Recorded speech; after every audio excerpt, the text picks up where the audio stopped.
Listen and practice. Paul Evans is a math teacher. He's 39. He's at school now. His address is 34 King Street. His wife, Penny, is at work in her office. She's a bank manager.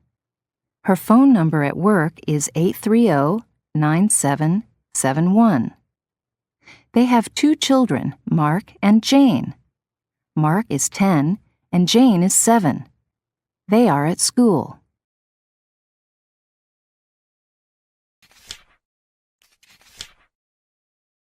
Listen and practice. Hello, class. My name is Jimmy.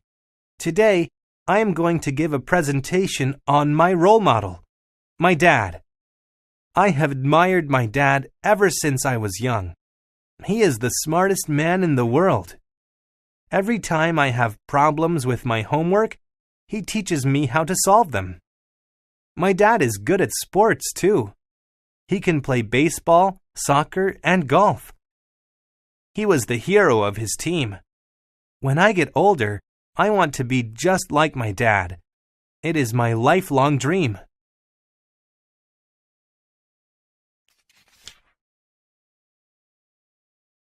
Listen and practice.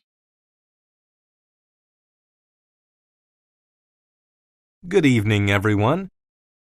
The topic of today's seminar is the dangers of having too much stress. We all know that having some stress is good.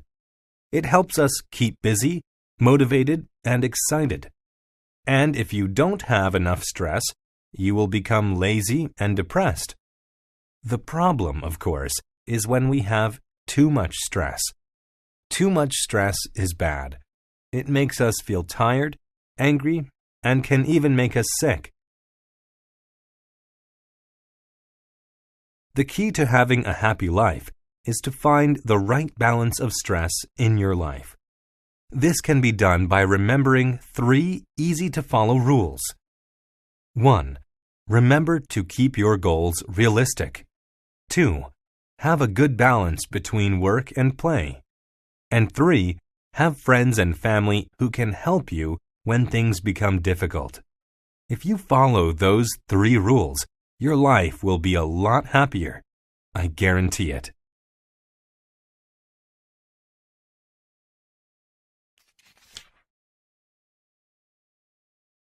Listen and practice. I am glad you are here. You obviously all want to become better students. That is a very important first step. Now, I would like to start by asking everyone a very important question. Do you know what kind of learner you are? There are 3 different types: visual, auditory, and interactive learners. The first type we are going to talk about is visual. Visual learners learn best when information is written in diagrams or in picture form. Next, let's look at auditory learners. Auditory learners learn best when they listen to information in lectures, tapes, or discussions. Finally, we have interactive learners. Interactive learners learn best by actively doing something, like building a science experiment or participating in a group discussion. You will take a short test to find out what kind of learner you are.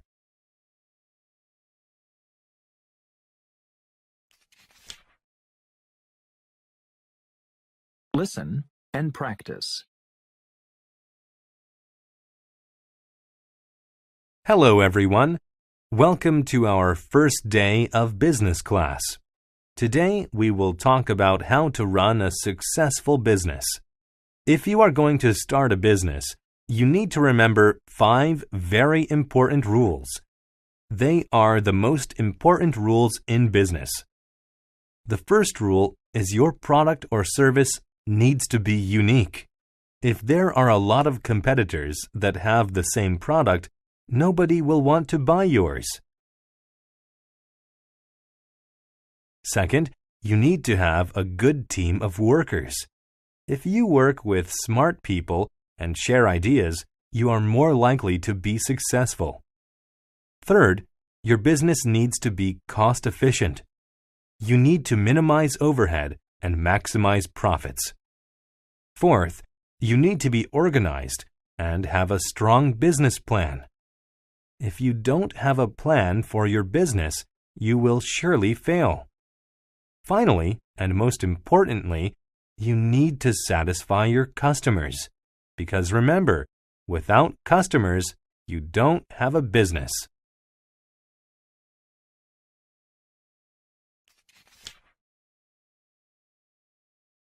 Listen and practice. My name is Douglas Fontaine, and I am a successful business owner and entrepreneur. I started my first business when I was 14 years old. My mother is from Korea, and my dad is from here in the US. One time, I was visiting my cousins in Seoul and had an idea. There was a store in my cousin's neighborhood that sold really cool toys. I knew that many kids back in the US would want to buy them. So I bought 30 of the toys and brought them back to the US. The toys were very popular, and I sold all of them in 1 week. I had an idea. I asked my cousins to buy 100 toys and send them in the mail. I sold them all in a few months. It was then I realized that I could make a lot of money buying things from one country and selling them in another. When I got older, I remembered that experience and set up a business between Korea and America. My company is called Korean American Import and Export. It has been a great success and a wonderful opportunity to do business with the two countries that I love.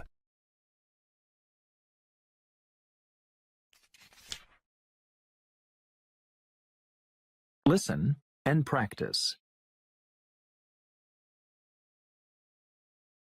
Have you ever heard of Oprah Winfrey?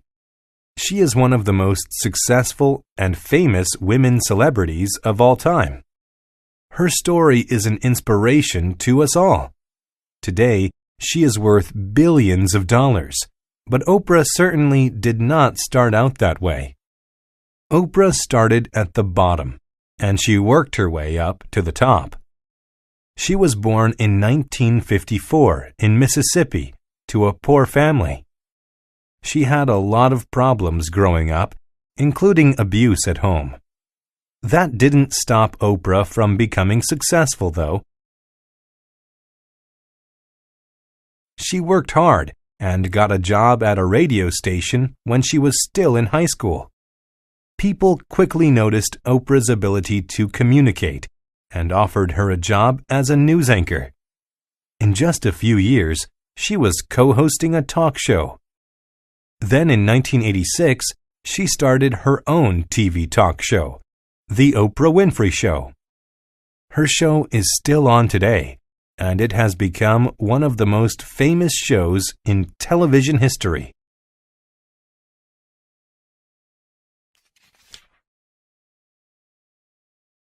Listen and practice.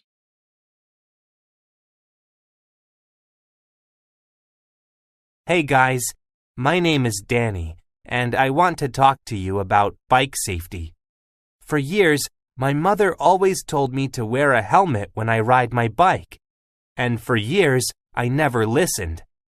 That moment changed on July 22nd last year. It was 9 a.m., and I left my house to go to school on my bike. As usual, I did not wear a helmet. But when I was 5 minutes away from my house, I had a strange feeling that I should turn around and put on my helmet. So I did. I went home, put on my helmet, and continued to school. About 10 minutes later, I was crossing the road on my bike and was hit by a speeding motorcycle. I flew into the air and landed hard on my back and head. It hurt, but I was not seriously injured. At the hospital, the doctor said if I hadn't been wearing a helmet, it could have been fatal. It was one very lucky day. Ever since that day, I always wear my helmet. I suggest all of you do too.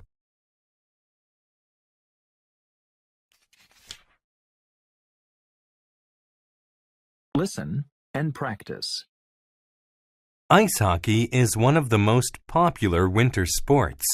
It is very popular in cold weather countries like Canada, Russia, and the Czech Republic. In those countries, kids play ice hockey on frozen ponds and rivers. Things you need to play ice hockey are hockey skates, a hockey stick, and a puck. Ice hockey is a great winter sport.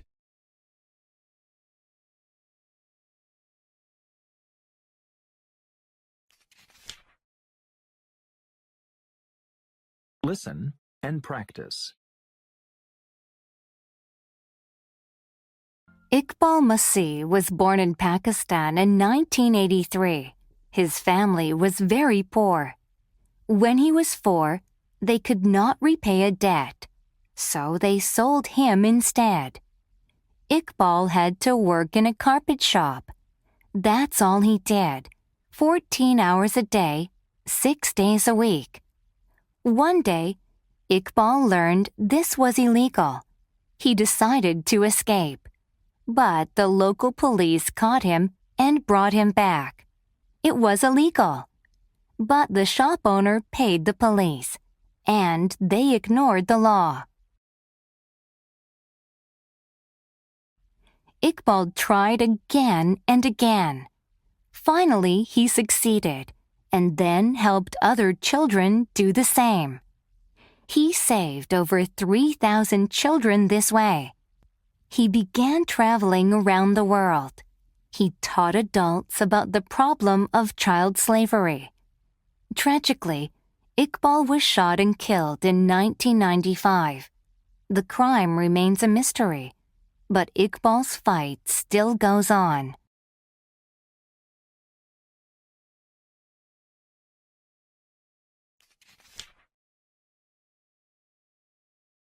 Listen and practice.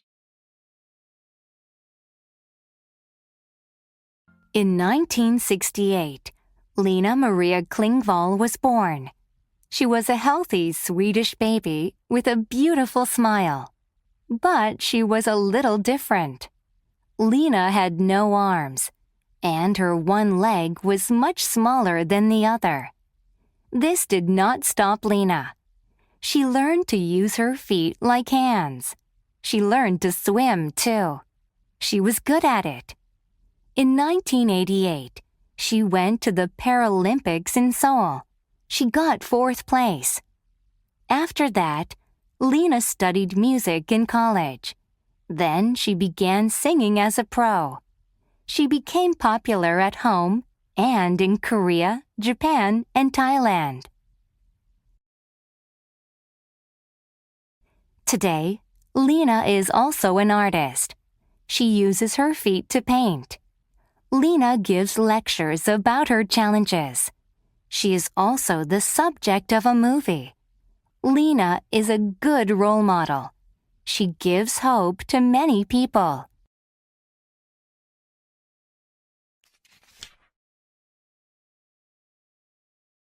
Listen and practice. Your body is an amazing machine. How does it work? Bones and muscles work together, like an arrow and a bow. Bones hold your body up. They're hard and don't bend like an arrow. Muscles make your body move and keep your balance. Muscles bend and stretch. Then they return to their old shape like a bow. Imagine a stretchy arrow and a bow that can't bend. That won't work. If you have no bones and muscles, what happens? Without bones, you fall down. you're like a jellyfish. Without muscles, you're a bag of bones. You can't balance. You're like a tree with no roots. The wind tips you over, and you can't get up. Trees don't have things like muscles, so they can't move. Jellyfish have no bones, so they can't stand up.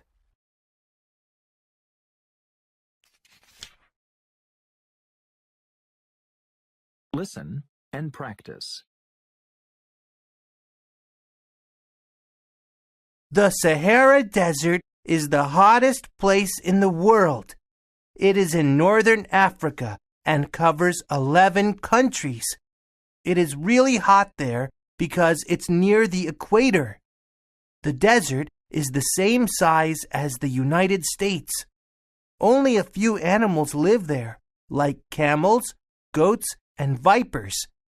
And only a few plants can live there, like cactuses and olive trees. Not many people live there either, because there isn't enough water. There are even huge sand dunes as high as 180 meters. The average temperature in the Sahara Desert is over 30 degrees, but it can be as high as 50 degrees during the hot period.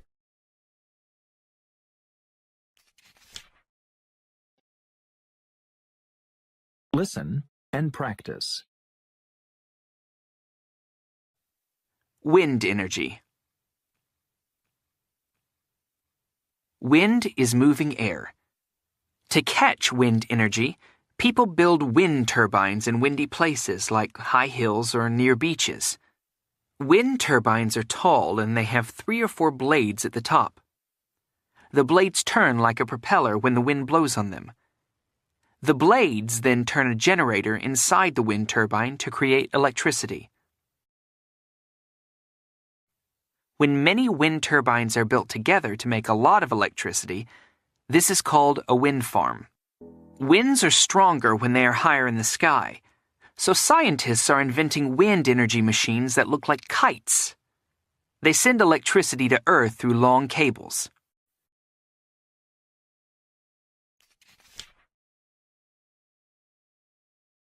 Listen and practice.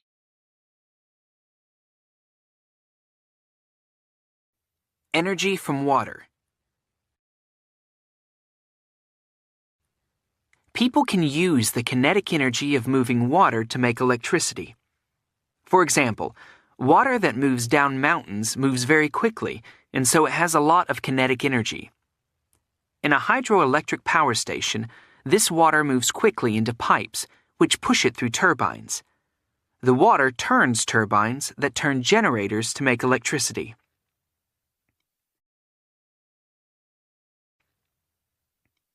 Some hydroelectric power stations are next to rivers. A large wall called a dam holds the water so it becomes a store of potential energy. When the water stored behind a dam is pushed through pipes and turbines, the potential energy is converted into kinetic energy that can be used to make electricity. The Hoover Dam is one of the biggest hydroelectric power stations in the USA. It makes electricity for about 1.3 million people.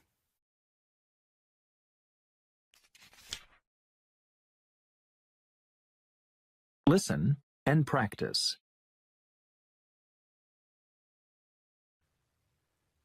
We can all help to save energy. We can use fewer fossil fuels every day by changing some of the things that we do. For example, we can save oil by walking, riding bicycles, sharing rides to school, or traveling by bus instead of making all our journeys by car. This will also reduce the amount of air pollution and greenhouse gases that go into the air. We can use less electricity by turning off lights and electric machines when we aren't using them. In the future, there will be more people on Earth, and we will need more electricity and more energy for our vehicles. What will you do to help to save energy for the future?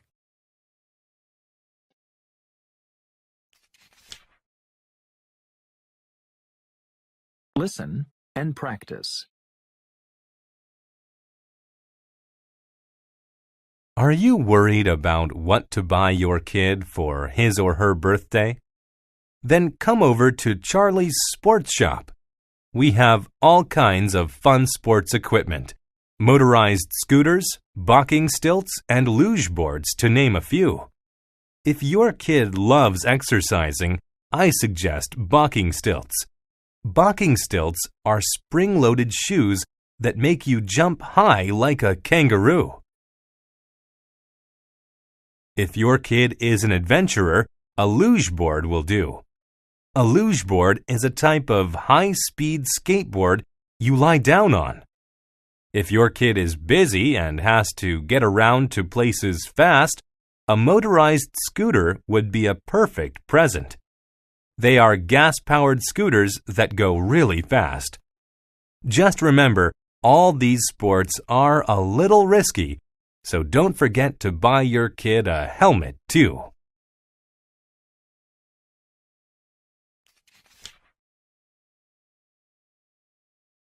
Listen and practice.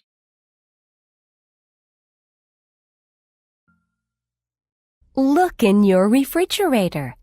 Where did all the food come from? Of course, it came from a farm or the ocean. You picked it up in the supermarket. But where was the farm? And which ocean? Most people don't know, but they should, because their choices affect global warming. It's all about the distance your food travels. Transporting food burns fuel. The longer the distance, the more fuel it takes. Of course, burning fuel adds CO2 to the atmosphere. The CO2 traps heat from the sun, and that raises the Earth's temperatures. Scientists agree that this will cause environmental problems. Imported food uses the most fuel. Most of it travels by ship or airplane. Even food from your own country has to travel in trucks. The farther away it starts, the more fuel it uses. That's why many people look for locally grown food. Buying local food saves fuel. Also, it's fresher.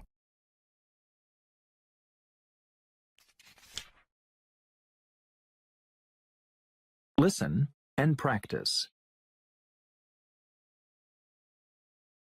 Hello, I'm your heart. You know what I do? I pump blood around the body. But how?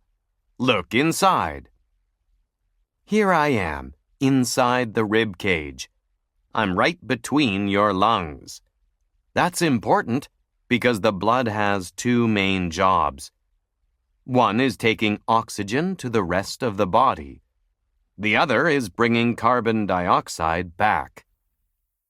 The lungs breathe in oxygen, and they breathe out carbon dioxide. Some blood comes from the lungs to me. That blood has oxygen in it. Some blood goes from me to the lungs. That has carbon dioxide, and the lungs get rid of it. Can you see the arteries and veins? Both are tubes that blood travels through. Arteries carry blood away from the heart. Veins carry blood back to the heart. I keep it all moving smoothly.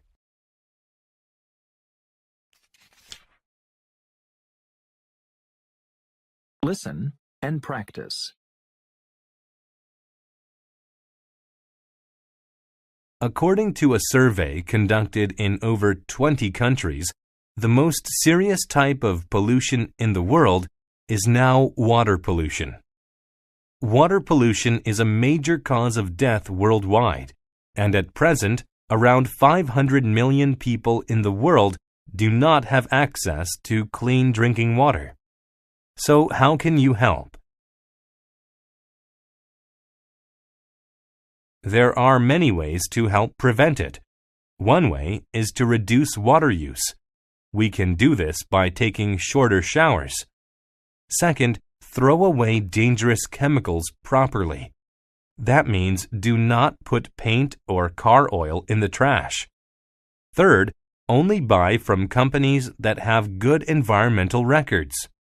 If polluting companies can't make money, they will have to change their ways.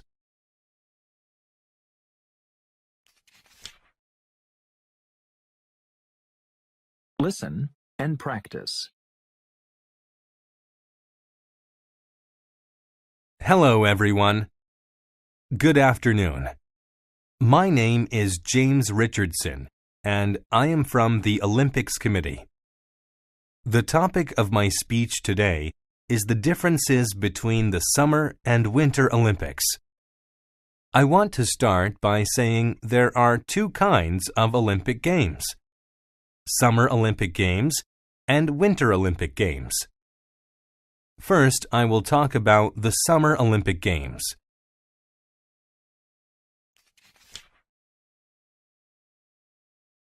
Listen and practice. A young woman without eyebrows is seated in front of a beautiful landscape. Does this sound familiar to you? This is one of the most famous works by Leonardo da Vinci. The Mona Lisa is a beautiful painting. However, it was the mystery behind the painting that intrigued people. Who was the woman, and why did da Vinci paint her?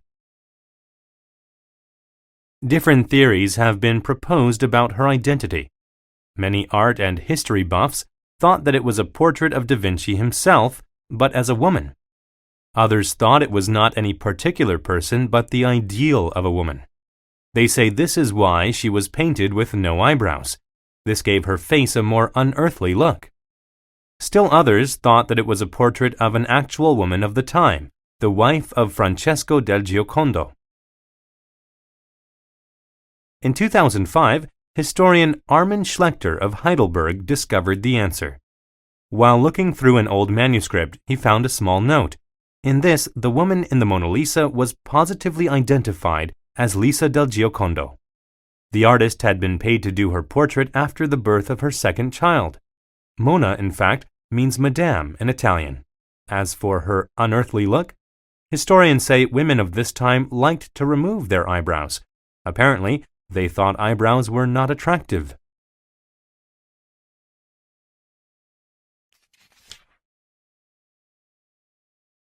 Listen and practice. One of the best ways to relieve stress is to do breathing exercises. Breathing deeply helps to relax muscles and wake up the brain. A great way to relieve stress is to read a good book. Reading an interesting novel will help you forget about your problems. Getting up early helps reduce stress in people's lives. Early risers feel there is more time in the day to get things done. Exercise is one of the most effective stress relievers there is. Exercising releases endorphins in your brain that make you feel good and relax your body.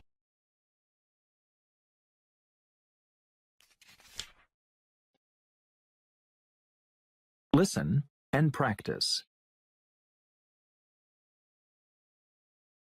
Well, my group was great, and I loved my host family. We were all American high school students, but we all came from different states, and we had different religions and cultures. We learned that we weren't really so different. We spent every day together for 4 weeks, and we learned that people are people. We became such good friends. More than friends, we were like a family. I loved my host family in Costa Rica. They were so warm and friendly. They became my family too. From the first day, I felt like I was their daughter. They called me Anna. They spoke only a little English, and at first, I didn't speak much Spanish. But I learned a lot of Spanish from them, and in my Spanish class, too. And I also learned that language is not always so important. Well, sometimes a smile can say more than words. If you're in high school and you want to have a great summer, go on the experiment in international living. It was the best summer of my life. I'm sure it will be the best summer of your life, too.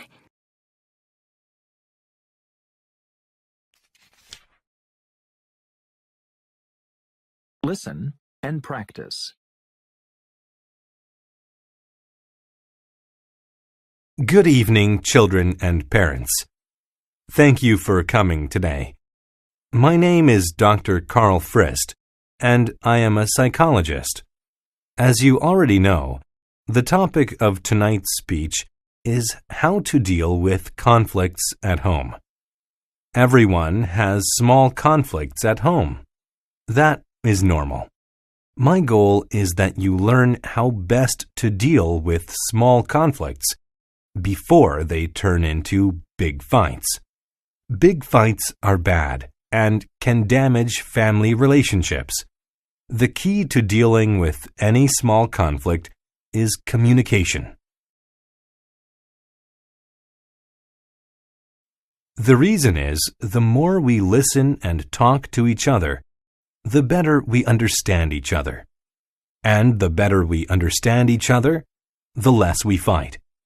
Think about the last time you got in a fight at home.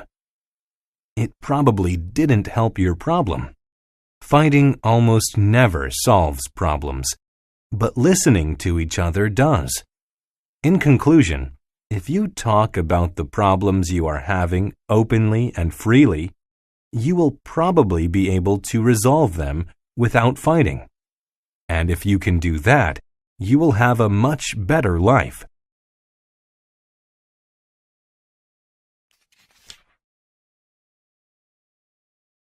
Listen and practice. When people get sick, they often get fevers. A fever is when your body temperature goes higher than normal. Throughout history, civilizations have looked for different ways to avoid and treat fevers. In the West, a lot of those remedies involved putting things on or near one's feet. I know it's weird, but it's true. In parts of Europe in the 17th century, people tried to avoid getting fevers by putting leaves in their shoes. Later, in the 18th century, people in England tried to reduce their fevers by putting salt in their socks. Then, in the 19th century, in the United States, people tried putting onions on their feet to reduce fever. Today, there are still people who believe putting stuff near one's feet cures fevers, but there is no scientific evidence that it does. That is why most doctors recommend taking medicine or a cold bath to reduce fever instead.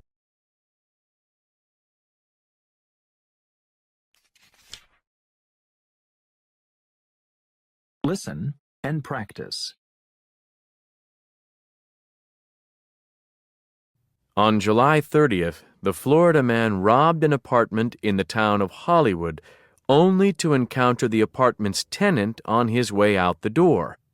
Uh-oh, now she knows what I look like. I need to get out of here, Wade thought. So he ran out the door. As he was driving home, he realized that he had left his cell phone in the home he had robbed. Uh-oh.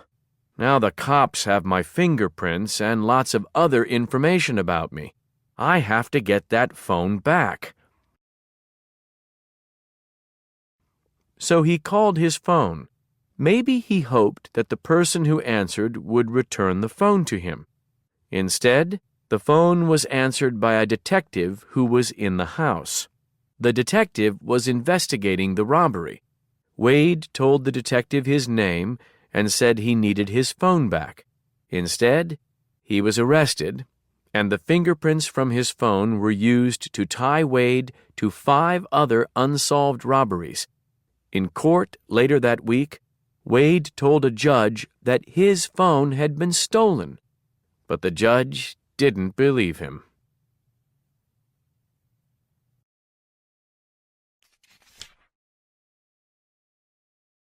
Listen and practice.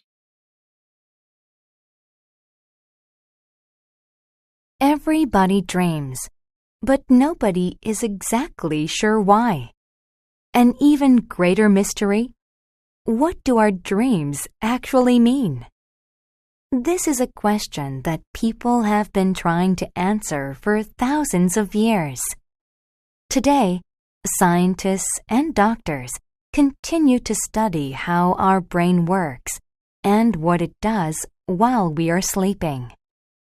Some people think that dreams can tell us about things that are happening in our everyday lives.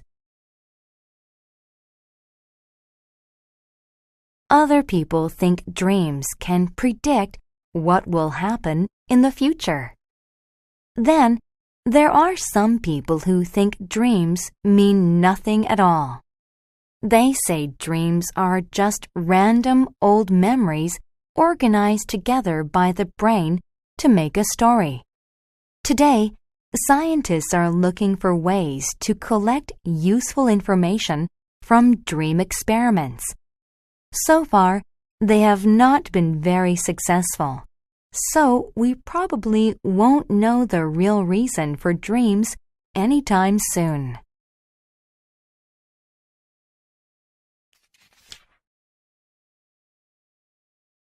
Listen and practice. A dermatologist is a skin doctor. Dermatologists help people who have skin problems and can treat different skin diseases. People visit dermatologists if they get burned or have problems with zits. A dentist is a tooth doctor. Dentists help people keep their teeth clean and can treat tooth and gum disease. People visit dentists if they have cavities or a toothache. A pediatrician is a special doctor for children. Pediatricians help young children and can treat lots of different illnesses. Children go to pediatricians if they have the flu or a stomachache. An oncologist is a cancer doctor. Oncologists help diagnose and treat different types of cancer. People go to oncologists if they are worried they might have cancer.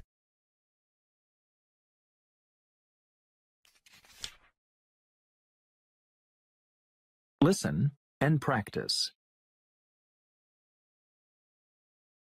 My name is Sally, and my biggest weakness is I procrastinate. I always wait until the last minute to do everything. I will try to finish all my schoolwork at least one day in advance.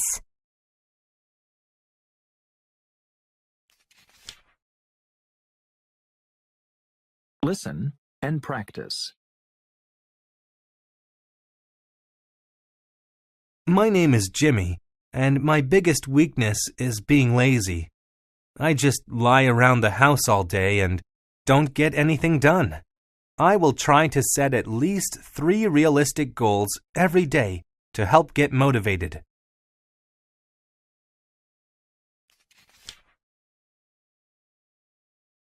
Listen and practice.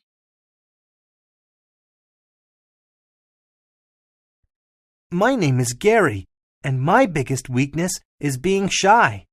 It is really hard for me to meet new people. I will try and talk to 1 new person every day.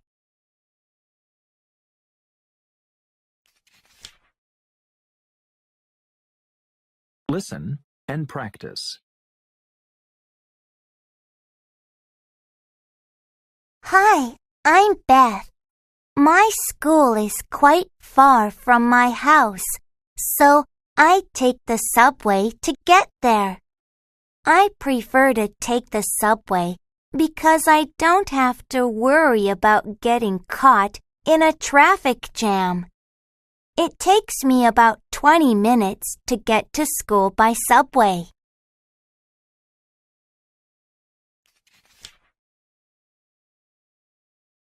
Listen and practice.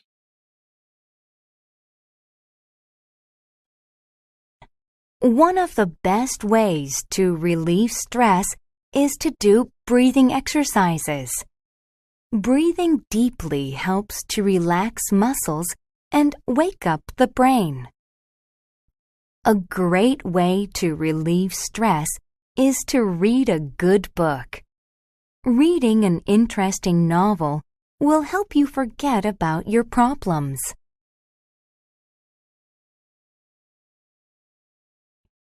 Getting up early helps reduce stress in people's lives.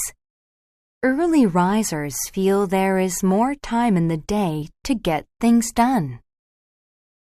Exercise is one of the most effective stress relievers there is. Exercising releases endorphins in your brain that make you feel good and relax your body.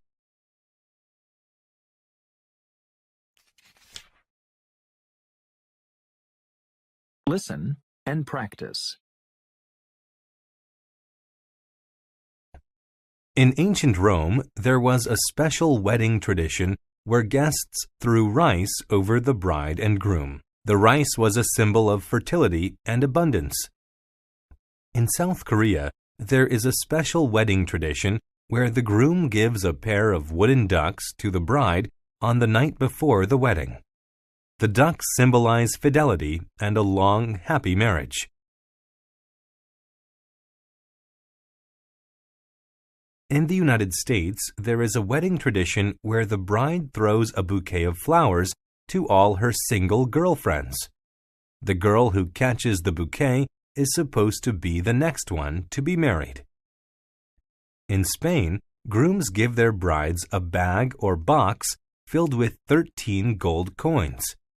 The coins are a symbol of the groom's commitment to support and care for his bride.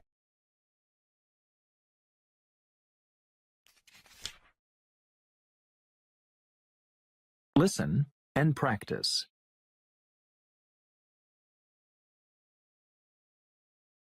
All countries have different manners. In Bangladesh, women greet each other by nodding their heads instead of shaking hands. It is also considered offensive to give money as a gift there. When you go to a restaurant in the Philippines, always let whoever is buying order first. It is rude for a guest to order before the host. In Mexico, the color purple is regarded as a color for funerals, so people never give purple flowers as a gift.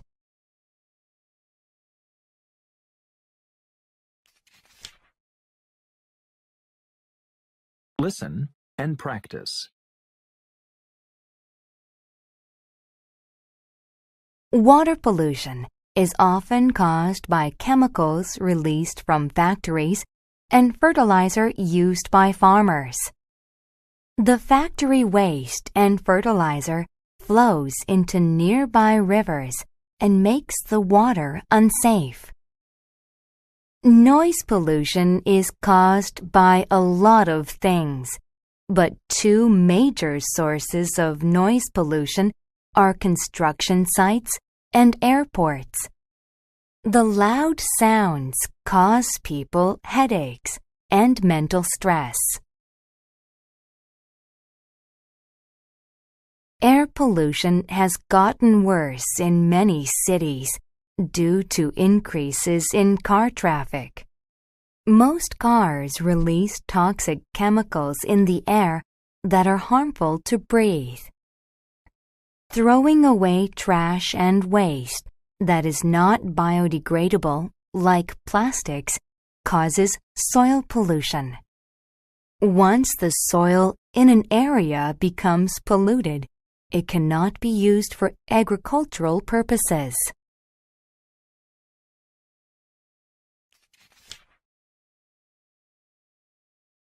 Listen and practice. An earthquake is caused by a shake in the Earth's crust. The strongest earthquake ever recorded was 9.5 on the Richter magnitude scale. A tornado is a rotating column of air that stretches from a cloud to the ground. Some tornadoes have wind speeds of 480 kilometers per hour or higher. A tsunami is a series of giant water waves normally caused by an earthquake or volcanic eruption. The 2004 Indian Ocean tsunami was the deadliest in history. A drought is when an area goes for a long time without enough rain. The deadliest drought happened in India from 1876 to 1878. It killed over 25 million people.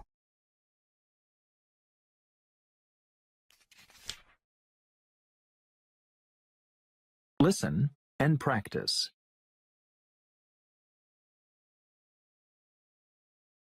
Many animal lovers volunteer at animal shelters. They help take care of pets that have no home. Many students volunteer at libraries. They help organize books and teach others how to find the books they need. Lots of nature lovers volunteer at local parks. They help keep the parks clean by picking up trash. Some doctors and nurses volunteer at health clinics in developing countries. They give free medical care to people who don't have a lot of money.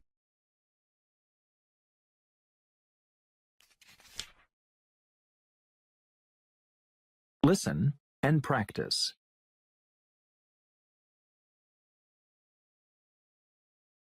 Note-taking in class is a great study skill. It helps you organize the information you need to study. Highlighting key information is an effective study skill for reading comprehension. Highlighting helps students remember important information from the text. Using flashcards when studying for tests is very effective. It helps students learn and remember important words. Studying in groups with classmates is a great way to learn. It helps students save time and is lots of fun.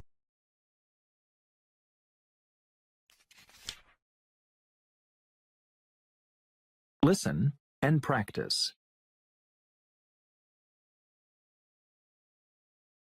In Thailand, touching another person's head is considered very rude. The reason is heads are considered the most sacred part of the body in Thai culture. In Japan, people often sit on the floor when they eat. In Argentina, people usually greet each other with a light kiss on the cheek. This is true for men and women. In Ecuador, it is considered impolite not to bring a gift when invited to dinner at someone's house. The gift does not have to be anything expensive. Flowers, wine, or chocolates are considered good gifts.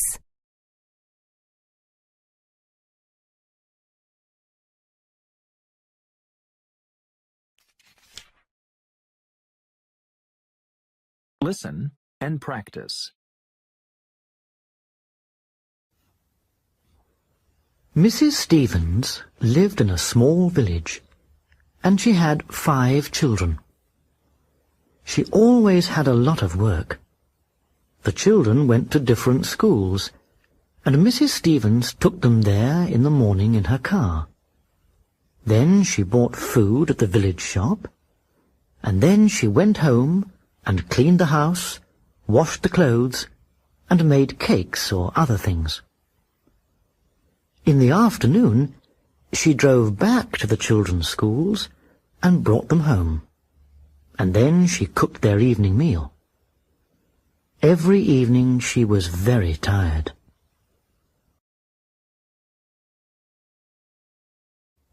One morning, she was in the village shop, and she saw a small notice there. It said, "I do cleaning for £1.50 an hour. Telephone Miss Joan Brown, 7508. Mrs. Stevens looked around the shop.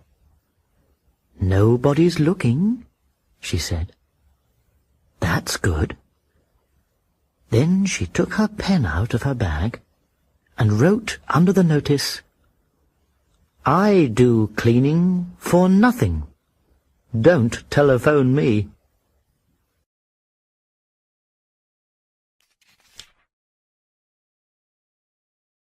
Listen and practice.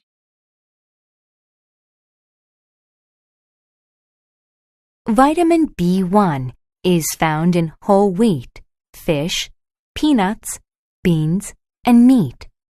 Vitamin B1 helps the body maintain healthy nerve and muscle function. Vitamin B1 can also help the heart work properly. Vitamin E is found in corn, nuts, seeds, olives, and spinach. Vitamin E helps the body maintain healthy skin. It also helps lower cholesterol, prevent aging, and fight diabetes.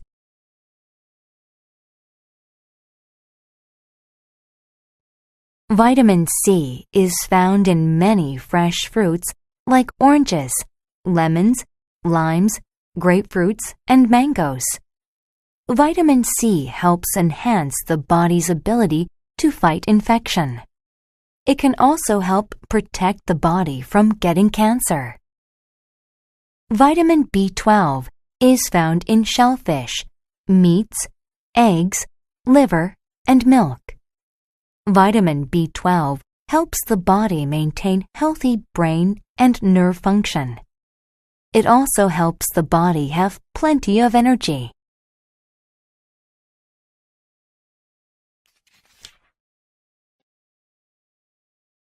Listen and practice.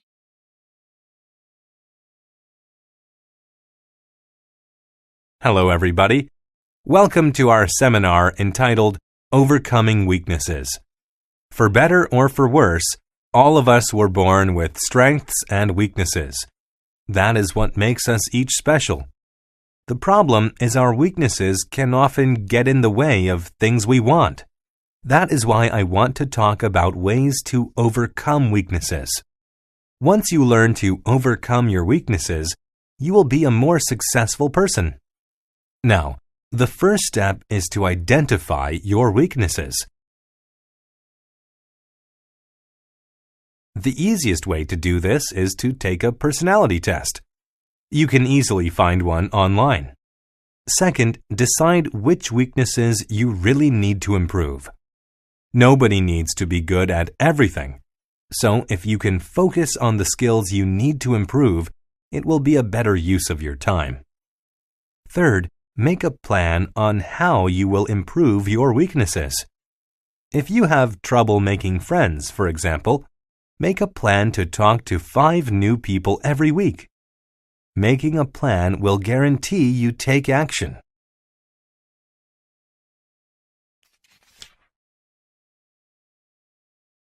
Listen and practice. A lawyer is someone who is an expert of the law and represents people in court. Lawyers need to be good at dealing with people and be rational thinkers. Bill Clinton was a famous lawyer who went on to become President of the United States. A computer programmer is someone who writes computer programs and tests them. Computer programmers need to be creative and logical. Jerry Young is a famous computer programmer who helped start the popular internet search site yahoo.com.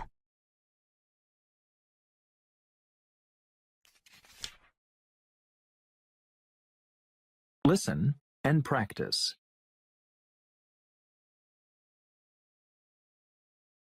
A medical doctor is someone who works to help sick people feel better. Doctors need to be patient, sympathetic, and be able to remember a lot of information. Christian Barnard was a famous doctor who performed the world's first heart transplant. A television writer is someone who writes the words that characters say on TV. Television writers need to be creative, funny, and good at working under pressure. David Cohen is a famous TV writer who wrote for one of the most successful TV cartoons of all time, The Simpsons.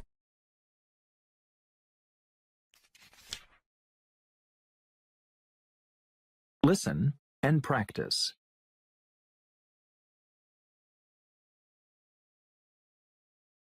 I get up at 5:15 every morning and go running.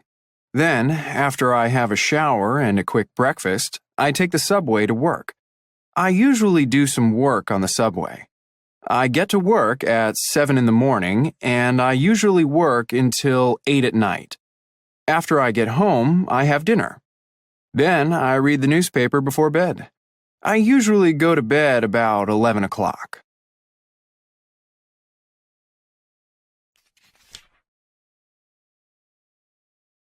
Listen and practice. I enjoy reading. I read a lot of books and I love going to the library. My dad likes outdoor things. He's really into sports and swimming, and he always tells me I should get more interested in sports. But Mom tells me that reading is the best way to learn. She always gives me books that she's been reading.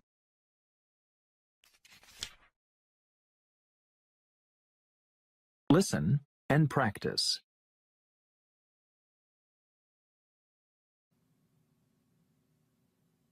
The age of adulthood.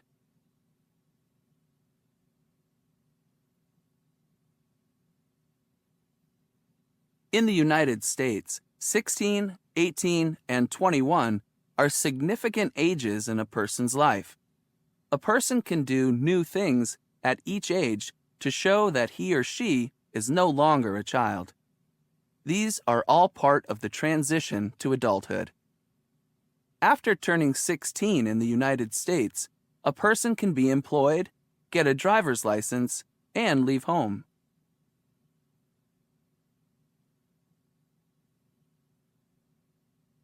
Many high school students learn to drive and get part-time jobs soon after celebrating their 16th birthday. At 18, people in the United States can vote in government elections and join the military, but they are prohibited from going into nightclubs, buying alcohol like beer or wine, or gambling until they are 21.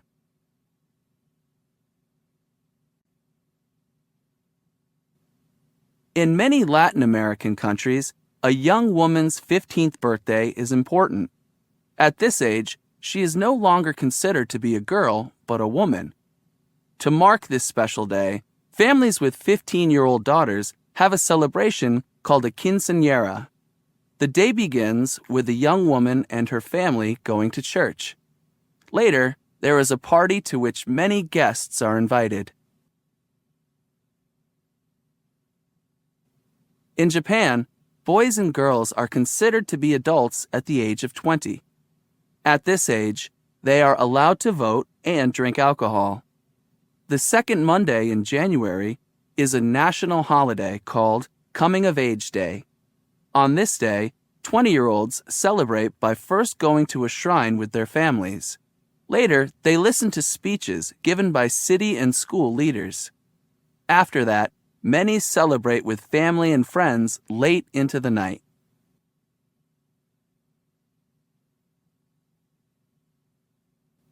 In many countries, celebrations do not stop at adulthood. People like to celebrate what they consider to be important ages, such as their 50th or 60th birthdays, or significant events such as the birth of their first child or their retirement. Listen and practice.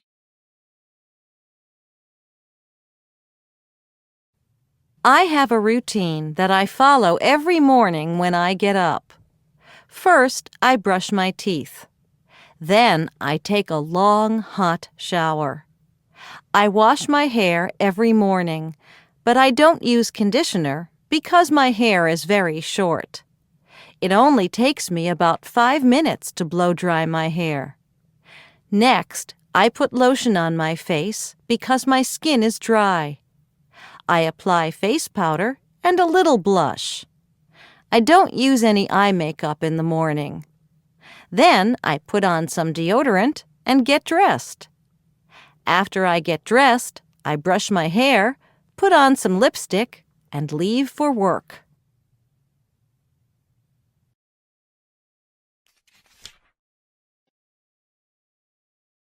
Listen and practice.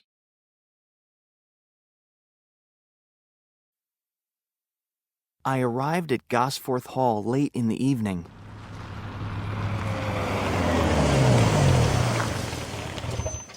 I don't believe in ghosts, but yes, I felt a little nervous. I checked in, and the front desk clerk gave me the key and showed me to my room. I left my things in the room and came downstairs. There weren't many other guests in the hotel. There were only 3. I sat in the lounge and I talked to the manager, Sarah Daniels, about her hotel. Then I had a drink, and at 12 o'clock, I went upstairs to my room.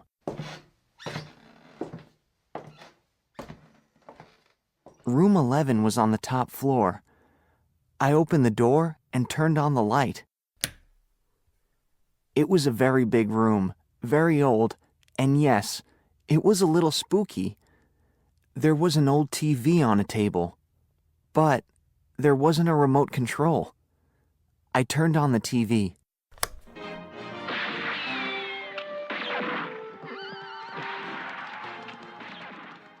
There was a movie on. I was happy to see that it wasn't a horror movie. I decided to watch the movie, but I was tired after my long trip, and after half an hour, I went to sleep.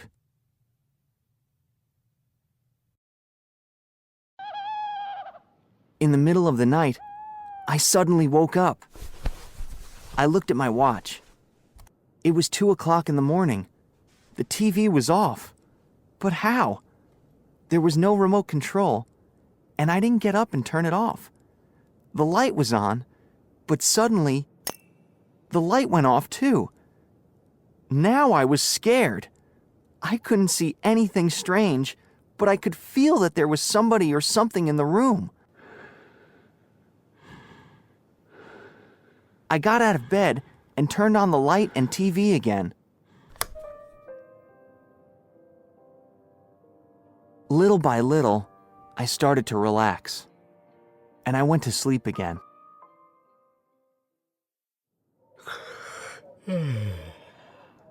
When I woke up, it was morning. I had breakfast and checked out. I left the hotel about 10 o'clock. I didn't see the ghost, but I definitely felt something or somebody in the room when I woke up in the night. I'm sure there was something strange in that room. I can't explain the television and the light. I want to go back because I want to see the ghost.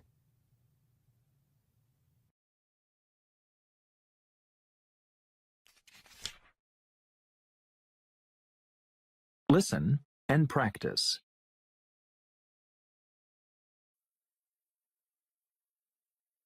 Diana Nyad grew up in South Florida, near the ocean. When she was only 8 years old, she decided to be the first person to swim from Cuba to Florida, a distance of 103 miles, 166 kilometers. Diana joined her school swim team in 5th grade. After her coach watched her for 15 minutes, he said, "Kid, one day, you're going to be the best swimmer in the world." He was right. Diana Nyad became an amazing swimmer, and she set many world records. From 1969 to 1979, she was the best long-distance swimmer in the world. At age 28, Diana tried to reach her childhood goal for the first time. She started swimming from Cuba to Florida. Unfortunately, after 42 hours, the weather became very bad. There was a lot of rain and wind. Diana saw that it was impossible to reach Florida, so she had to stop. 1 year later, Diana set a new record. She swam the longest distance of any swimmer, man or woman, in history, 102.5 miles, 164 kilometers, from the Bahamas to Florida. Then, Diana Nyad did not swim again for 30 years. For 30 years, Nyad worked as a TV and radio sports reporter. She was very successful, but as she got older, she wasn't happy. She felt that she needed a new challenge in her life. That's when she started thinking again about her old dream. She decided to swim from Cuba to Florida again. At the age of 60, Diana began the very difficult training. For more than a year, she swam 8 to 14 hours every day. When people asked Diana why she wanted to try the difficult swim again, she just said, "It is never too late to start your dream." The ocean between Cuba and Florida is full of dangerous jellyfish and sharks. But Diana was determined to swim without a shark cage to protect her. Over the next 4 years, Diana started the swim from Cuba to Florida 3 times, but unfortunately, each time the jellyfish bites and very bad weather stopped her. After the 4th time, Diana thought, maybe it's impossible to reach my goal. But a few days later, she changed her mind. On August 31st, 2013, 11 days after her 64th birthday, Diana Nyad jumped into the ocean near Cuba and began to swim to Florida again.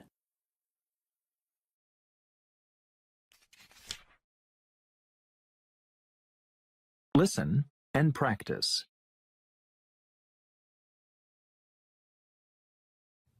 Hi, my name is Eric, and I'm a paramedic. I work the night shift, so my schedule is different from most people's. I get up at 3 o'clock in the afternoon and eat a small breakfast. Then I go to the gym and work out for an hour. I take a shower at the gym. I go home and do my homework because I'm taking computer programming classes. Then I make a big dinner and I eat at about 8 o'clock at night. After dinner, I watch TV for an hour or two. Then I get dressed for work. I go to work at 10:15 and I work from 11 o'clock to 7 o'clock in the morning. I go to bed at 8 o'clock in the morning.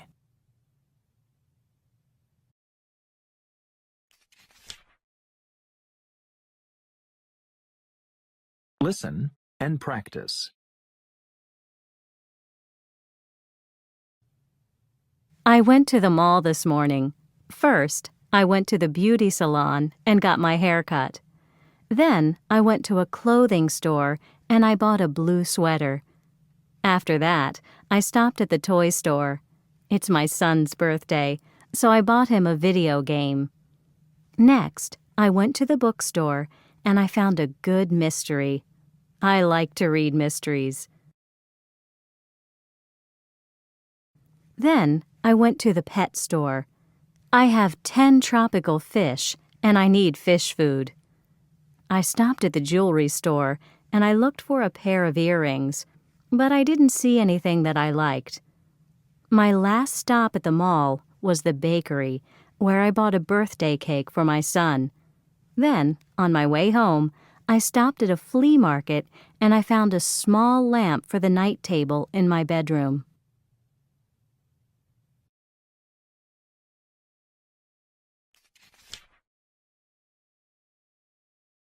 Listen and practice.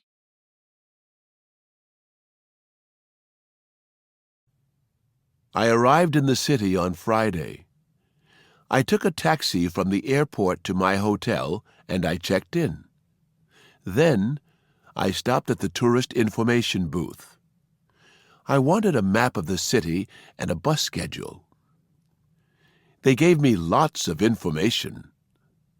I sat down at a cafe, ordered a cup of coffee, and looked at the map and the information about the city.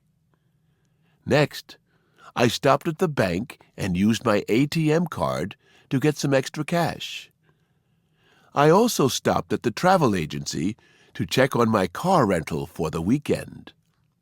I spent the rest of the afternoon in the art museum.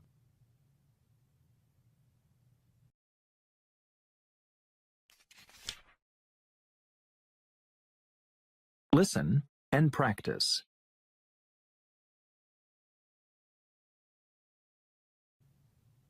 My mornings are very busy. I'm a working mother with a 1-year-old baby. His name is Ricky. He wakes up at 6:30. He's usually wet, so as soon as he wakes up, I change his diaper. Of course, he's hungry, so I give him a bottle. Then I put him in his high chair and I feed him breakfast. After breakfast, I put Ricky in his playpen and he plays with his toys. While he plays, I pack his bag for the daycare center. He needs diapers, 4 bottles with formula, baby food, and, of course, his pacifier. I don't pack baby wipes, lotion, or powder because the daycare center has them.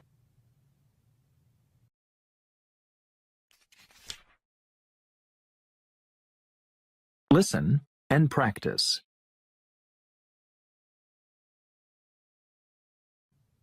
I've had a busy day. The house was a mess.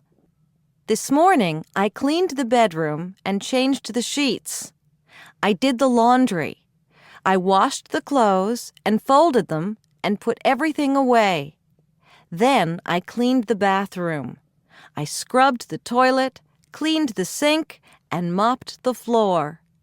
I wanted to clean the kitchen and cook, but I'm too tired. I think we'll go out for dinner tonight. I'll clean the kitchen tomorrow.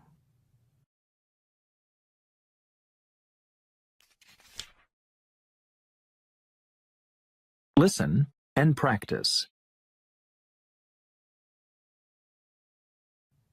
I had a lot of plans for today. This morning, I paid the bills. I emptied the waste baskets in the house and took out the trash. I wanted to wash the car and mow the lawn, but I couldn't because it was raining.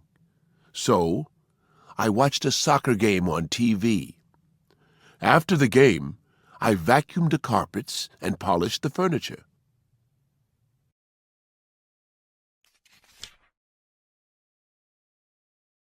Listen and practice.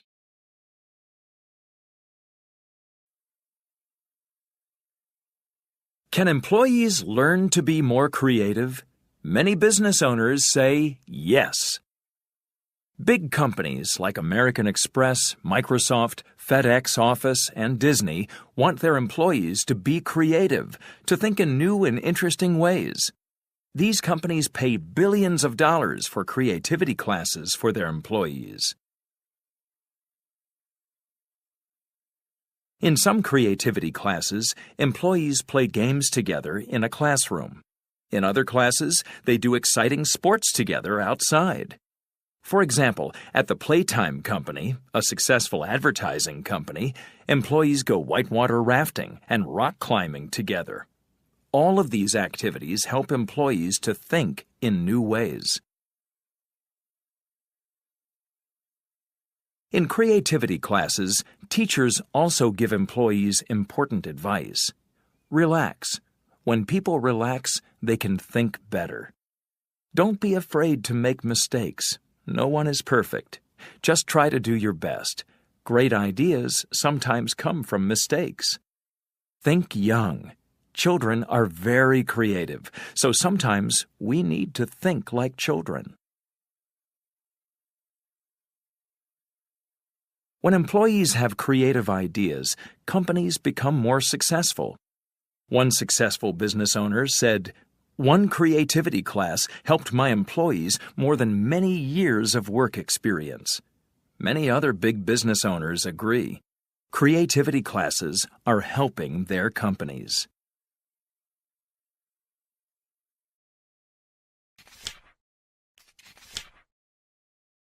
Listen and practice. Little Molly goes to bed, but she cannot fall asleep. She sits up.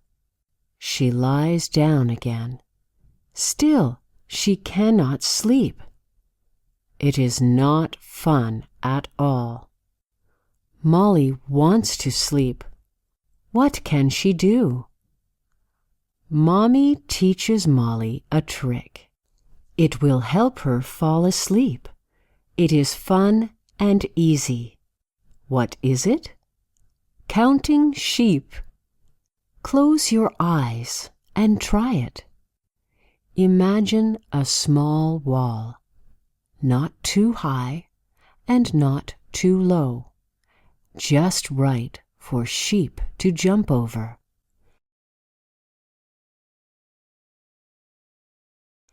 Now, imagine a flock of sheep. How many are there? Let's count them. Count the sheep as they jump over the wall. 1 sheep, 2 sheep, 3 sheep, 4. Molly begins to count the sheep. 10, 11, 12. Keep your eyes closed. Keep counting, Molly. Watch the sheep and count. 100, 101, 102.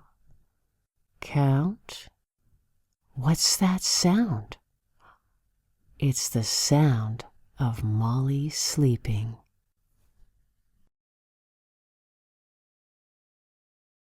Listen and practice.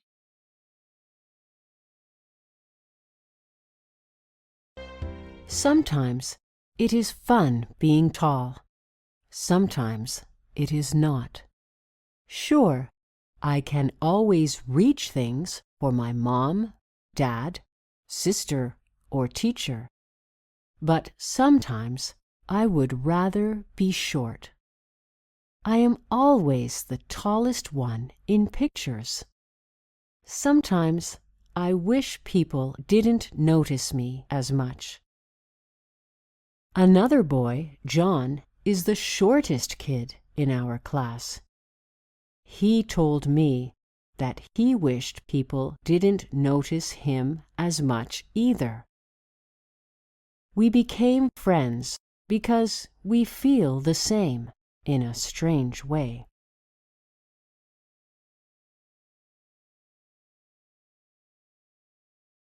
When we play basketball together, people say, "It's a lot of fun to watch a game with the school's tallest and shortest boys on the same team."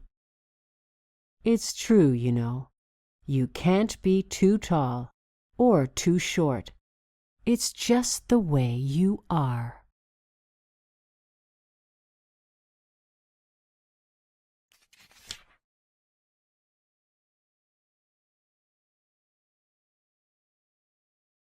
Listen and practice.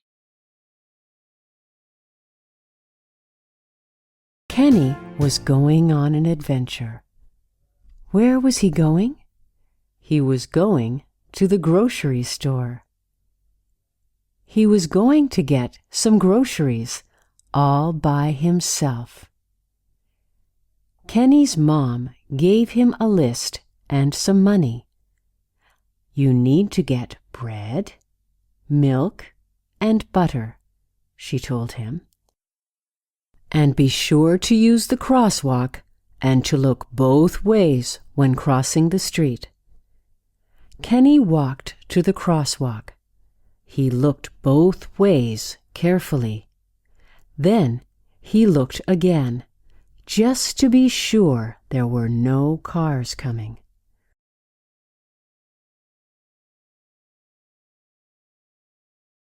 Finally, he crossed the street and went into the store. Kenny gave the grocery list to the clerk. I want bread, milk, and butter, he told the clerk. Here is the money. The clerk put the things in a bag and handed it to Kenny with some change. Kenny was excited. He walked back safely and made his way home. He had had a wonderful adventure.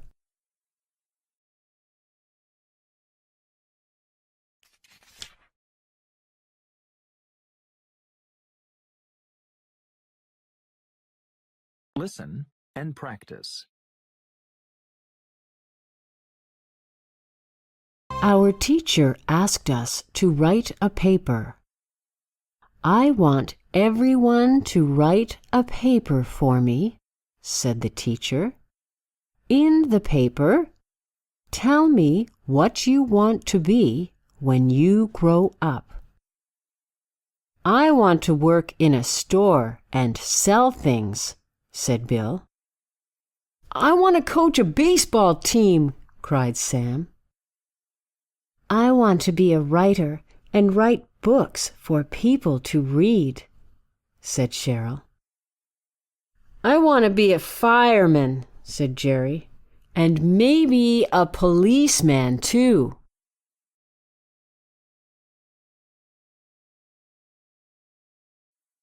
All of the children were excited.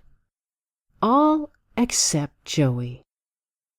I can't make up my mind, he said. I want to be a lot of different things. The teacher smiled. Then, that's what you should write, she told him. Write about all the things you want to be. One day, you'll know which one to choose. For right now, wanting to be a lot of things is just right.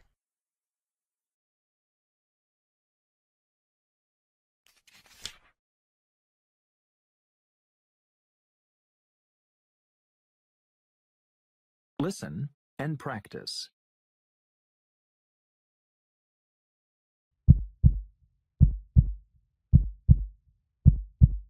That is the sound of your heart beating. What an amazing muscle! It works all day. It works all night. Your heart pumps blood to all the parts of your body. It pumps blood to your head, your fingers, and your feet. And it weighs only about half a kilogram. But it's a very strong muscle. It beats 100,000 times a day.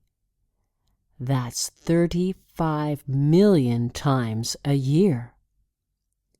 Wow! In your lifetime, your heart will beat about 2.5 billion times. You know what else is really amazing? Your heart does all of this without you even giving it a thought. It just keeps working.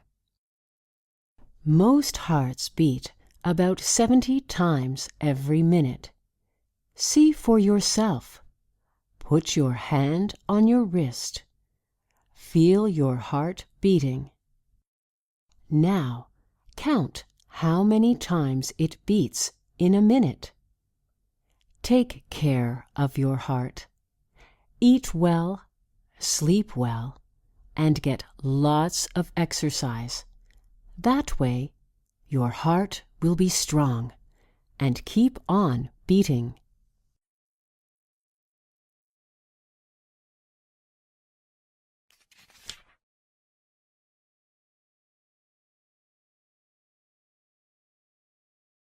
Listen and practice. My grandpa always says, "The world is a beautiful place if you just open your eyes." Now, I know what he means. One time, my friend's family invited me to go with them for a balloon ride. We all got in the basket. Then we started to lift off the ground. I got scared and closed my eyes. When I opened one eye, I saw the trees below us. I quickly shut my eyes again. Suddenly, my friend yelled, "Look!" A huge flock of geese was flying right by us. For a while, we blew right along with them. It was the most beautiful thing I had ever seen. It was an amazing sight. Just imagine. All I had to do was open my eyes. Good advice, Grandpa.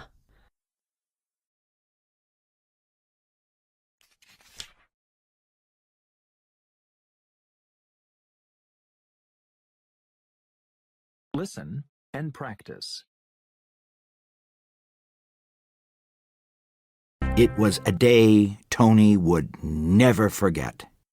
He was playing with his friends in the yard. All of a sudden, there was a strange noise. Then, everything started to shake. Tony saw that his house was moving. Dogs were barking. Chickens were running around in fear. A horse was standing upright on its back legs. What was it? Tony had no idea. Some of the kids fell down, and others were trying to keep from falling. A woman ran outside and shouted, "Hurry! It's an earthquake! Get away from the building!" Tony was so scared that he couldn't move. The woman grabbed him and led him away from the building. It was his first earthquake. Tony was shocked to learn that the ground he stood on every day could shake. That shaking could hurt a lot of people.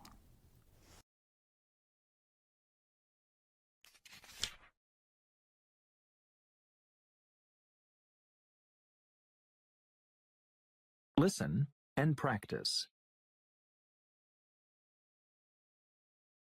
Amy is not happy. She cannot find her favorite pen. She looks all over the house. She looks under the bed. She looks in her desk.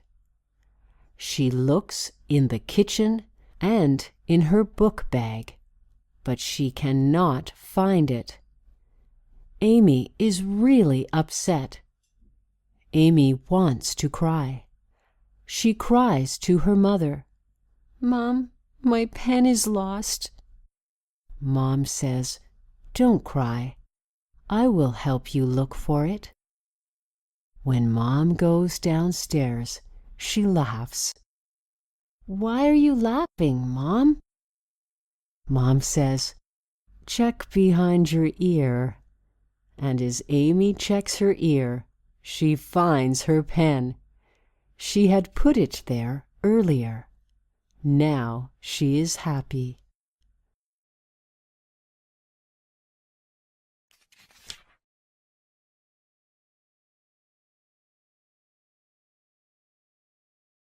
Listen and practice.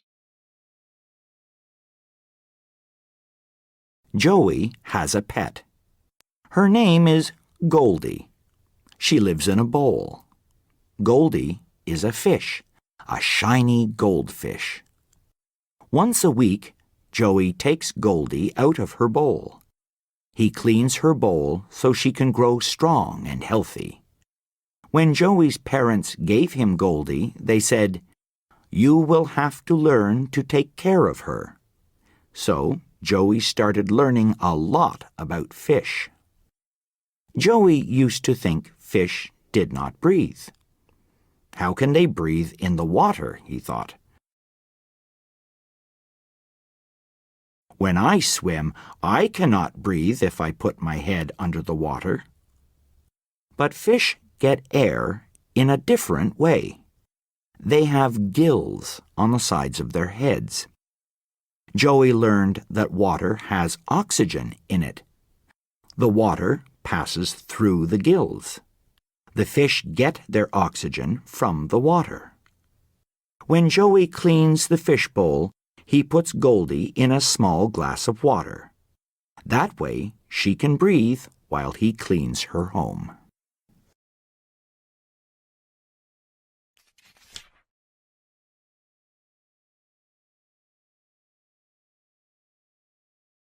Listen and practice. The day had come. Grandma was moving out of her big house. I was sad. I had a lot of memories in that house. I asked where Grandma was moving to. My dad just said, "Somewhere nearby. Don't worry." But I was worried.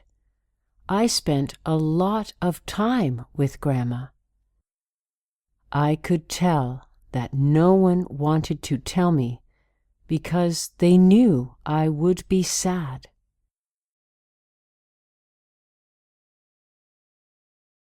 It must be far away, I thought to myself.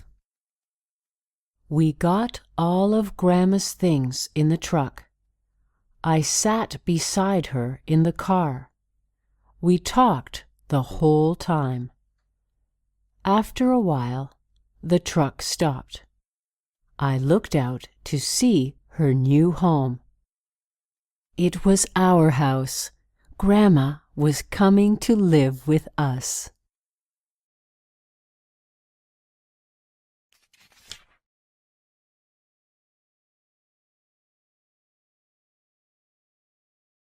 Listen and practice. Billy is 6 years old. He visits his uncle and aunt every summer. They live on a farm. They have cows, chickens, sheep, and a big horse on the farm. Billy loves all the animals. This summer, he is going to learn how to milk a cow. Wow! His friends cannot believe it. We get our milk from the store, they say, but our friend is going to get it from a cow. Billy laughs. Milk does not come from the store, he says. Milk comes from a cow. His friends do not believe him, but his teacher says, yes, milk comes from cows. Cows eat grass. They change the grass into milk. The farmer sells the milk, and we buy it in the stores. The teacher tells them one more thing. Did you know that cows have 4 stomachs? The kids are surprised, but it's true. Listen and practice. One day, Turtle lost his footing and rolled down a river bank. He landed belly up on his shell. The river bank was very muddy, and Turtle was stuck. "Help! Help!" called Turtle. Cat came strolling by. "What's wrong?" asked the cat. "I'm stuck. Can you roll me over?" asked Turtle. Cat pushed Turtle over onto his belly. Turtle swam away and said, "Thanks, Cat. I'll remember this."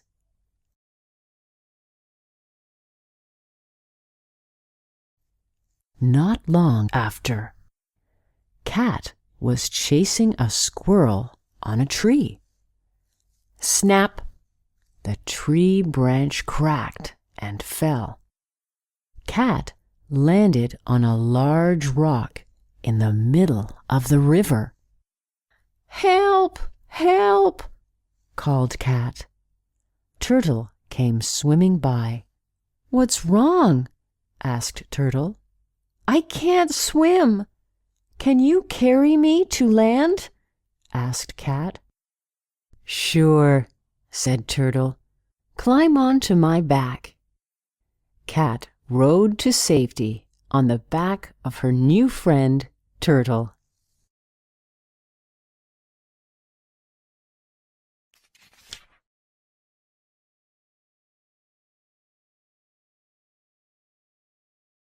Listen and practice. You do it all the time. If you stopped doing it, you would be in trouble. What is it? It's breathing. Everyone needs air. We breathe without even thinking about it. It's automatic. But how do we do it? Well, put your hand on your chest. Take a deep breath of air. Do you feel your chest getting bigger? Now let the air out. Feel how small it gets? Inside your chest are two large sacs. They're like big balloons. They are your lungs.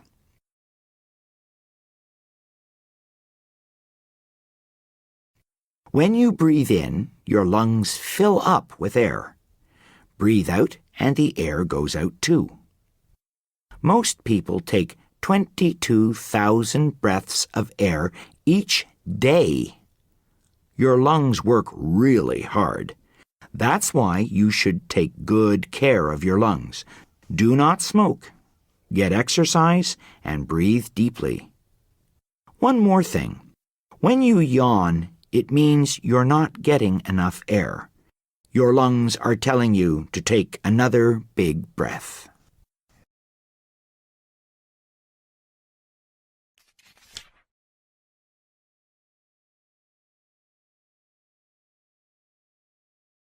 Listen and practice. It's always fun to learn about words. Sometimes, if we know where a word comes from, it is easier to understand its meaning. Take the word panic, for example. This popular English word comes from the Greek language. Many English words are based on this ancient language. Pan was the Greek god of shepherds. He was half man, half animal. He liked to hunt and play music. He liked to walk through the woods playing his special flute.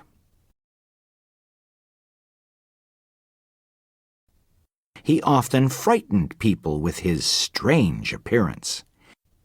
When people met him, they were so fearful that they did not know what to do. They were in a panic. This is the origin of the word panic. A person in a panic is frightened and confused. Often, people in a panic do foolish things.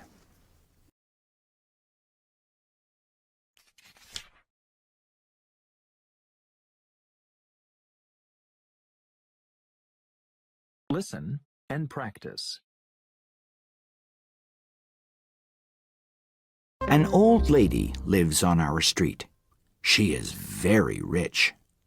One day, I saw her bending down, trying to pick something up off the ground. She was having a hard time. So I came over and asked if I could help. She told me there was a penny on the ground. I wondered why a rich lady was worried about a penny. "Oh, I don't need it," she said, "but it is good luck to find a penny." I gave her the penny and walked away.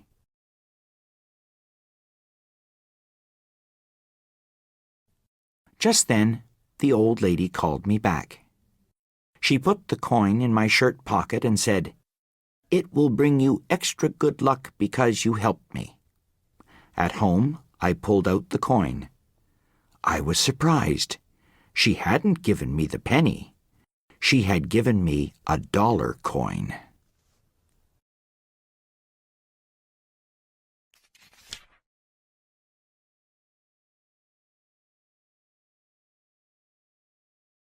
Listen and practice. One day, when I walked into the kitchen, I saw my mom crying. "Mommy, what happened? Why are you sad?" I asked.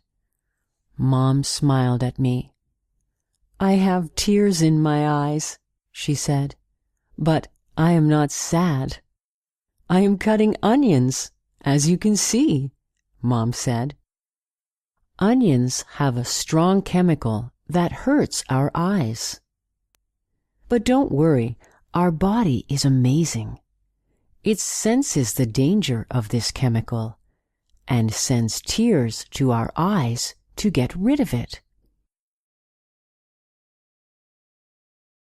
Tears protect our eyes from danger. That is interesting. I learned something else, too. All animals cry to protect their eyes. But humans are the only animals that cry when they are sad. I love learning about my body. It all seems to work perfectly. The more I learn about it, the more amazed I am.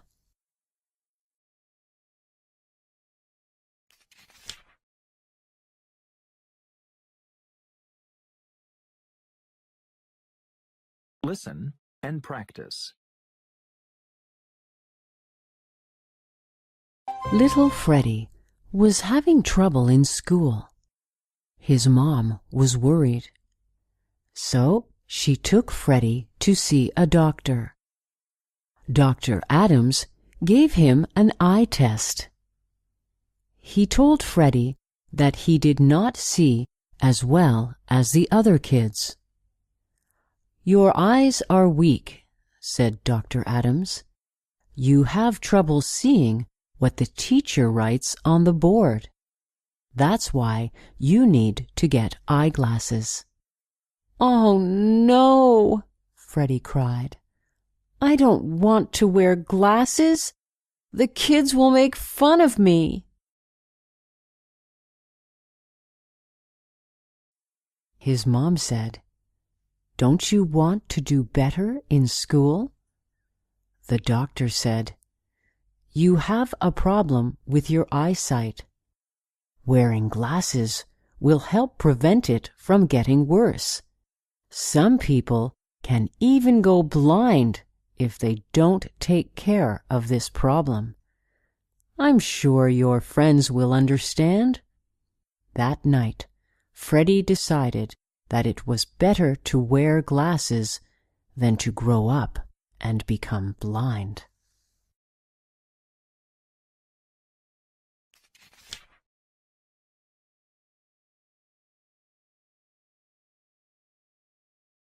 Listen and practice.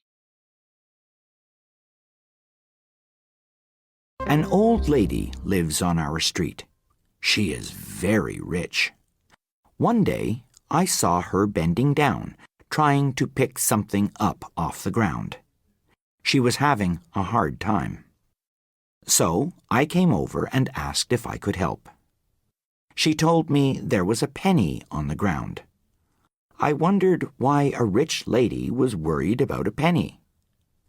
"Oh, I don't need it," she said, "but it is good luck to find a penny." I gave her the penny and walked away.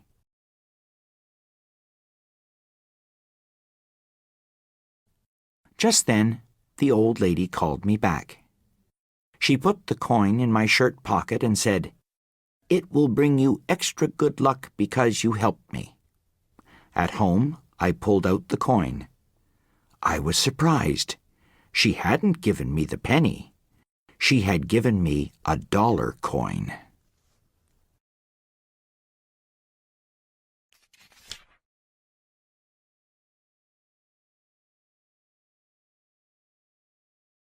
Listen and practice. There once was a man who was very lazy. Every day, a farmer would tell the man, "If you help me bring in my crops, I will give you food." But the lazy man would always answer, "Maybe tomorrow." The summer turned to winter. One day, the lazy man did not have any food left. So he went to the farmer and knocked on his door. He asked, "Can I work for some food today?" The farmer said, "I'm sorry, there's no more work to be done." The man walked away. He sat by the side of the road. He was really hungry. Later, the farmer came up to him and said, "If you help me cut wood, I'll give you some food." Then the farmer smiled and said, "Or would you like to wait until tomorrow?" The man jumped up and started to work immediately.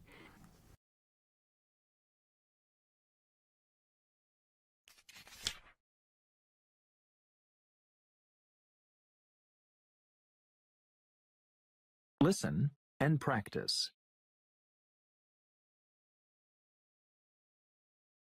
Mahatma Gandhi was a simple man who did great things. He led his country to independence, and the way he did it was amazing. He did not believe in violence. He did not believe in fighting or in wars. He believed in talking things out. The Indian people agreed with him. In 1947, India became a free country. Gandhi lived a poor life by choice. He was a well-educated lawyer. He earned a good salary. But he saw the poor people around him and decided to help them.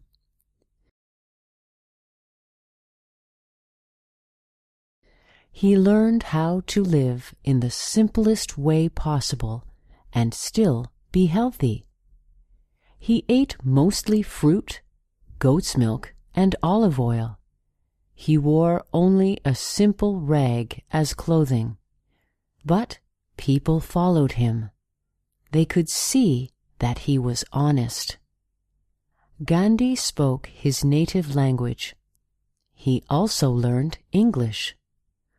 But he spoke English with an Irish accent. Why? His first English teacher was Irish.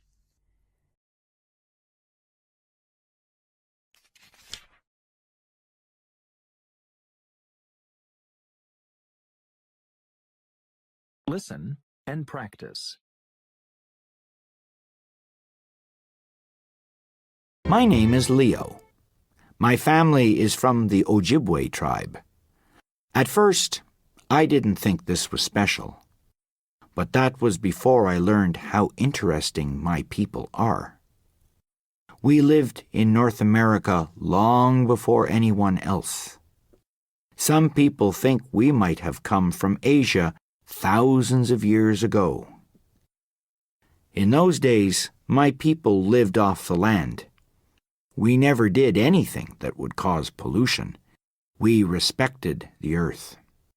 We respected each other.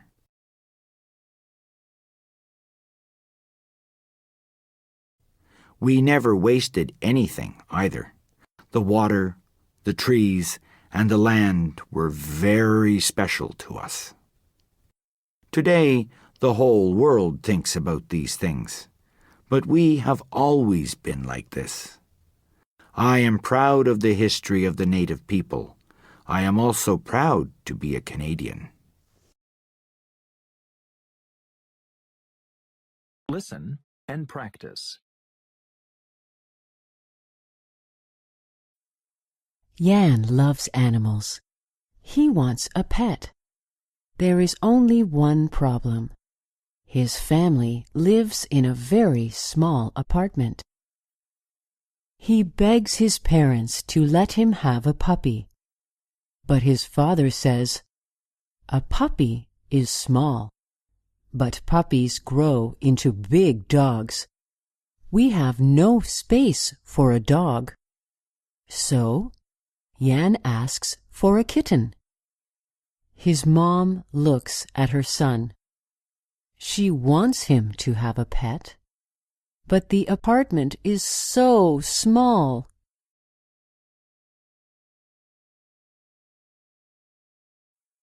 "We cannot get a kitten either," she says. "Kittens become cats, and cats are big." Jan is sad, but he understands.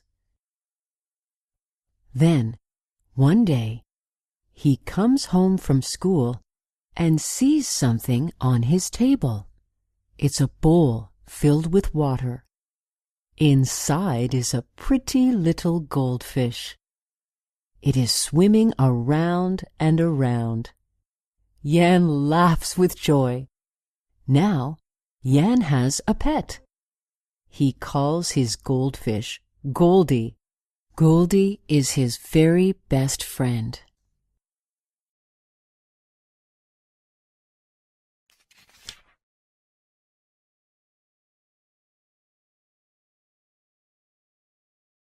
Listen and practice.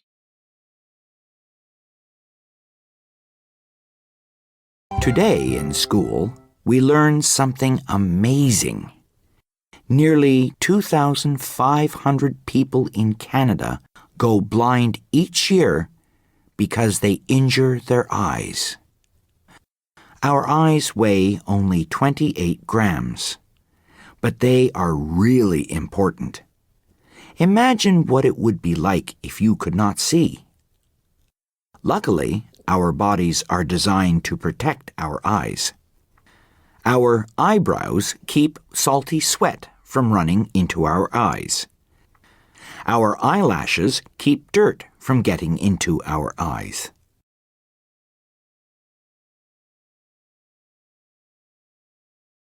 And tears wash away any dirt that gets past our eyelashes. Want to hear something amazing? We blink our eyes 10 million times a year. Each time we blink, a little water enters our eyes and washes dust and dirt away. Did you know that you cannot sneeze with your eyes open? It's true. Next time you feel a sneeze coming, see if you can keep your eyes open while you sneeze. You won't be able to.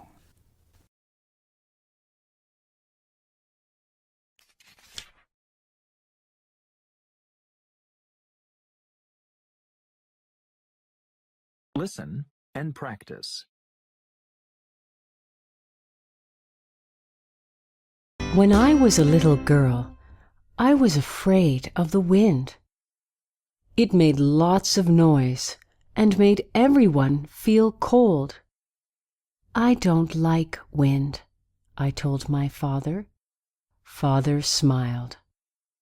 One day, as the wind was blowing strongly, I cried, "Look at the trees! They are all bent. I think it's trees that cause wind. Let's cut down all the trees. Then there will be no more wind. Father laughed. He told me that trees don't create wind. Instead, trees slow down the wind.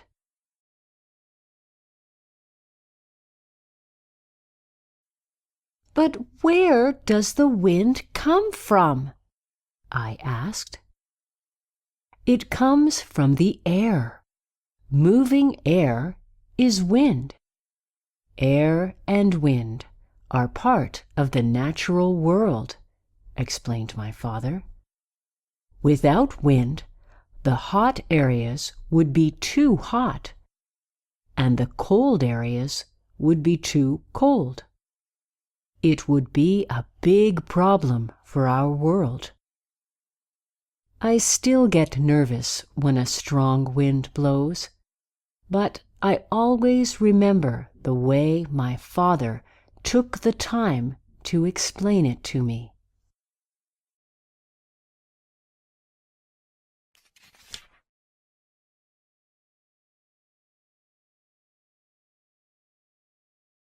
Listen and practice. Little Henry really likes fishing. He and his dad spend a lot of time fishing on the river. Most times, Henry catches fish and throws them back into the river. Sometimes he has a competition with Dad to see who can catch the biggest fish. It is Saturday again. Henry sits on the riverbank for almost an hour. Still, no fish bite. His dad smiles and says, "Fishing is a sport. It exercises your patience."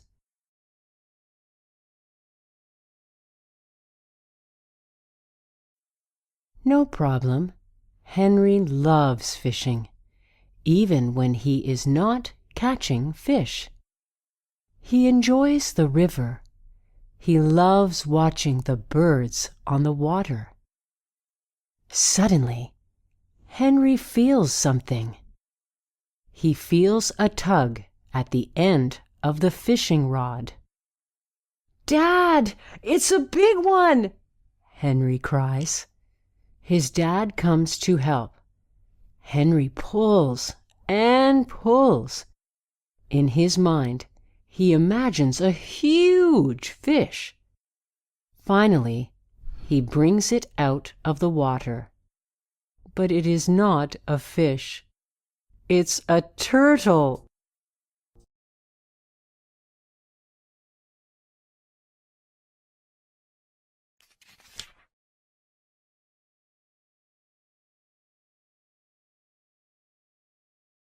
Listen and practice. Mr. Than is 70 years old. He lives in a village in Vietnam. He worked hard all his life as a rice farmer, but now he is retired. He spends his days enjoying his old age. There is one thing you should know about Mr. Than. Mr. Than never went to school. When he was a boy, he had to go to work. Now Mr. Than has a dream. He wants to learn to read. He wants to read to his grandchildren.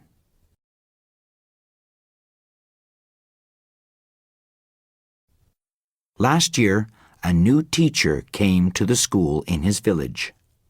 The teacher opened a night class to teach adults to read. Of course, Mr. Than signed up right away. Now he goes to school 2 nights a week. It is not easy, but already he can read more than 500 words. Mr. Than is dreaming about the day he will be able to read to his grandchildren. It makes him very happy to think about it.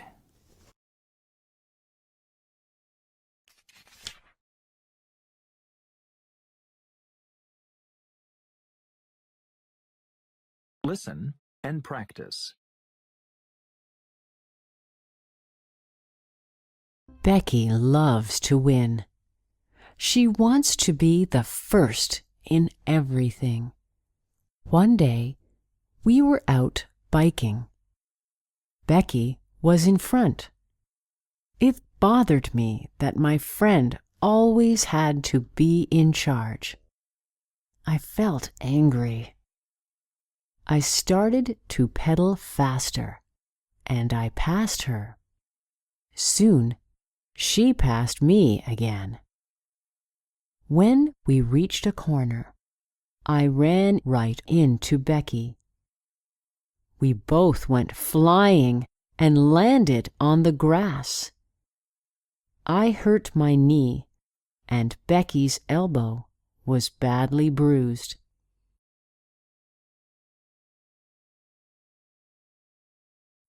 Our parents took us to the hospital.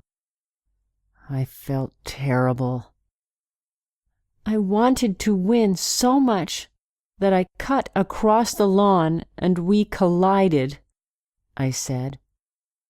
It's my fault, Becky said. Instead of letting you pass, I had to win. I'm sorry. I gave my best friend a hug. We had both grown up a little that day, but it was a painful lesson.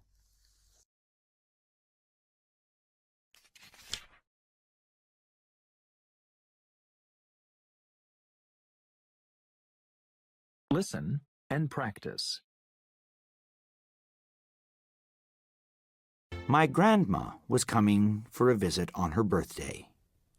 What was so special about that? Grandma was turning 100 years old, but even more amazing, she was traveling by airplane. Mom says flying is not easy. What if Grandma got lost at the airport? What if she got sick on the plane? Many things could go wrong. We were nervous.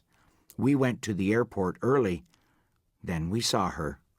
Grandma was with the pilot. He was smiling. Grandma waved. I ran to give her a hug. The pilot said, "When I heard she was coming to celebrate her 100th birthday, I knew how lucky I was. She is the oldest passenger I have ever had fly on my plane." I gave Grandma a big kiss. She smiled and said, "On my 101st birthday, maybe I will dive in the ocean."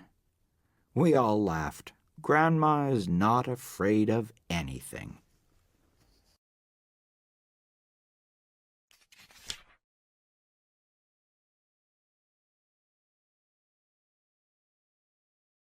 Listen and practice. Mr. Slow and Mr. Fast are friends, but they are not the same. Mr. Slow always takes his time. He talks slowly, he walks slowly. He even takes a long time to eat. Mr. Slow is really slow. Mr. Fast is the opposite. He is always in a hurry. He talks fast, he walks fast, he even rushes when he eats. Mr. Fast is really fast.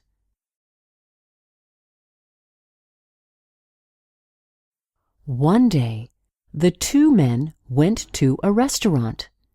As usual, Mr. Fast ordered his food right away. Mr. Slow took a long time to decide what he wanted. Mr. Fast finished eating before Mr. Slow even got his meal. Still, Mr. Fast waited for his friend. "Take your time," he said quickly. "You are slow like a turtle. I am fast like a rabbit. But I can wait because you are my friend."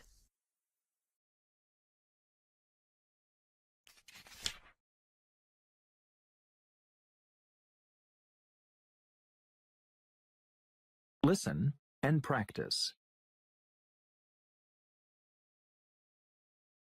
There are many kinds of hair.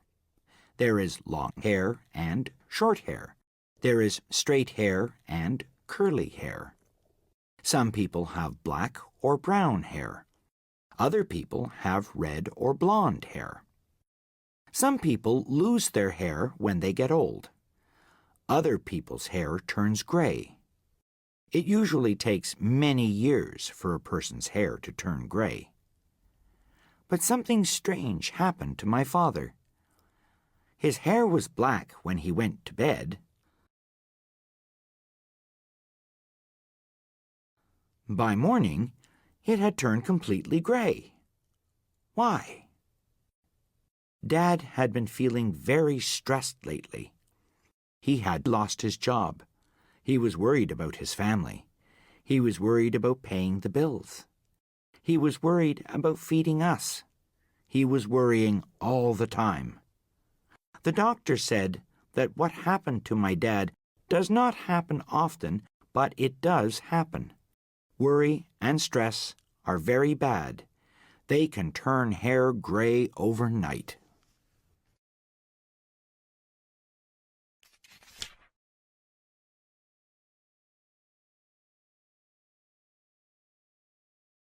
Listen and practice.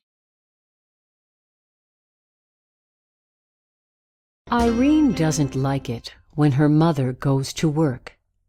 Every day she begs her mom to stay home. Can you please stay home? Can you pick me up from school? Please, Mom. But her mother always says, "No, honey, I need to work." Irene doesn't understand. "Why?" she asks. Mom explains it to her.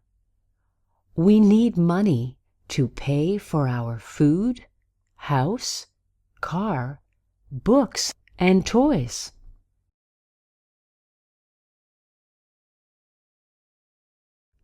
I go to work to make money for us.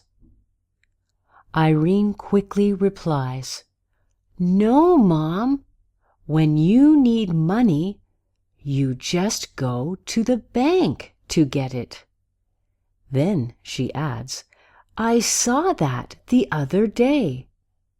Mom laughs and says, "Yes, I can go to the bank to get money, but that's only possible once I have earned the money and put it in a bank account."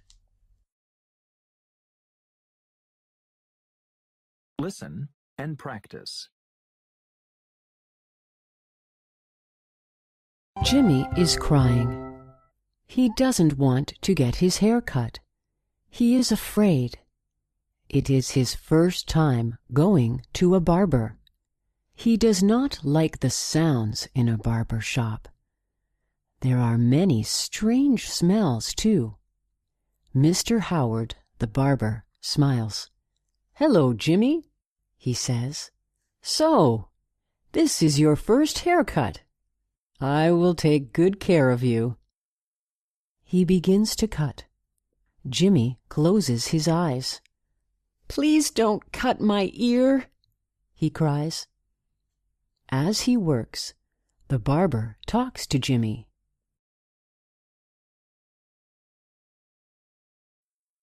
"Do you know that people who have red hair like you have only 90,000 hairs on their head? People who have black hair have more than 110,000 hairs." That is interesting, thinks Jimmy. The average hair lives about 5.5 years, and we lose about 100 hairs a day, says Mr. Howard. Jimmy likes the barber. In no time at all, the barber says, "You can open your eyes now." Jimmy cannot believe it. It didn't hurt. It was fun.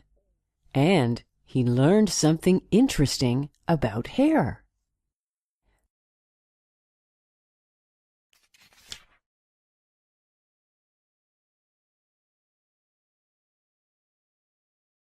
Listen and practice. Every year, we have a race at school to see who can run the fastest. And every year, my friend Jim wins.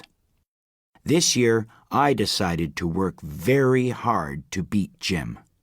I trained very hard and ran every day. Finally, the day of the race came. Everyone got ready at the start line. Then the gun went off with a bang. I was in the lead, but I could tell Jim was catching up fast. Soon we were running together. It was the last turn before the finish line. We ran side by side. It was fun. We did not care who won anymore. We could always share the prize. We were having so much fun that we did not notice that another boy had passed us both. Ron zipped by at the very last second. In the end, Jim and I shared second place.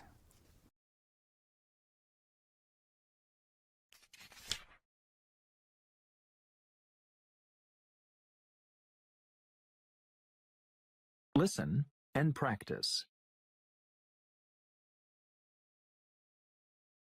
We boil the egg. When it has cooled, Mom hits the shell with a spoon.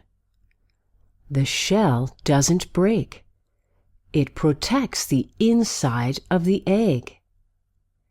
She says, "Your teeth have a shell too. It is called enamel." Now, the fun part. We fill the jar with vinegar. Then we put the egg inside and close the jar with a lid. Now we wait. What will happen? It is exciting. 2 days later, we open the jar.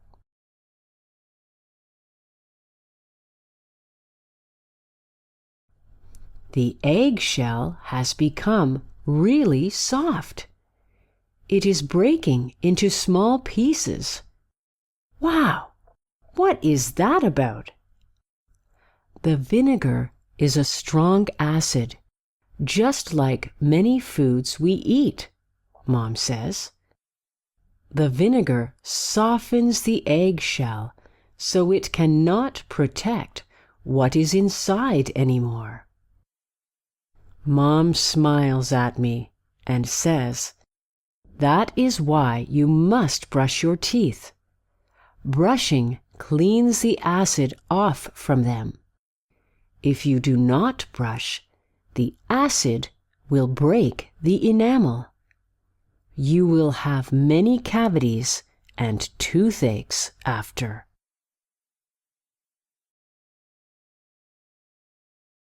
There is one thing that I really, really hate doing.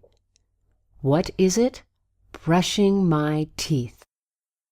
I just don't see the reason for all this brushing. Mom is always making sure I brush in the morning, and I brush my teeth before bed, too. Why? That's what I want to know. Mom is a science teacher. She likes experiments. She says showing is always better than telling.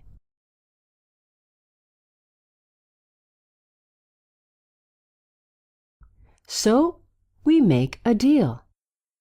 First, Mom has to prove that it is really important to brush teeth at least twice a day.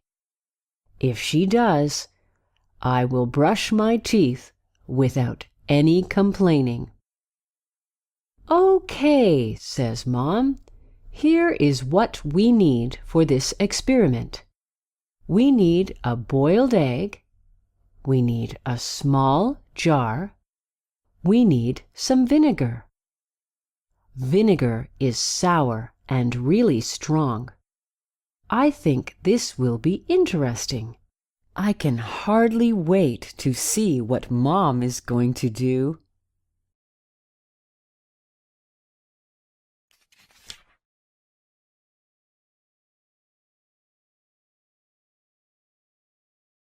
Listen and practice. Look at the sky. But do not look at the sun. The sun is very strong. Its light is so powerful that it can hurt your eyes. Do you know how far the sun is from the Earth? It's about 150 million kilometers away. Wow! That's really far. Even though the sun is far away, the light is still very strong when it reaches us. So the sun is one of the most powerful things in our world.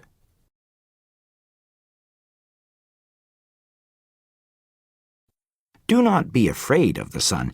It is an important friend. It keeps us warm. It gives us light so we can see. It makes flowers and trees grow. There can be no life on Earth without the sun. That is why we call it our friendly sun. It is our friend because it gives us many things. But be careful. It is a very powerful friend.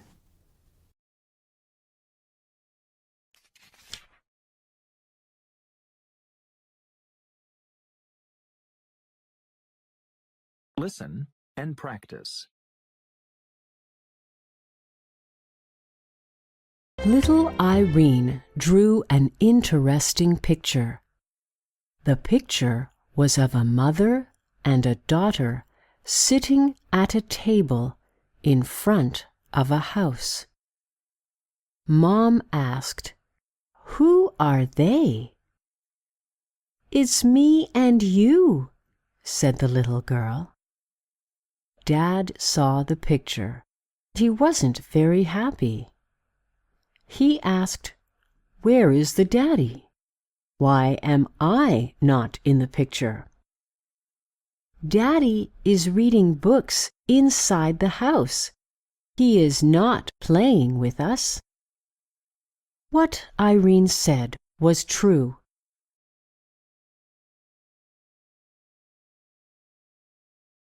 Her dad was busy studying to become a doctor. He spent all his time reading books. He was so busy that he didn't have time to sit outside with them. Irene's mom pointed out, "See, that's how your daughter will remember you. If you keep busy like this all the time, you won't be in any of her childhood pictures." From that day on, Irene's dad started going out more often with his daughter and wife.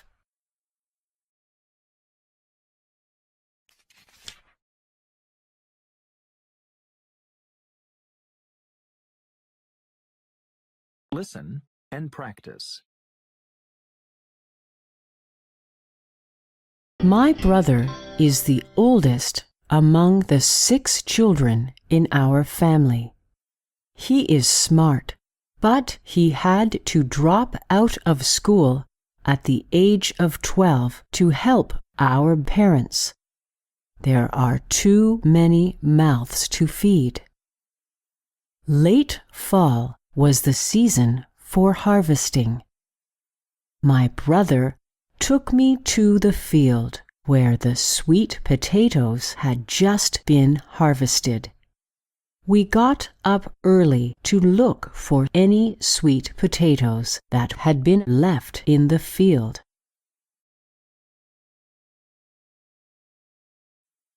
With a heavy shovel, my brother started digging. My job was to watch the ground to see if any sweet potatoes appeared. It was still a little dark. My eyes opened wide while my brother dug in the soil. "Wait! I saw one!" I yelled. My brother stopped digging.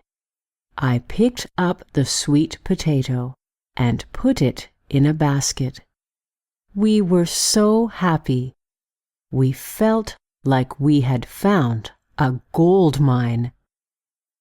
An hour later, when other people had come to the field, our basket was filled with sweet potatoes.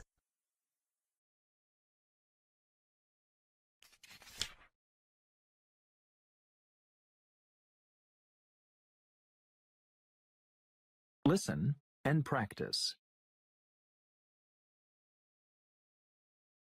"Hi, Mr. Green," Sally waved to the old man sitting on his front porch. "Don't say hi to him. He's mean," whispered her friend Josh. "He's not mean. He's just sad." "Sad about what?" "His wife went away." That made him sad. That night, Sally decided to draw a picture for her neighbor. She drew herself and Mr. Green sitting on his porch drinking lemonade. She drew big smiles on their faces and a bright sun in the sky. The next day, Sally gave Mr. Green the picture. He looked like he was going to cry. Sally felt bad. "I just wanted to see you smile again," she said shyly. Mr. Green looked up from the picture. "Would you like some lemonade, Sally?" he asked. "Yes, I would. Thank you." As Sally and Mr. Green sat on his porch enjoying their lemonade, mean Mr. Green was smiling again.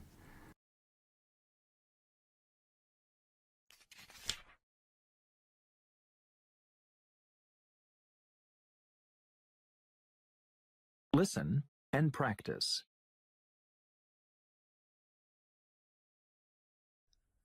One morning, Becky's father said, "There is a mouse in the kitchen.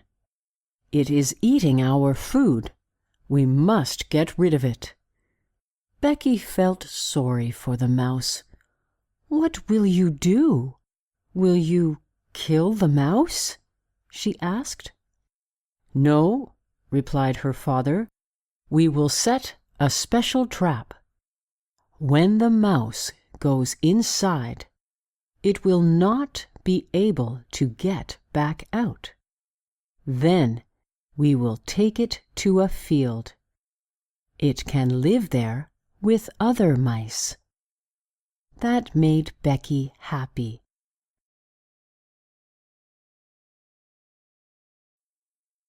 The next day, she looked at the mouse trap. There was a little gray mouse inside. It looked very frightened. Becky and her father took the mouse to a big field. Her father put the trap on the ground. The mouse ran into the field.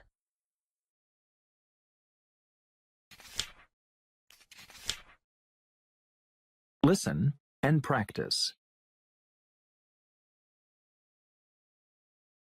Eddie and Casey did not like eating vegetables. They liked meat and fish. They liked rice and bread. They even liked apples, grapes, and bananas. But they did not like vegetables. One day, their mom told them a story. Long ago, the native people in Canada grew 3 special vegetables. They planted corn, beans, and pumpkins very close to each other in the garden.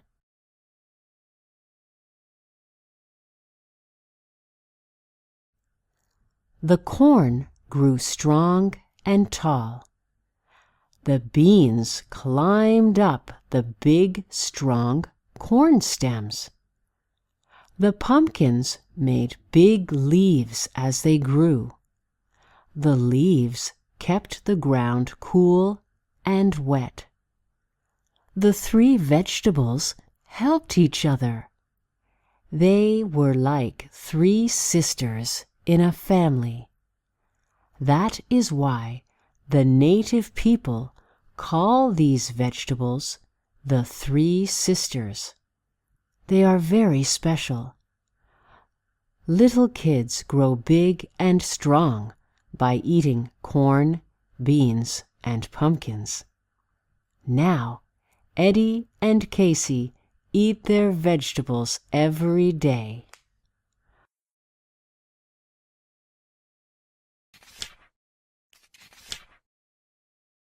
Listen and practice.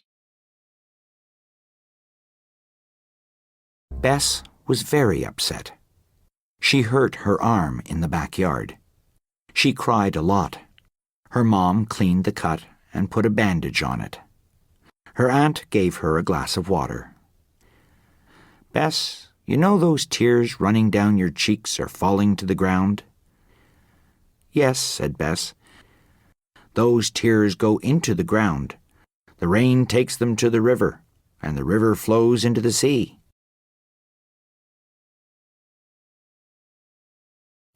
Then the hot sun makes the wet air from the sea rise up into the sky.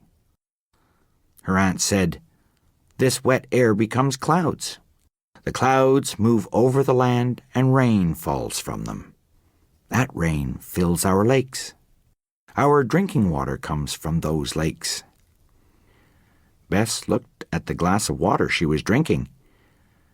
You mean I'm drinking my own tears? She said, smiling.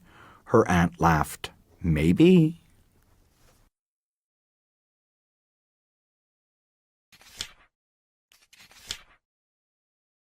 Listen and practice. Some people do things for money. But Jonas Salk did things for people.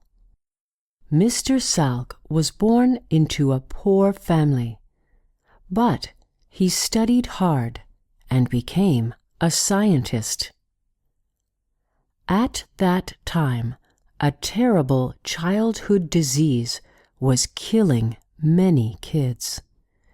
It was making others very sick and unable to walk. It was called polio. It scared people everywhere. They wanted someone to find a way to protect children from this disease. But that was not easy.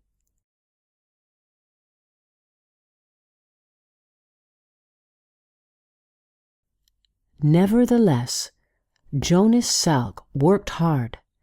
In 1952, he discovered a vaccination that worked. Soon, polio began to disappear. The world was very happy. They honored the great scientist. Mr. Salk could have made a lot of money from his discovery, but he decided that he did not want to do that. He gave away his discovery for free. When a writer asked him why, he said, I want as many kids as possible to get this vaccination. That alone will make me happy.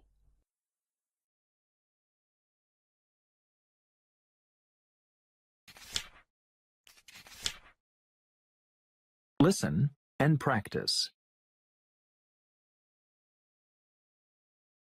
I'm the youngest girl in my family.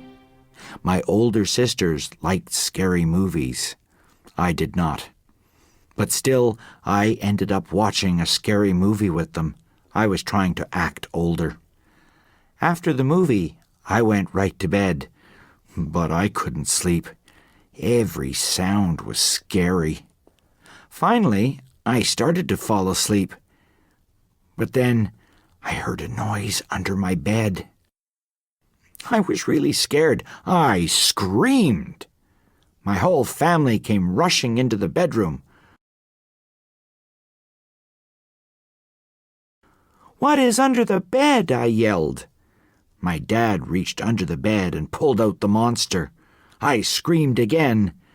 Then I laughed. It was our cat, Willie. Dad put Willie on the bed with me. I finally fell asleep. When I woke up in the morning, I said to my cat, "No more scary movies for me, Willie." I could see that he agreed. It had been a scary night for him, too.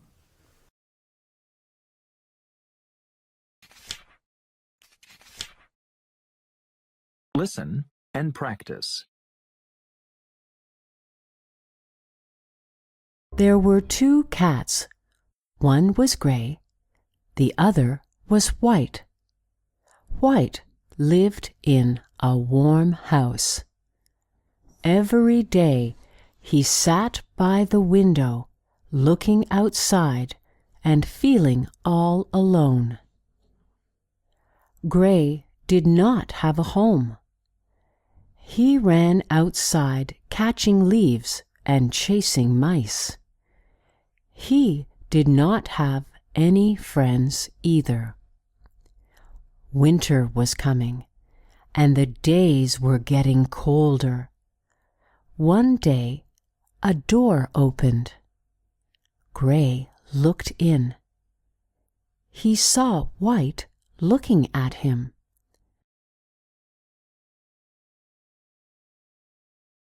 The house was warm. Gray smelled delicious cat food. He took a step into the house. Then he took another. Soon he was in the house. He looked around. It was safe and warm. White walked over. The 2 touched nose to nose, sniffing each other. Soon they were cuddled together in the soft cat bed.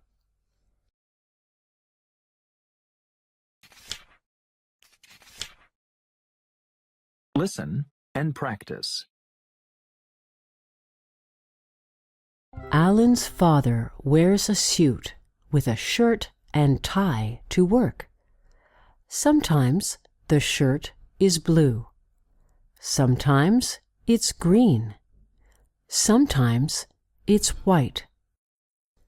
But every morning he needs Alan's help to get a tie that matches his shirt. What's the problem? Alan's father is colorblind. He cannot tell green from red. He cannot tell blue from green.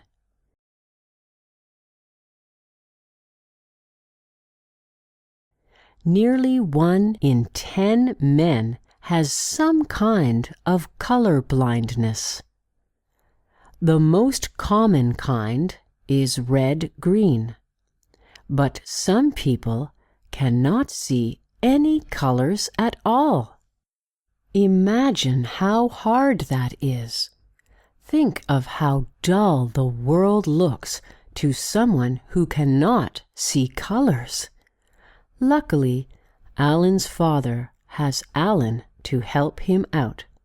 Still, it's a problem he lives with every day.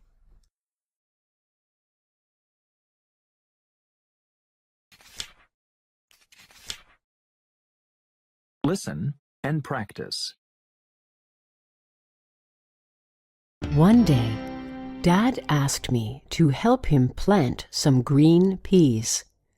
We put them a few inches into the ground.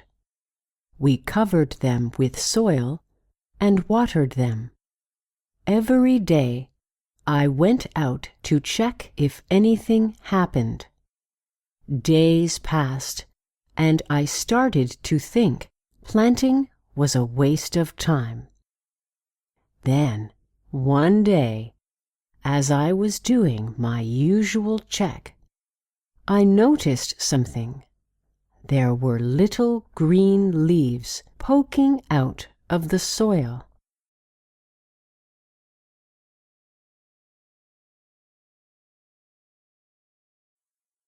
It may seem silly, but it was very exciting to see this. The seeds we planted turned into plants. And these plants were going to grow sweet little peas. It made me think about how everything grows, even how people grow.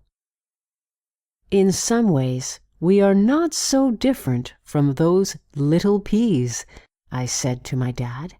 We need food, water, and a place to grow. I learned a lot from those little seeds.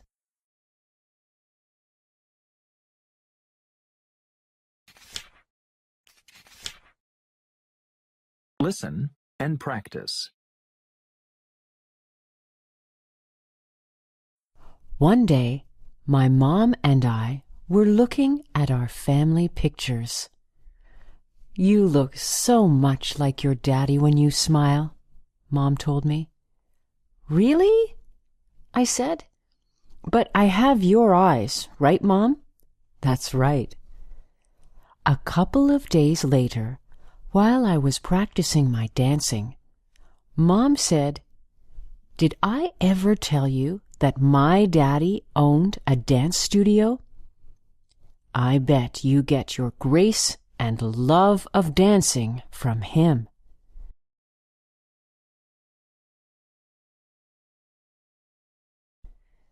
Grandpa died before I was born, but after hearing my mom say this, I felt that I knew him better, since we had something in common. Who else am I like? Let's see. You have a lovely singing voice like Uncle Kevin. And you love girly things just like I did when I was your age. I like those pieces of me, I said as I ran upstairs to sing to my dolls. I like that there are pieces of me that are all my own.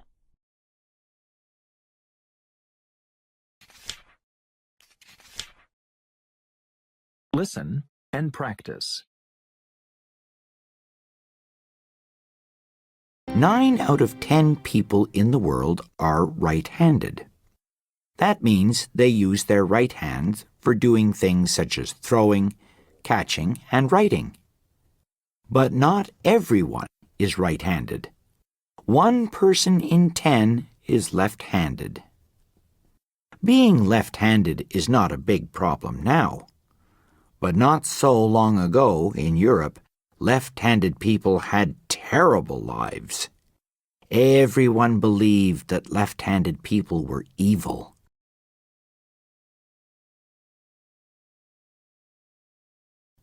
If they were caught writing with their left hands, they could be killed. Left-handed children were forced to write with their right hands. They were often beaten until they stopped using their left hands. No one wanted to marry left-handed people. It was hard for them to get a job, and they often had no friends. Today, it's still not easy being left-handed. Most things in the world are designed for people who are right-handed. But the way we think about being left-handed has changed.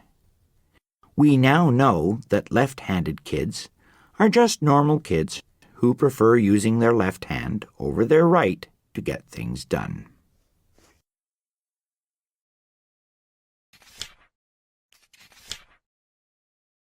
Listen and practice. Andrew and his family were out in their car. Dad was driving.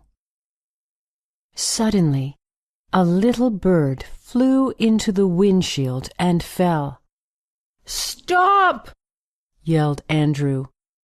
Dad stopped the car, looking sad. He said, "The bird is probably dead." Andrew jumped out of the car, pulling off his woolly hat. Gently, he picked up the bird and put it in his hat. Then he put the hat inside his coat. All the way, Andrew kept the bird warm.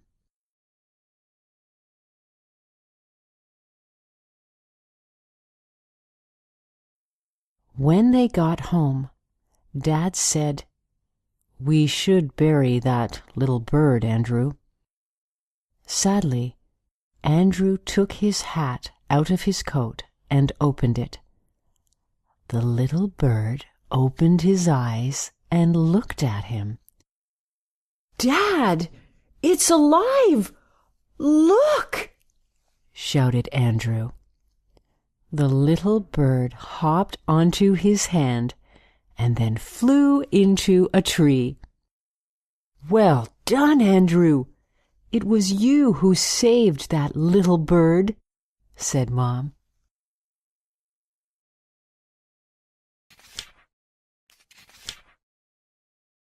Listen and practice. Every year, on February 14th, people around the world say, "I like you," in a special way. They send or give a card to a person they really like. The day is called Valentine's Day. It is very popular in the United States, Canada, and England. In many schools, kids spend part of the Valentine's Day making cards. They give them to friends, teachers, and special people. No one knows for sure why this special day began. It takes its name from a Christian saint called Saint Valentine, but not much is known about him. It's always a good thing to stop and tell someone how much you like them on any day of the year. But it's kind of nice to know that on February 14th, millions of people are doing the same thing you are.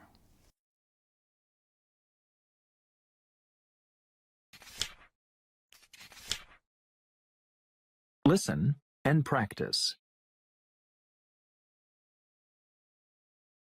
"It's easy," yelled my older brother. "Anybody can do it." Anybody but me. I had a new bike, but I kept falling off. I was about to give up. Then my grandmother came outside. "Here, let me show you," she said. We all said, "No, Grandma, you'll fall down. You'll hurt yourself." My grandmother is small, but when she wants to do something, you'd better stay out of her way. My sister helped her get on my bike. Grandma started to pedal. Soon she took off.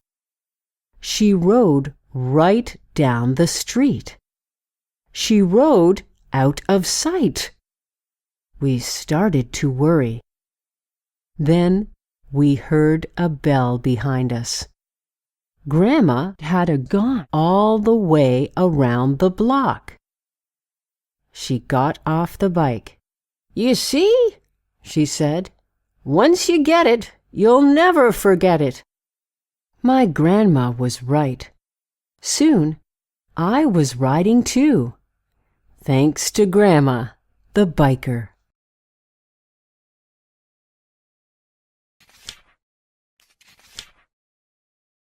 Listen and practice. Patrick loves his cars. In his room, he has toy cars of all makes, models, and colors everywhere. Near his home, there is a toy store. It is Patrick's favorite store. Patrick's grandparents love their little boy. Every time they come to visit, they take him to the store and add a few toy cars to his collection. One day, Patrick's mom said, "You have too many toy cars, my boy. I have to give some of them away." But Patrick begged, "No, Mom, please."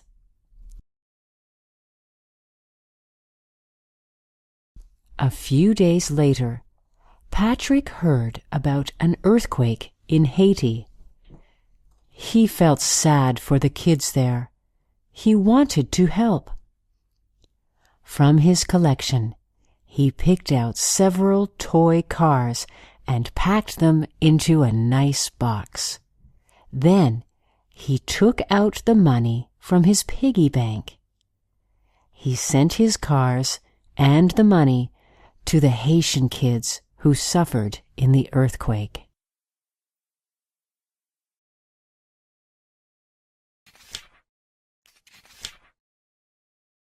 Listen and practice. Have you ever heard of the expression "cry wolf"? Do you know what it means and where it comes from? Here is the story.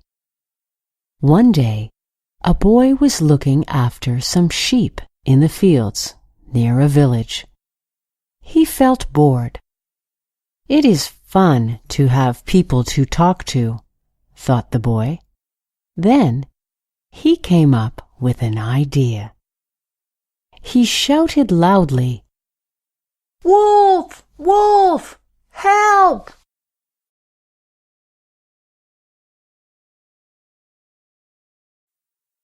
The people in the nearby village heard his cries. They immediately dropped what they were doing and came running to help the boy. But there was no wolf. Both the boy and the sheep were safe. So the people returned to their work. Soon, the boy grew lonely again. "Wolf! Wolf!" he cried.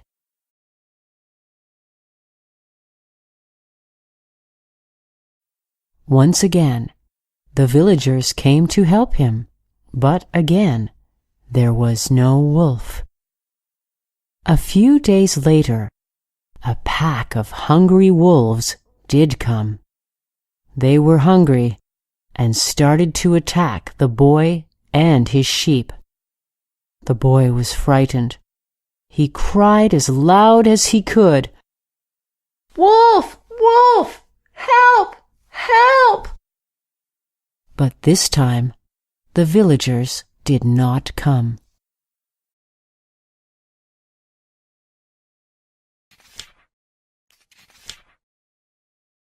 Listen and practice.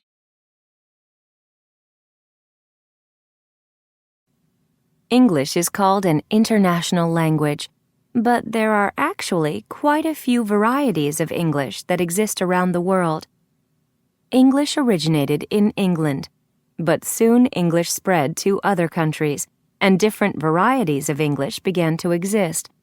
Today, the countries in which English is spoken can be divided into 3 groups.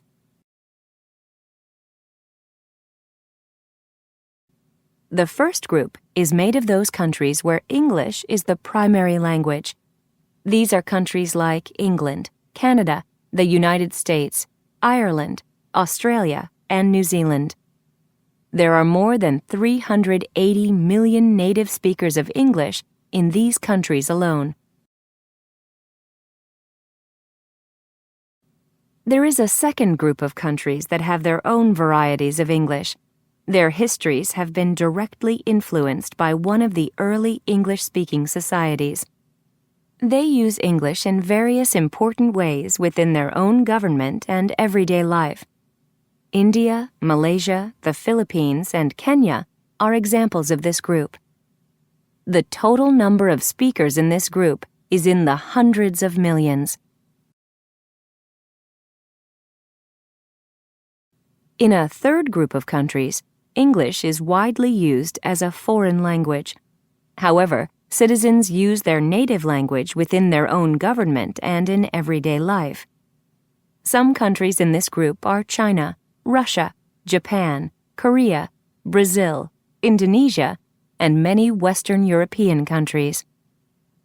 Some people calculate the number of speakers in this group to be as many as 1 billion, and it is growing fast. This changing situation raises many questions. Will another language replace English as the international language? If not, will people continue to use the English of countries such as England or the United States as models? Will new varieties of English develop in countries such as China or Brazil? Or, in the future, will a new international variety of English develop that doesn't belong to any one country, but to an entire area, like Asia or Europe?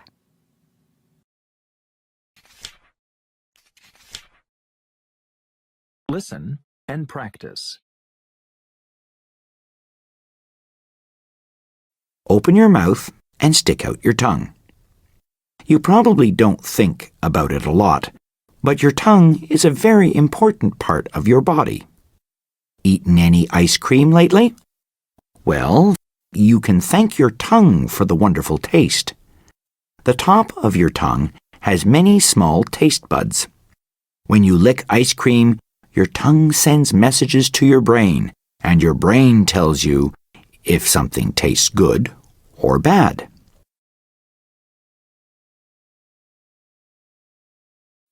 Your tongue weighs only about 50 grams.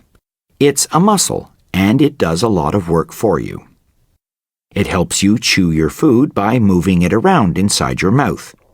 It helps you swallow by pushing the food to the back of your mouth. Your tongue helps you talk, too. That's right. Many sounds cannot be made without your tongue. Does your tongue ever rest? No. Even when you are asleep, your tongue is moving. It keeps your mouth from getting too dry.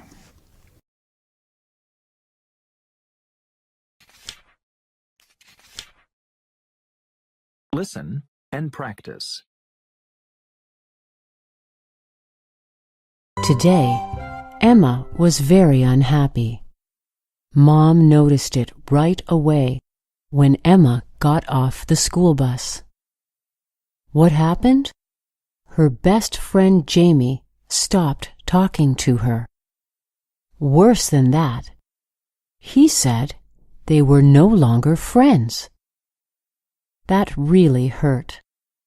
Emma told her mom that she would like to change schools. Mom was surprised, but she said leaving may not be the best solution. You know, something like this could happen in another school too.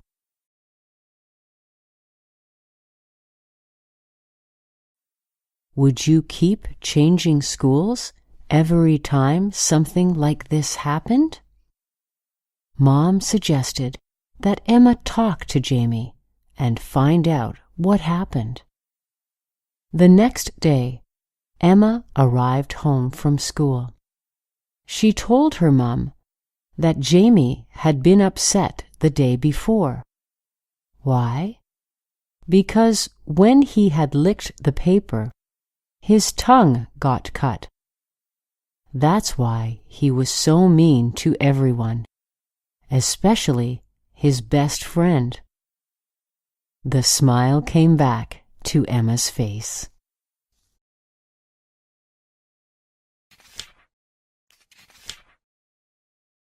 Listen and practice. House fires kill many people, but there is something you can do about them. get a smoke detector.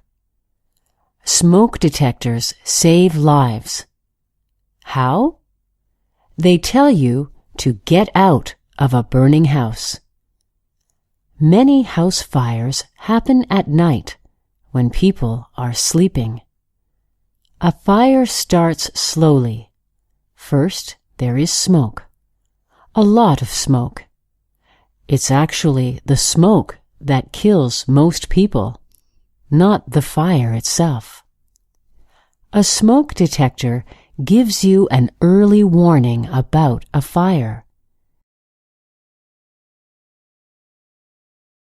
It makes a very loud noise when there is smoke. It wakes you up so you can get out of the house. That's how smoke detectors work. If you have a plan, you will know what to do.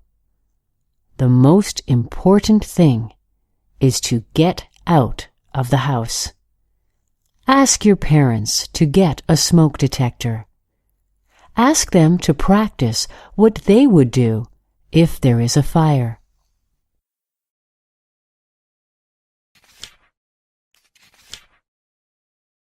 Listen and practice.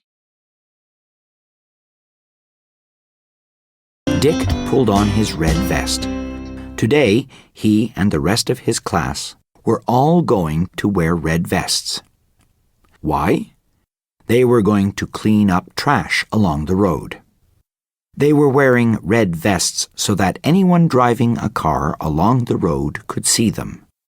Even Mr. Tyler, the gym teacher, was going to wear one. Mr. Tyler gave everyone a black bag. "I want you all to be careful," he told them.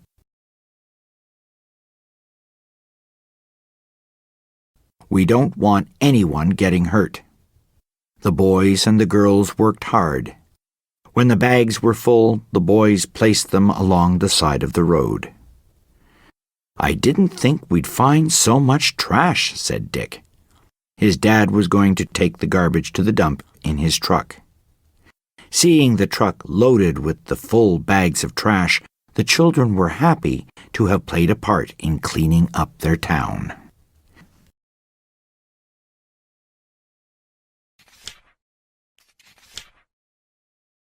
Listen and practice. Little Irene burst into tears. She ran to her mom and cried, "My dog lost his nose." Irene's mom tried to comfort her. "It's okay, sweetie. It's a toy dog. It doesn't matter if he has no nose." But little Irene did not agree. "No, he needs his nose. He can't breathe without it." "He will die," Irene said, still crying. "Let me see what we can do." Her mom took the dog and looked. "I have an idea," she said with a smile.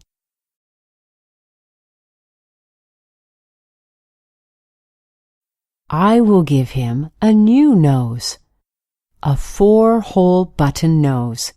That way, he will be able to breathe in more fresh air." "What a great idea," thought Irene as she watched her mom sew the button on the dog's face. Soon, the toy dog had a beautiful new button nose. "Thank you, Mom.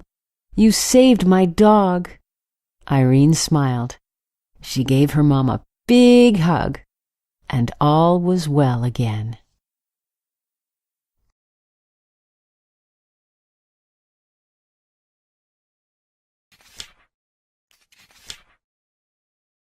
Listen and practice. Some days I feel like a mouse. Other days I feel like a lion. Do you know what I mean?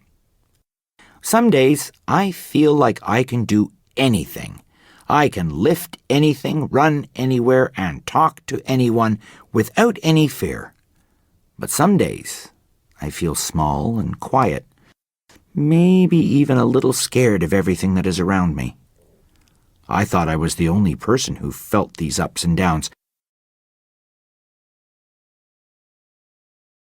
But one day, I talked to the principal in the schoolyard. She said, "I know what you mean." I couldn't believe it. Our principal always seems so strong and happy. She talks to the whole school, and everyone listens. She taught me a little trick. Now, whenever I feel a little unsure of myself, I do this little thing in my head. Promise not to laugh if I tell you? I roar.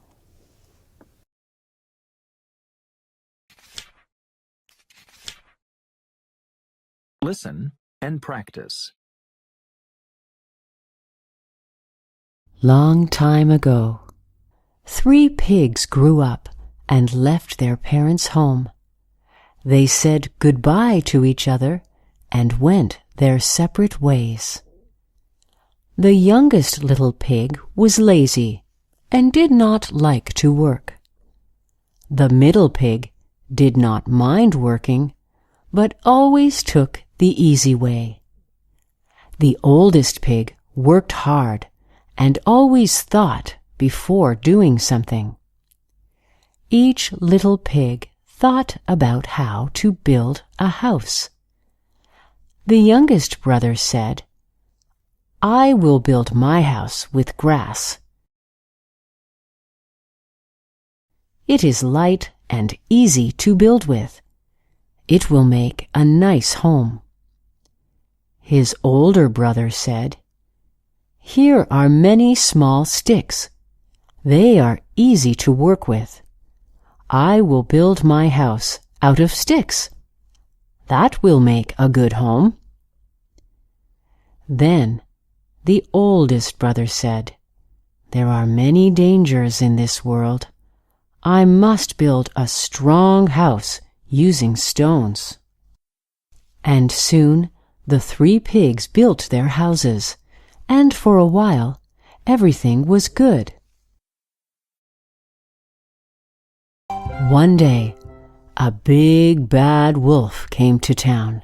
He was hungry, very hungry. His favorite food was pig. He came to the grass house built by the first little pig.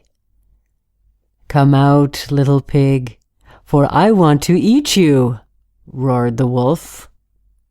The little pig locked his door, but the wolf took a big breath and blew the grass house down. Then he ate the little pig. Next, the wolf came to the house made of sticks. "Come out, little pig, for I want to eat you," roared the wolf.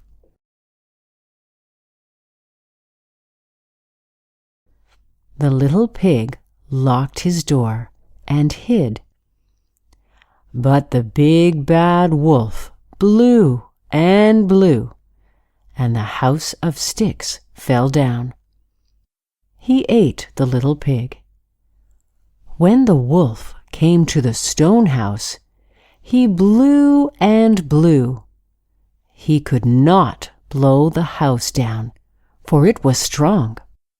Finally, the wolf gave up and went away. The little pig with the stone house lived a long and happy life.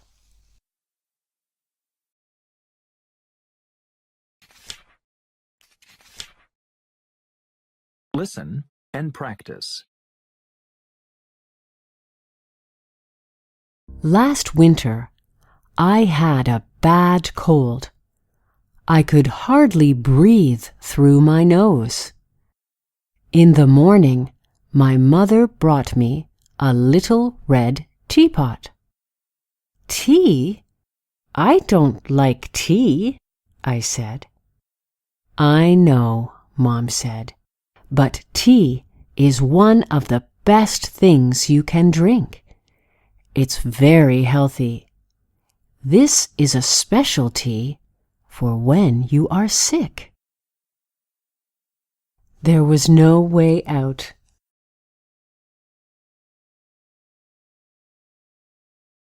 The tea was strong and bitter.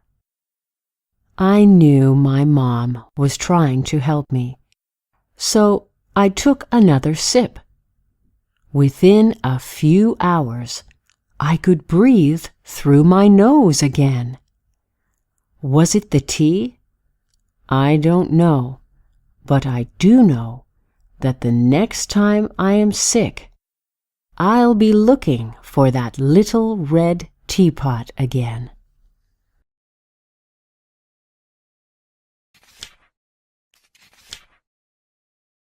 Listen and practice.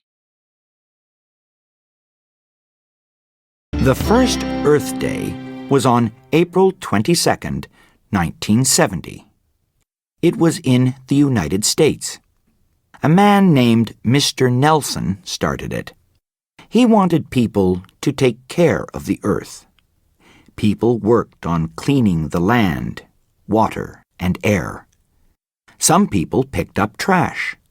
Other people planted trees and flowers. The second Earth Day was on April 22nd, 1990. This time, people all over the world took part.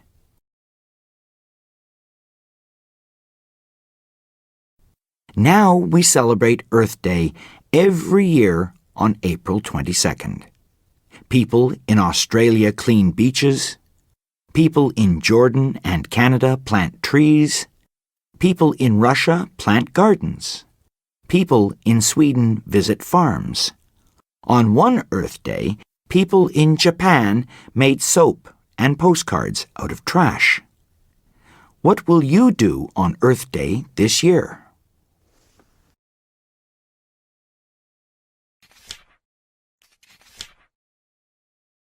Listen and practice. Gina is scared.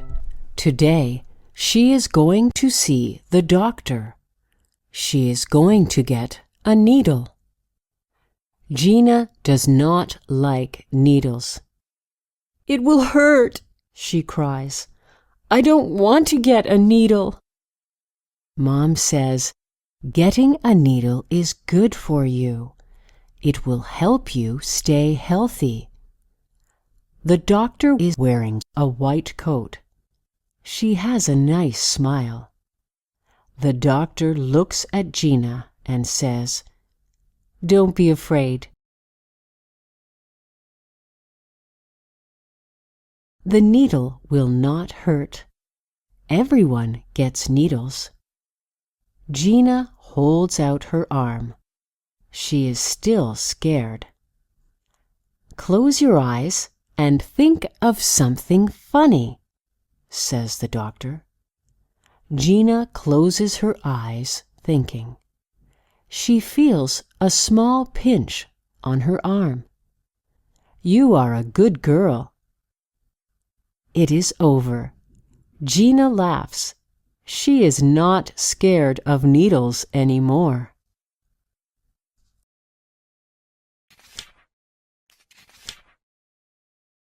Listen and practice. My mother has a favorite chair. She got it from her mother. This chair is very old. It is the only one of its kind because my grandfather made it. One day, my brother pushed me when we were running through the house. I started to slip and ran right into the chair. One of the legs came off. We were shocked. We could not speak. I called my dad at work. He came home and glued it together. He put a clamp on it to hold it in place while the glue dried. My mom came home. We hoped she wouldn't notice, but she saw the clamp on the chair. We told her what had happened. She was very upset. Luckily, the chair is fixed. Even though that old chair is much stronger now, we are not allowed to run in the house anymore.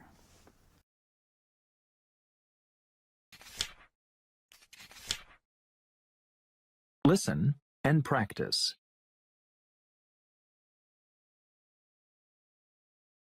The best thing about the weather in London is that it's never extreme.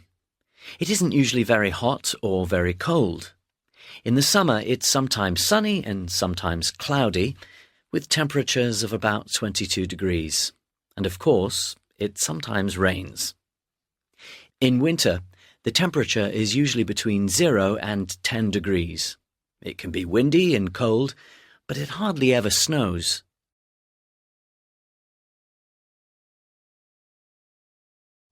In spring and in autumn, the weather is very changeable. You can have all the 4 seasons in one day.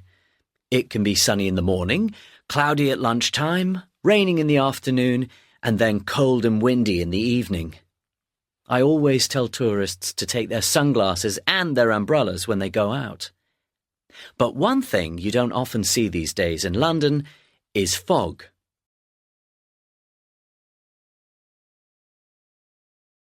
A lot of tourists come to London and say, "Where's the fog? London is always foggy in films." Well, it's true that in the past, that is until the 1950s, London was a very foggy city because the air was really dirty. But today, the air is clean and it's hardly ever foggy.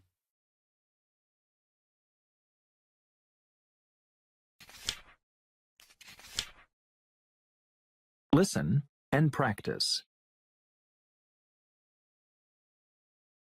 Have you ever been told that you are too short or too tall?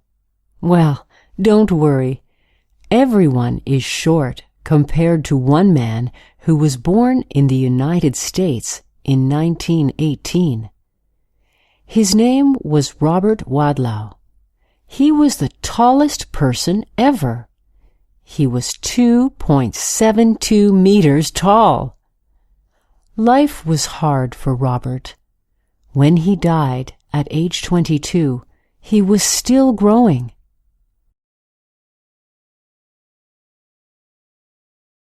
Today, the tallest person alive is Bao Xishun. He is 2.47 meters tall. Bao is a herdsman from Inner Mongolia, China. He is very famous all around the world. But Bao Xishun is very shy and leads a simple life. His friends call him Xishun, or the big guy.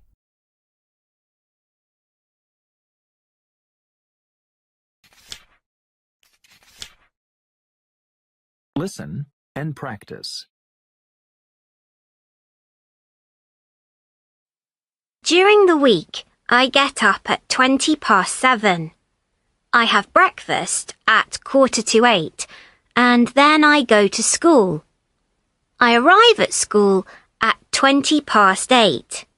It's very close to my house. At school, I have lunch at 12:15. At the end of the school day, I leave school. That's at 2:50. At home, I have dinner with my family. We have dinner at 7:30.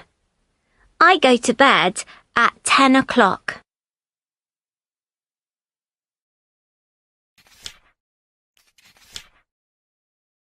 Listen and practice. When George was 6 years old, his father gave him an axe. George chopped many things with his shiny new axe. In his family's backyard was his father's favorite tree.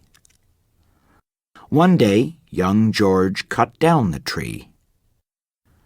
Soon after, his father saw the poor dead tree. He was sad. He was also very angry. He called his son and asked, "Do you know what happened to my cherry tree?"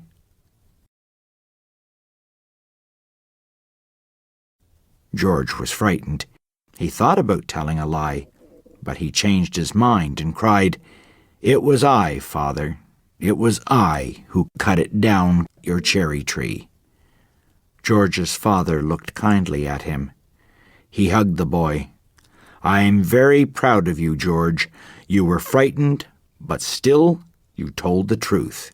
You are worth more to me than 1,000 cherry trees."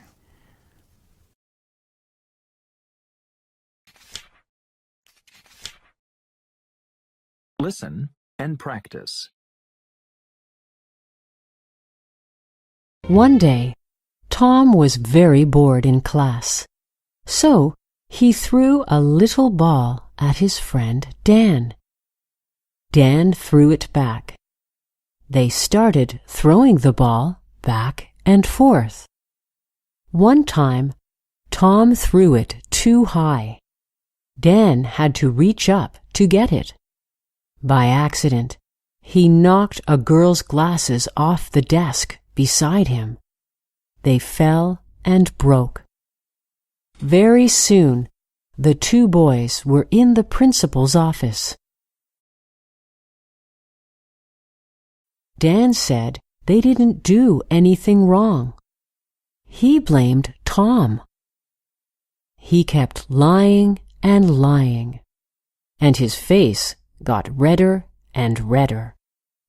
All of a sudden, he burst into tears. It seemed that Dan just couldn't tell any more lies. At the end, Tom and Dan had to pay for the girls' new glasses. They learned that lying just makes things worse.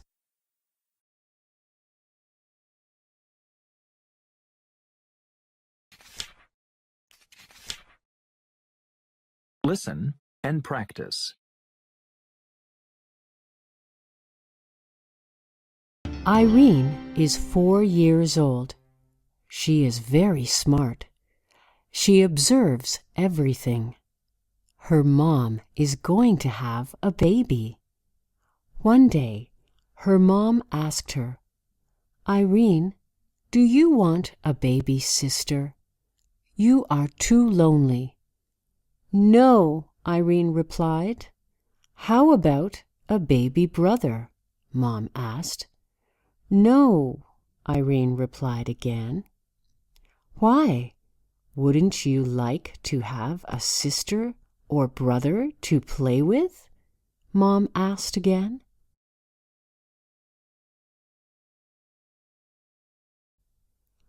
"I would want to play with my sister or brother, but I just wouldn't want your belly to explode. You will feel so much pain.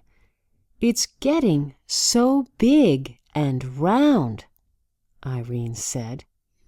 Mom laughed. "Don't worry, my belly won't explode. Why don't we ask Dad to give birth to the baby? He is big and strong," Irene asked. Dad started laughing too. "I'm a man, and men can't do that."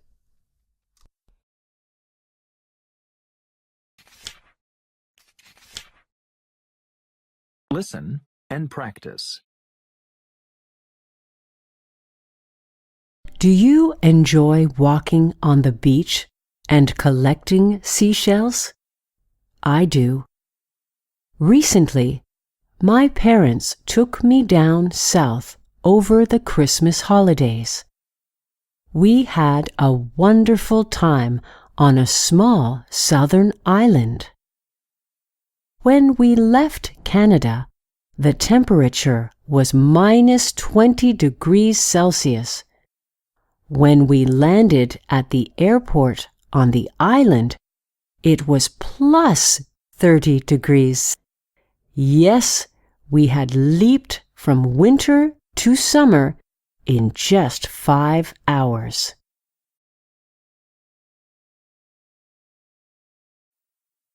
After we checked in at our hotel, we all ran to see the ocean. Amazing! The waves were racing one after another towards the shore. As the water drew away, it left in front of us beautiful shells, shells in various shapes, colors, and sizes. I bent down to pick some up. Soon we had a pile of seashells on the beach. Looking at the seashells, my dad said that each shell showed us a life in the ocean. Imagine how much life there is under the ocean's surface.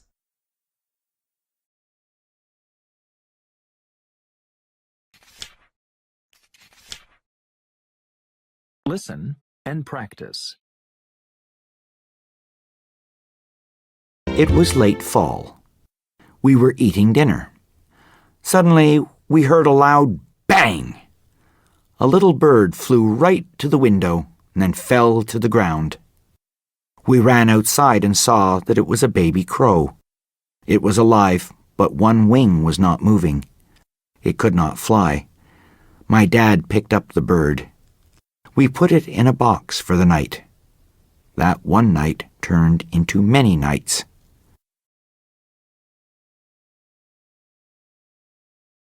We named the bird Max. Max became very friendly to us. He took food from our hands. After a few weeks, his wing healed. Then one day, he flew away. Now, every time I see a crow, I wonder, is that Max? Maybe he will come back for a visit one day.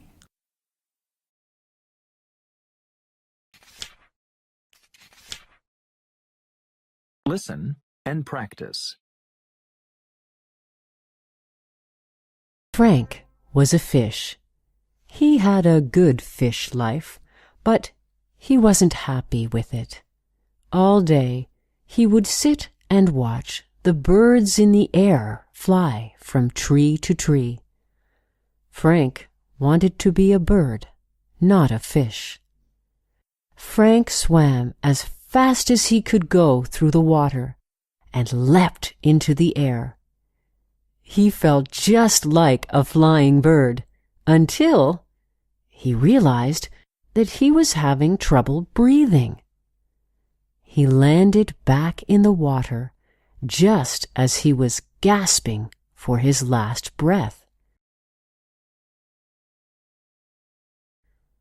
That was strange, he thought.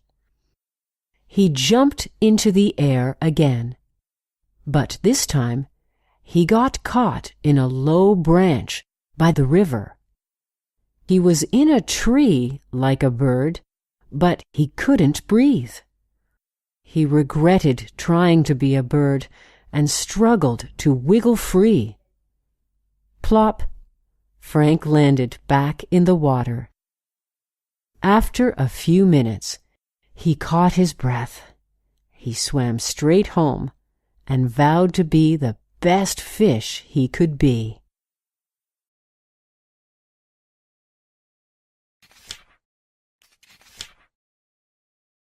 Listen and practice.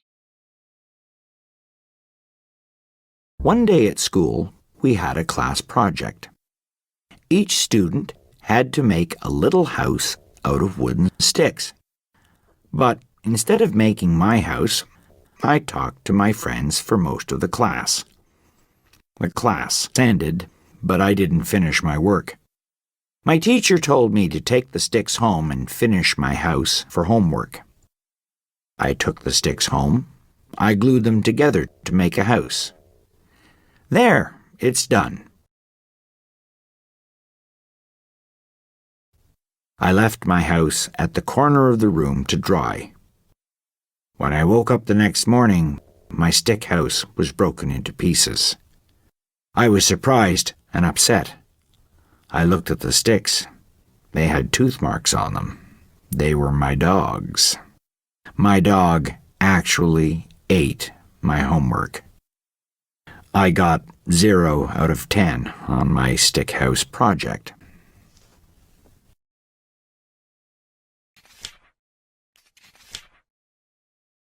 Listen and practice. It was Mother's Day. My uncle's restaurant was very busy. It seemed that every family took their mother out to eat that day. My uncle called me from the restaurant. "Henry, people are lining up outside," he said. "Can you come to help out?" "Sure." I stopped playing my computer game and went to the restaurant with my brother. All we had to do was bring food and water to the tables and take the dirty dishes away when the customers were finished eating. The chefs and their helpers worked like crazy. The kitchen manager called out the orders. The kitchen helpers ran to get things in place.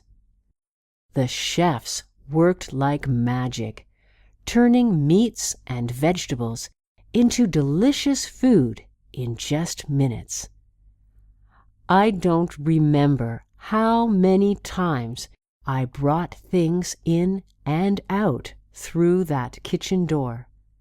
I just remember that at the end of the day, my legs were very sore. I was really tired. The next day, I told my friends. It felt like I walked all the way from Ottawa to Montreal.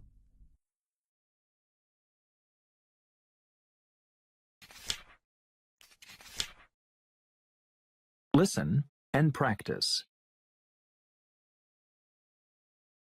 Whales are big animals, really big. Some whales are bigger than elephants. One kind of whale is actually the biggest animal in the world. Whales swim in water.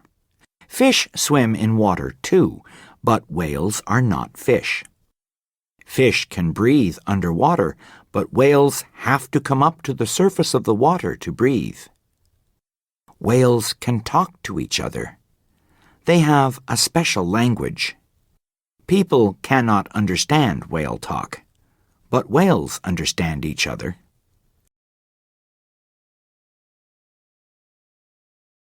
Today, people are trying to help the whales.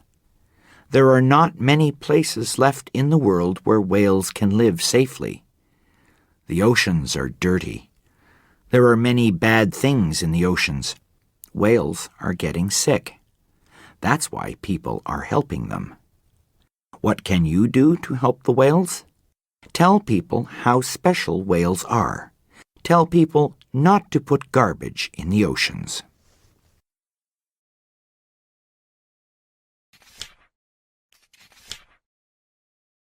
Listen and practice. There are only 26 letters in the English alphabet. It must be an easy language to learn, right? Well, ask anyone who has mastered English, and they'll tell you that nothing could be further from the truth. Although English has only 26 letters, you can make many words with those letters. In fact, English has more words than any other language in the world. How many? About 800,000 words. Give or take a few hundred.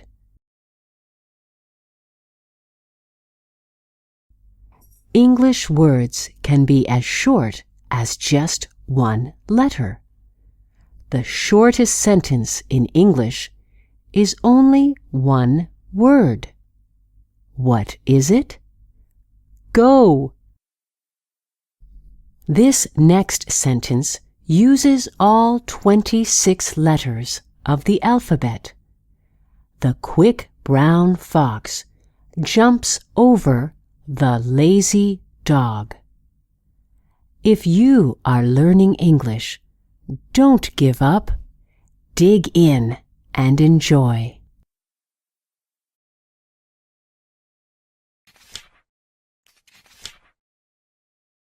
Listen and practice.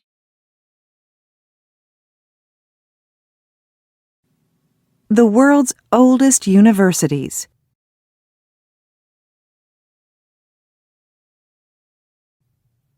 Many universities around the world are proud to have long histories and strong traditions.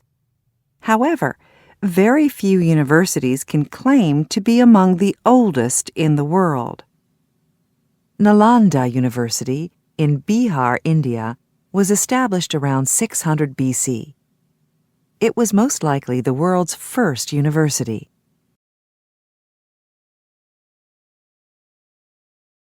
In the past, scholars came from Europe, China, and all over India to learn about science, medicine, the Buddhist religion, and other subjects.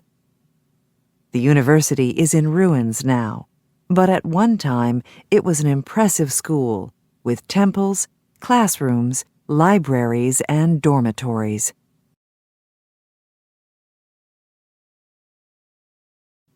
According to the Guinness Book of World Records, the University of Al-Qarawiyyin in Fez, Morocco, is the oldest surviving university in the world. It was probably founded in 859 and became a famous place to study natural sciences. In 1957, after more than 1,000 years as a university, Al-Qarawiyyin added mathematics, physics, chemistry, and various foreign languages to its traditional list of subjects for study.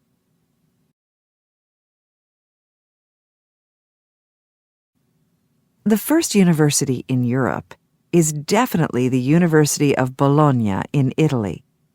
It was one of the few universities in Europe that were not influenced by religion.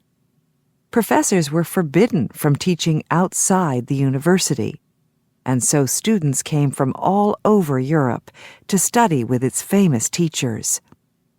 Since opening in 1088, the University of Bologna has never closed its doors, despite the many wars in Europe.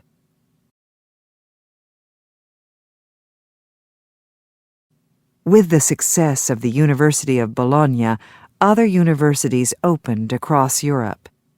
They were started by kings, religious groups, and former professors. Today, there are so many universities that students don't need to go far to study. They are sure to find one close to home.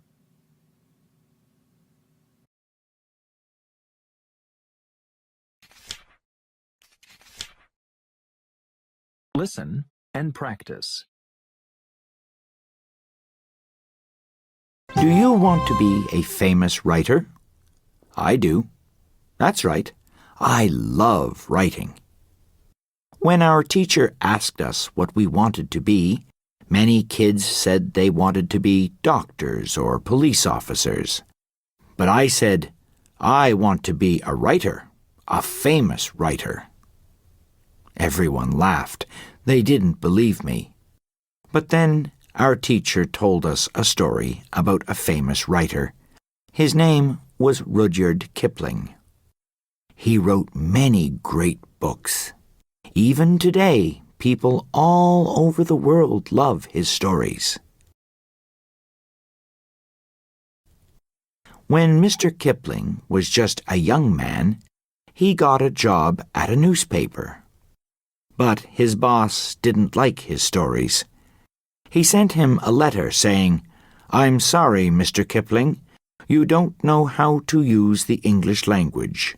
This isn't a kindergarten for amateur writers."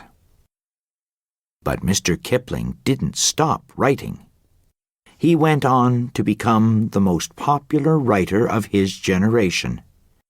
So, I am going to keep trying. It's always better to believe in yourself and follow your dreams.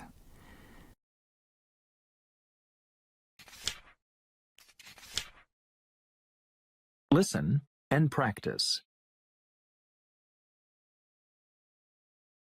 This year, my mom made me a new pair of gloves for my birthday. That day, I wore them to the skating rink. It got quite warm. Everyone took off their heavy coats and hats. I took off my new gloves. I put them safely in my jacket and skated around in my sweater. When it was time to go home, I picked up my jacket. But my gloves were gone. I could not believe it. I went home and told my parents. They were upset with me. I felt terrible. Later that evening, the doorbell rang. It was a boy from school. He had the exact same jacket as me. I had accidentally picked up the wrong jacket. "Missing these?" he asked as he handed me my gloves and jacket.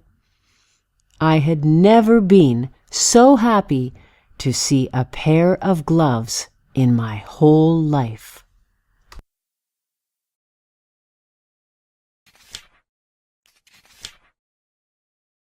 Listen and practice. My mom loves music. She wants me to become a pianist. But I like sports. I play baseball every day after school. Sometimes I stay out playing until it gets dark. So when my mom signed me up for piano lessons, I was not happy. Mom said I had to try the piano for 1 year. I went to the first lesson. It was very difficult. My fingers were not good at pushing the right piano keys. They were good at holding a ball. A little girl there saw me struggling. She said to me, "I will help you learn to play the piano if you teach me to play baseball." We became good friends that day. She taught me how to play Beethoven. I taught her to throw a curveball. Now I don't know which I like better, baseball or piano.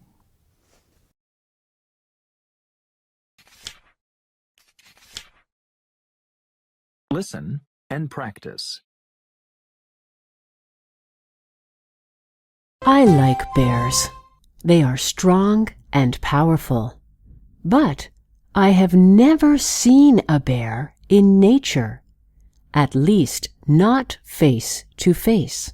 Last summer, I went camping in a park with my mom and dad. The man at the entrance warned us to be careful because there could be bears around. I thought he was joking. We had a nice time. We played, fished, and had picnics. There are no bears here, I thought. That night, as I slept in my tent, I heard a sound. I sat up to see what it was. There was a shadowy figure outside my tent. It was a bear! It was eating the food we had left outside. I was terrified. I did not want to meet my favorite animal at all. The next morning, we packed up and went home. Although bears are still my favorite animals, I only want to see them in a zoo.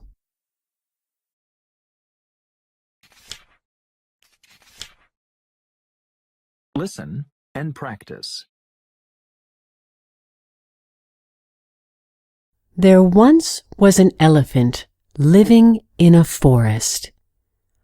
When summer came, his skin became very itchy. To make things worse, the flies came to bother him. He used his long tail, ears, and even his trunk to swat at them. But there was a spot on his back that he could not reach. One day, a fly was on the elephant again, licking the salt off him. It was a spot that the elephant could reach. Just as the elephant prepared to kill the fly with his tail, he had an idea.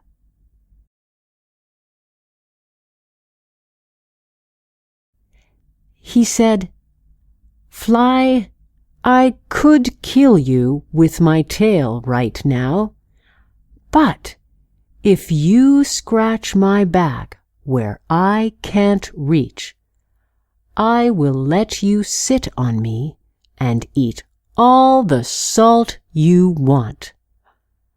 The fly buzzed. Sure! It flew to the top of the elephant's back and started working. The elephant smiled when his itch was finally scratched. And he learned an important lesson. Sometimes, if we try, the worst of enemies can become the best of friends.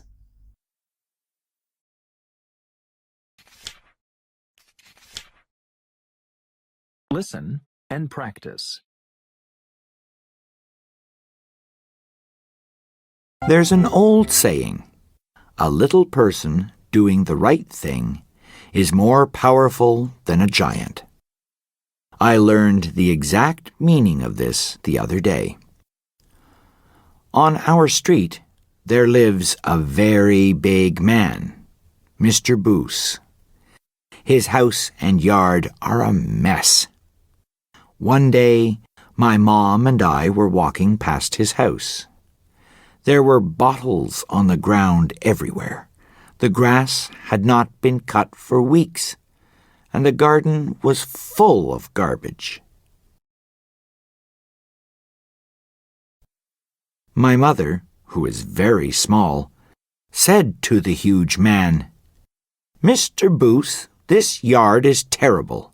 We're going to help you clean it up." So all of us, including Mr. Boos, worked for about an hour. Then the strangest thing happened. His yard became clean and neat. On top of that, Mr. Boos didn't hate the cleaning anymore. Now he has the most beautiful garden in our neighborhood.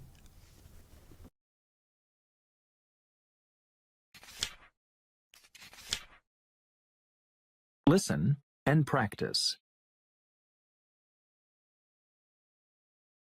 Little Dan has a big question. On his stomach, there is a round, funny-looking bump.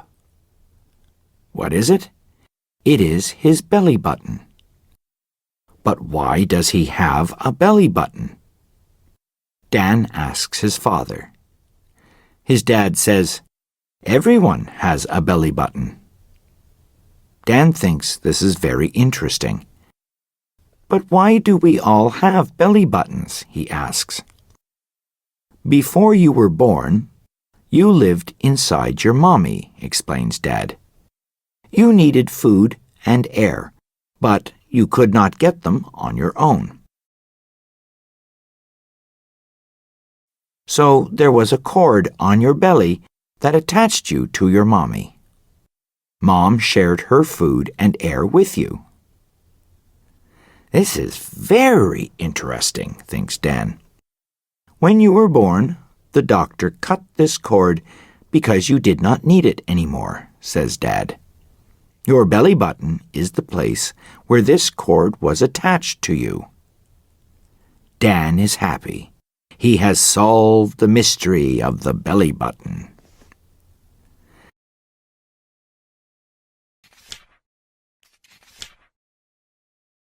Listen and practice. It was a hot summer day. Amy did not feel like doing anything at home. "I'm hot. Can I go swim in the pool?" asked Amy.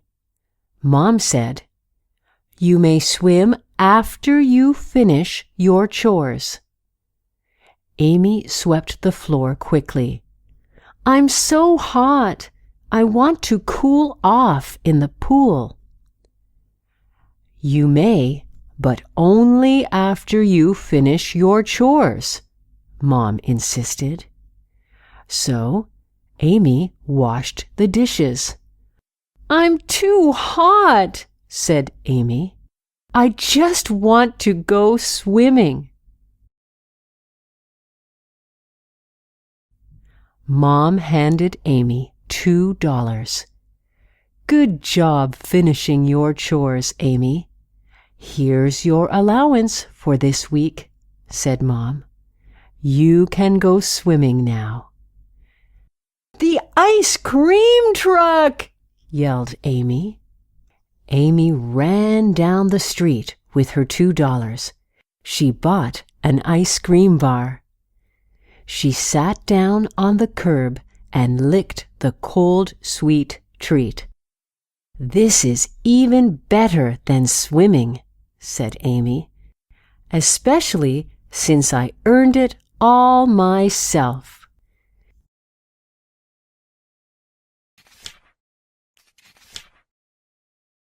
Listen and practice. Mom was on her way to the kitchen. Just then, she heard Sarah say, "Let's surprise Mom today." So, Mom hurried back to bed. She didn't want to spoil the children's surprise. In the kitchen, Sarah made toast with lots of jelly on top. Mark cooked some eggs and put them in the prettiest dish he could find. Bill poured a big glass of orange juice. Then they put everything on a tray. Away they marched to Mom's room. Sarah, the oldest of them, carried the tray. Mark played his tin horn, and Bill played his drum. "Is this breakfast parade just for me?" asked Mom, very surprised and happy. "Yes!" Sarah, Mark, and Bill were happy too, because they had finally made their mom breakfast in bed.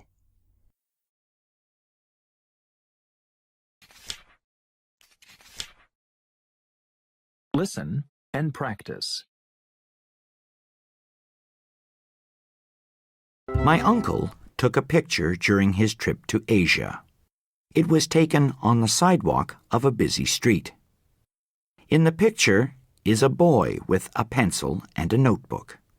He is working on his homework. There is no desk and no chair.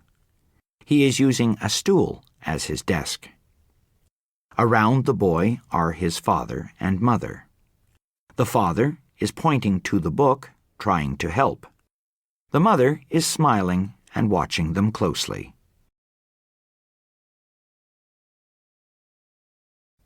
Beside them is their family business, a bicycle repair stand. It seems that the parents do not have much education, but you can see that they care strongly about their son's schoolwork. Their eyes are filled with hope. Bicycles, cars, buses, and people are passing by in the picture, but this family is not disturbed by the noise. To the family, the son's studies seemed to be the center of the world. I was really touched by this picture.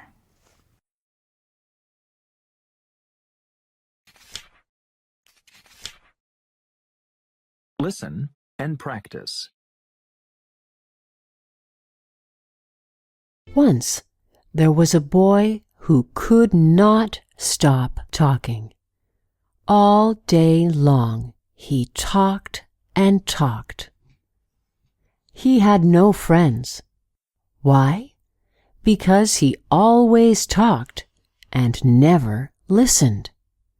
Words came from the boy's mouth all day long. The boy asked his father, "Why don't I have any friends?" He wanted so much to have friends. His father said, "Listen, my son, do you hear the frogs in the pond? They never stop croaking. They croak all day. They croak all night. But does anyone really hear them?" The boy agreed that nobody listened to the frogs when they croaked. "Early tomorrow morning, the rooster will crow," said the father. "He crows only at this time, but everyone listens to him. He wakes us all up from our sleep." The boy understood.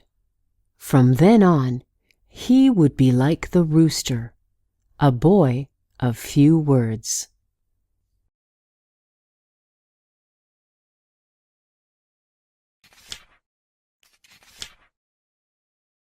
Listen and practice. John is excited and scared. He is starting at a new school today. He doesn't know anyone at the school. No one talks to him, and he sits all by himself at lunchtime. No one wants to be his friend. That night, John's father has a surprise for him. It is a puppy. John is very happy. Now he has a new friend. The puppy sleeps in a bed next to John.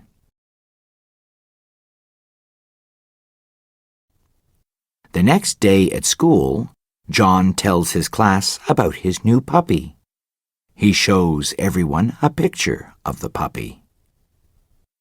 One boy puts up his hand and asks, "Can I come to your house after school and see your puppy?" John says, "Yes, you can come and meet my friend." After school, the two boys go to John's house and play with the puppy. John is happy. Now he has 2 new friends.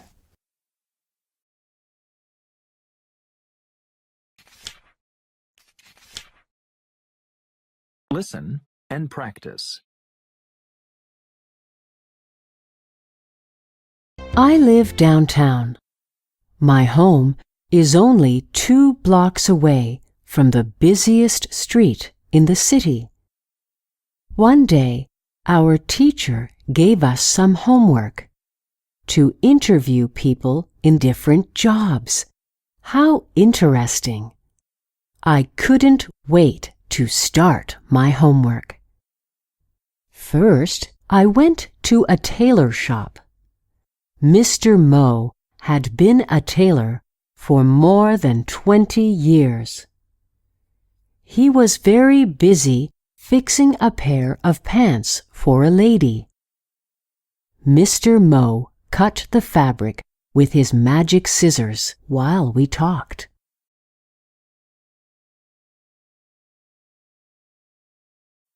"10 minutes later, the old lady left the shop with a big smile on her face.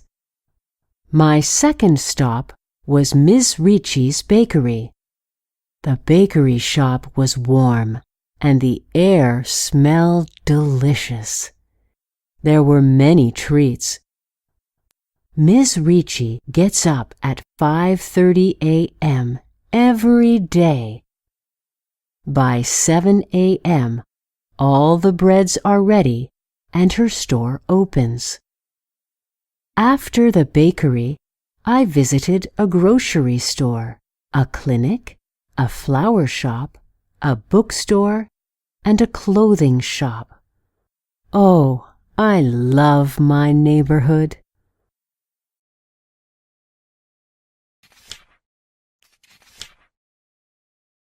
Listen and practice. Tommy was a young boy. He was eager to start school. Every day he would ask his mom, "Is today the day I go to school?"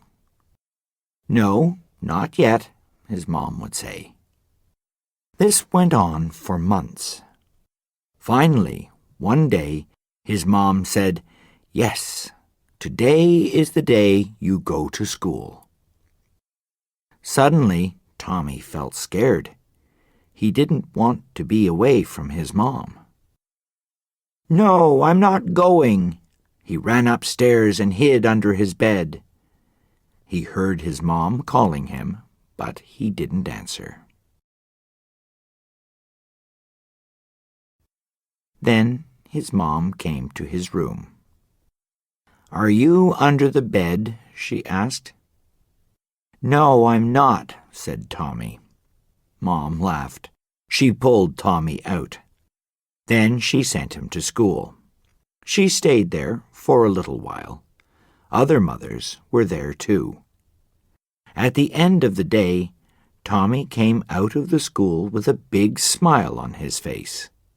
He was very glad he went.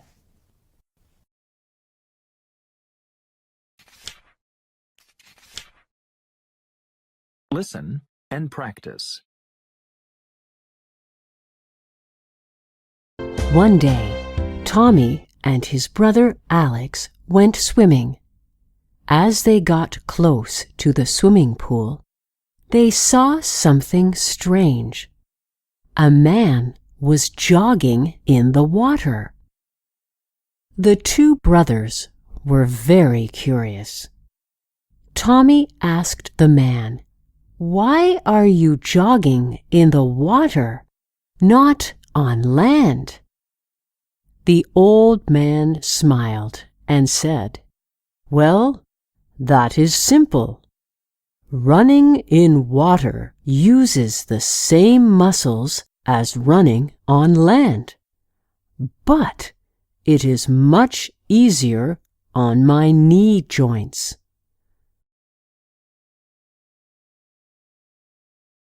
"Why do you prefer jogging to swimming?" asked Tommy. "Jogging is slower than swimming, but it is more tiring. It is also more difficult to keep your balance while jogging in water. And it's just as good for the heart, lungs, and muscles." The two kids happily jumped in the water. They learned that jogging in water is a fun way to get fit.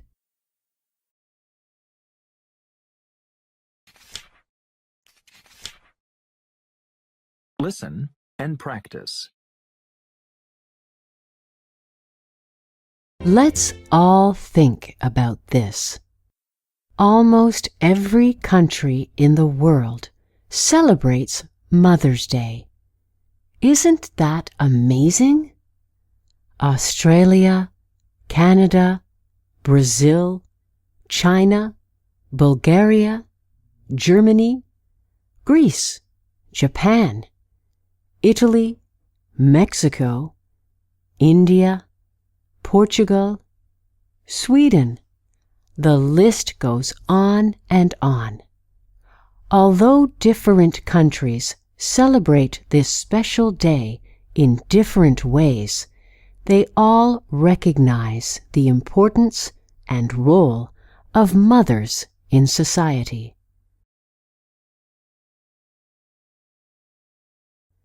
On this special day, we all honor our mothers and their contribution to this world.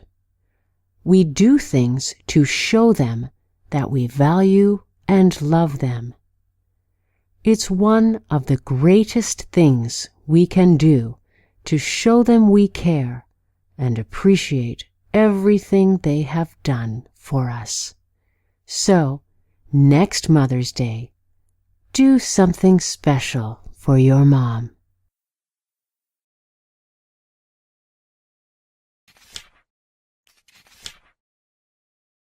Listen and practice.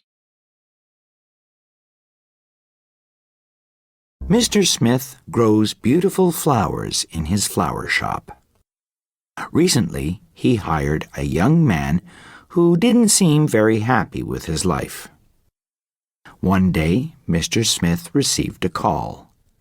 A girl wanted some special flowers delivered to her the next day. It was going to be her birthday. The next morning, Mr. Smith cut 20 fresh roses and asked his new employee to deliver the flowers. 30 minutes later, the young man came back with a big smile on his face.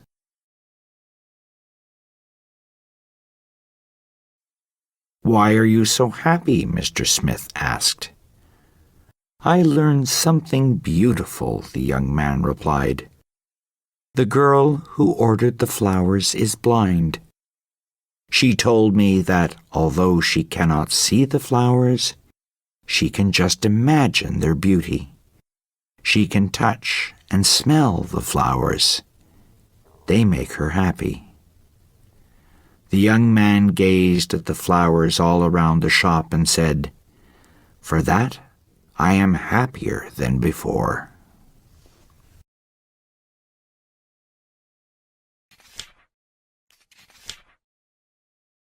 Listen and practice. When I meet someone for the first time, I like to try to find something we have in common, something that's the same about me and the other person. Maybe we like the same food, or we go to the same school. For example, when I meet another university student, I might ask, "Have you ever taken a class with this professor before?" If we find something in common, we have lots to talk about, and the conversation continues.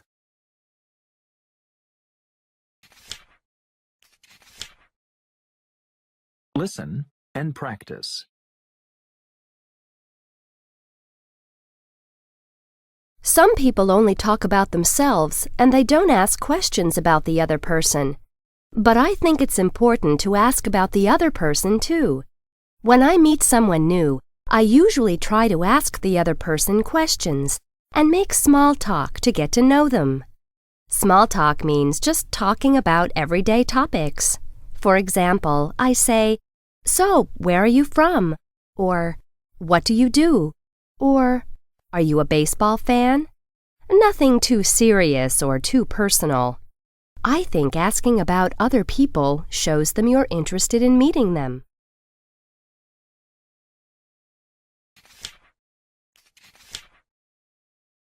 Listen and practice.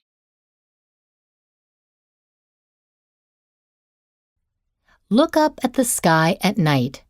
What can you see? Before electric lights, people could often see about 2,500 different stars. Now light fills the skies over our cities. This is called light pollution.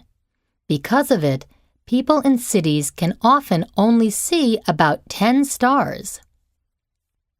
Most of the time, light helps us. We can see because of it. It gives plants energy. But light isn't always good. We need times of dark to rest.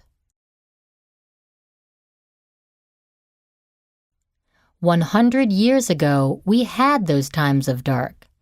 Now the night is like day. Some scientists are worried about how this light affects our health. These scientists are studying the effects of light pollution. Other scientists are finding ways to stop light pollution and make our lives better. For example, many street lights now have covers. The covers focus the light toward the ground. They stop the light from going up into the sky. They also save energy. The covers are a small change, but they can still have a positive effect.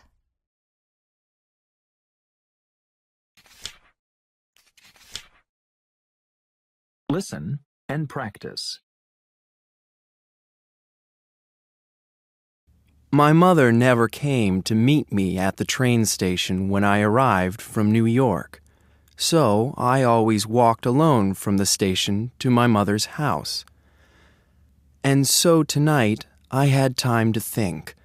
I had some very important news for my mother, but I didn't know what to say to her. I wrote to my mother every week, but it's difficult to write in a letter, "I think Agnes likes me," or "I'm in love with her," or "I think she's in love with me."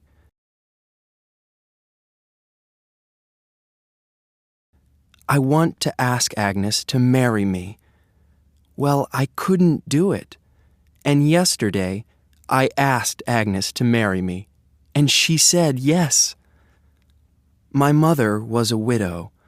I was her only child, and now I was engaged and she didn't know.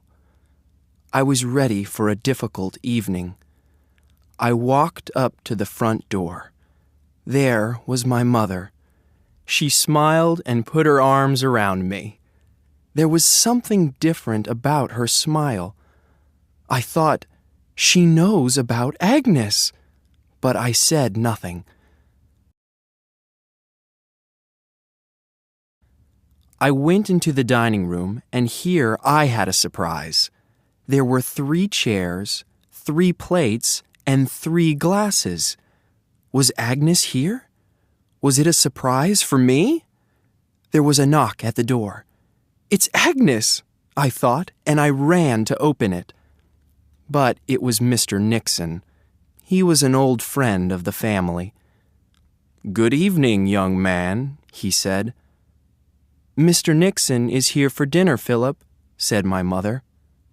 I liked him, but I wasn't very happy to see him tonight because I wanted to talk to my mother.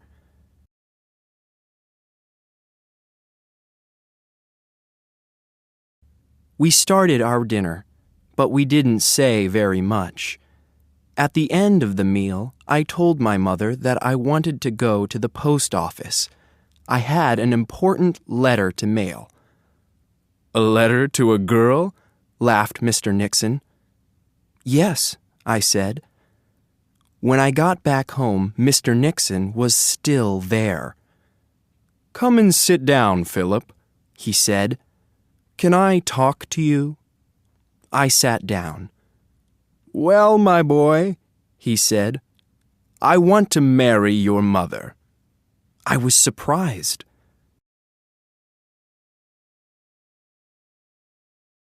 I asked her to marry me yesterday, and she said yes.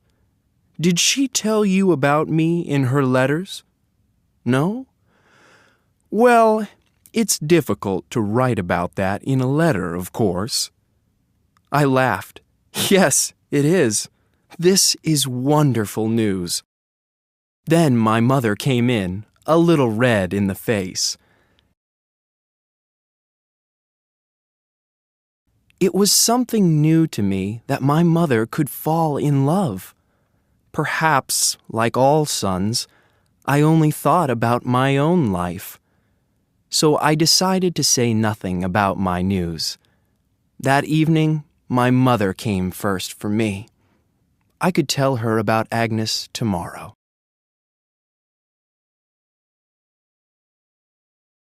Listen and practice. When I was young, I couldn't play very well at all. I wanted to play the drums. I lived in Poland until I was 8. When I moved to Paris, France, I met a very great man named Mr. Jourdain. He became my teacher, After 2 years, I could play the piano very well. I played my first concert when I was 11. It was so difficult. I could play, but I couldn't look at the people. I came here when I was 12. I could speak Polish and French, but I couldn't speak English. I liked it here, so I learned very fast.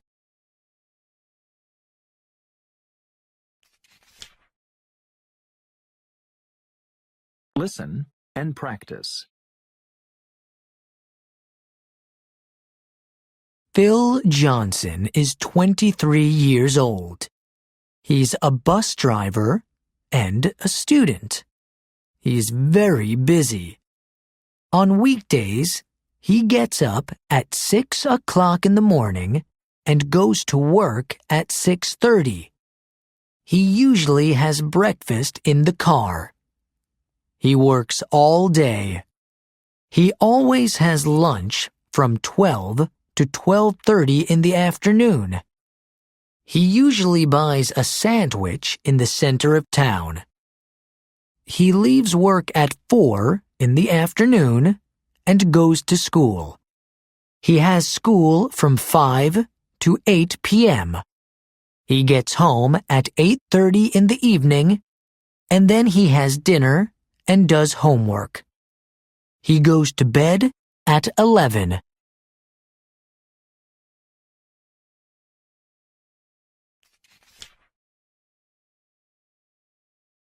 Listen and practice.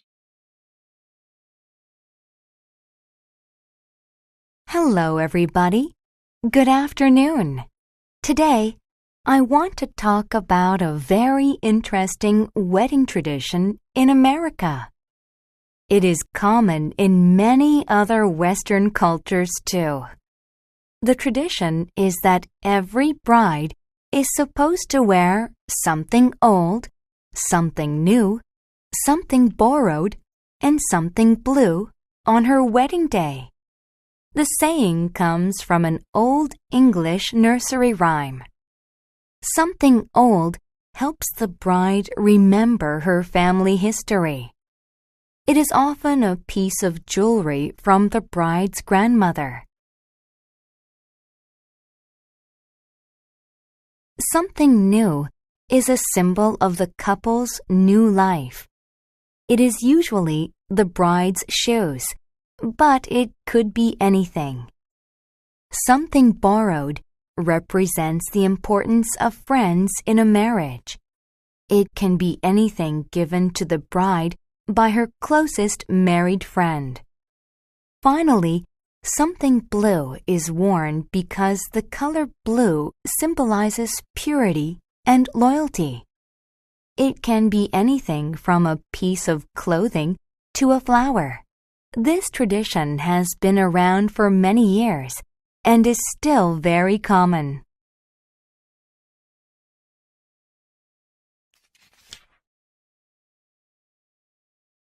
Listen and practice.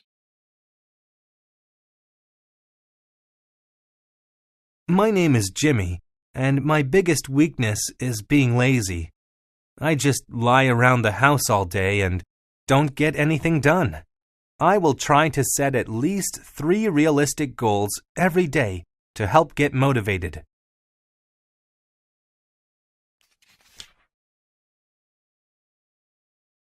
Listen and practice.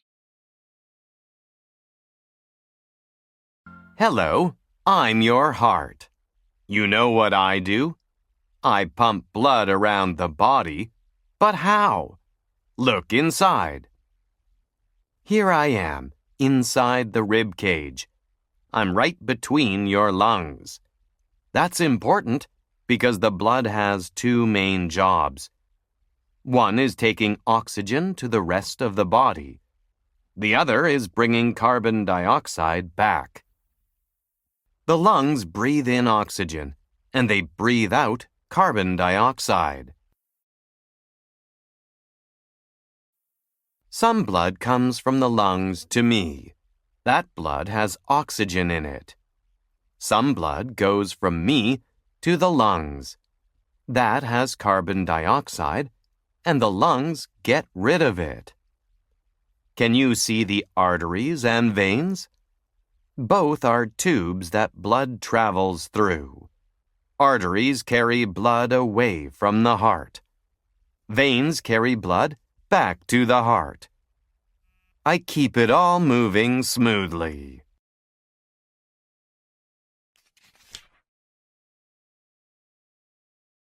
Listen and practice. According to a survey conducted in over 20 countries, the most serious type of pollution in the world is now water pollution. Water pollution is a major cause of death worldwide, and at present, around 500 million people in the world do not have access to clean drinking water. So how can you help? There are many ways to help prevent it. One way is to reduce water use. We can do this by taking shorter showers. Second, throw away dangerous chemicals properly. That means do not put paint or car oil in the trash. Third, only buy from companies that have good environmental records. If polluting companies can't make money, they will have to change their ways.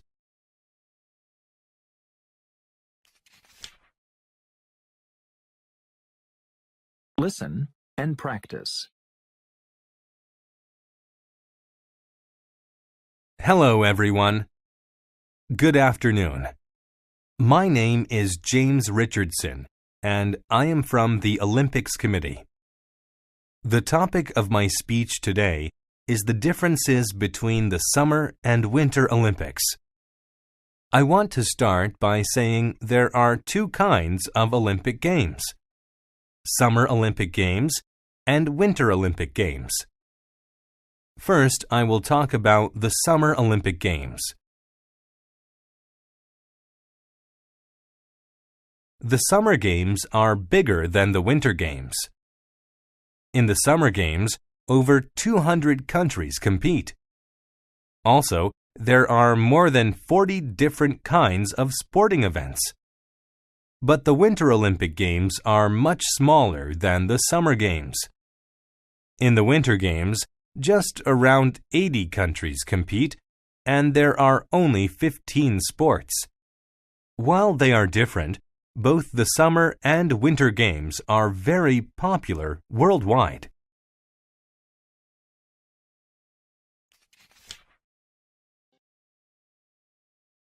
Listen and practice. Hi, everybody. My name is Kelly, and this is my pet dog, Mickey. He has silky white hair and droopy ears. I feed him dog food, but sometimes when he behaves or does something good, I give him tasty treats like sausages and steak. He is really special. Mickey brings the newspaper every morning and barks when strangers come by the door. I love Mickey. He is the only one who can comfort me when I feel gloomy. When I cry, he comes and licks the tears off my face. No ordinary dogs can do that. Only Mickey. Isn't he adorable?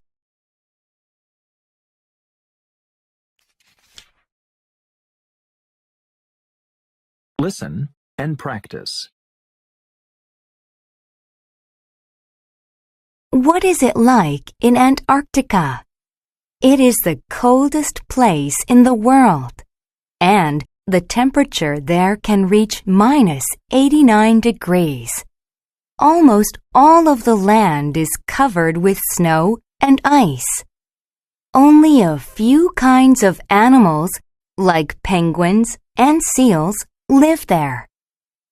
There are no permanent human residents in Antarctica. The only human residents of Antarctica are the few thousand researchers who go there temporarily for research every year. They normally go to Antarctica just during the summer period because the climate during the other seasons is unbearable.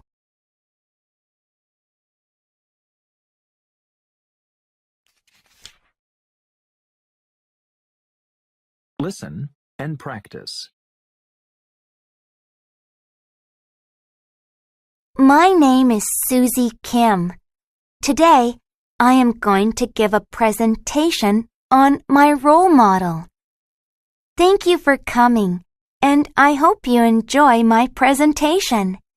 My role model is my older cousin, Veronica. Ever since I was a little girl, I have always admired Veronica. Why? To start with, everyone at school knows her and wants to be her friend. That is because she is very friendly and kind. Veronica is also really smart. She gets really good grades and is going to a famous university next year to study engineering. If that wasn't enough, Veronica has the coolest clothes. All my friends say she has the best fashion sense. And, of course, Veronica is very pretty. She must be the prettiest girl at our school. I hope when I get older, I can be just like Veronica. It is all I want in the whole world.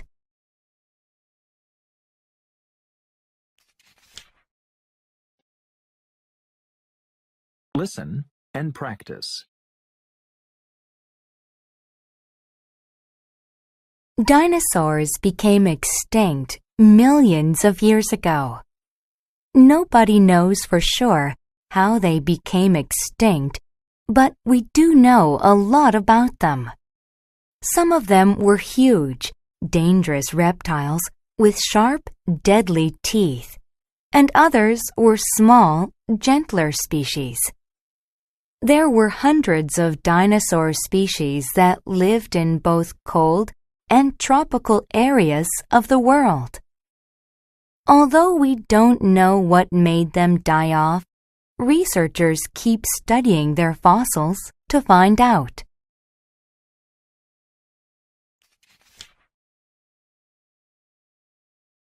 Listen and practice. Scorpions are one of the most deadly animals on the planet. They live in almost every country in the world. They are cold-blooded and nocturnal, which means they sleep during the day and hunt at night. Although they are small, their sting can cause serious pain. Most scorpions are not deadly to humans, but a few of them are. They kill around 2,000 people each year with their venom.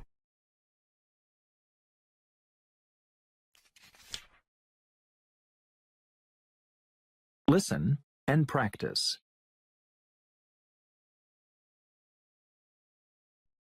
Do you know how you read these words? Your brain tells you what your eyes see. Your brain tells you what you see, hear, and touch. It tells your muscles when to move. It helps you to write, speak, draw, and do puzzles. Your brain is amazing. Your brain works all day and at night when you sleep. At night it makes you breathe, and it makes your heart work. At night your brain helps you to remember things that you learn in the day.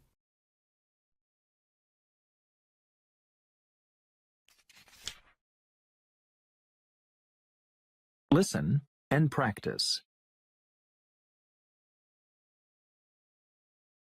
Good afternoon, everybody. My name is Alberto Zafra. Today, the topic of my speech will be American superstitions. We don't have enough time to go over all of them, so I will just talk about my favorite 3. Number 1. Americans say God bless you when someone sneezes. They do this because long ago, people thought when a person sneezed, evil spirits could enter his body. Number 2. Americans believe if you spill salt on a table, you will have bad luck. Strangely enough, they believe if you throw some salt over your left shoulder after you spill it, you will have good luck again. And finally, number 3. Americans believe if you break a mirror, you will have bad luck for 7 years. Luckily, they say if you wait 7 hours to clean up the broken glass, you will have good luck again.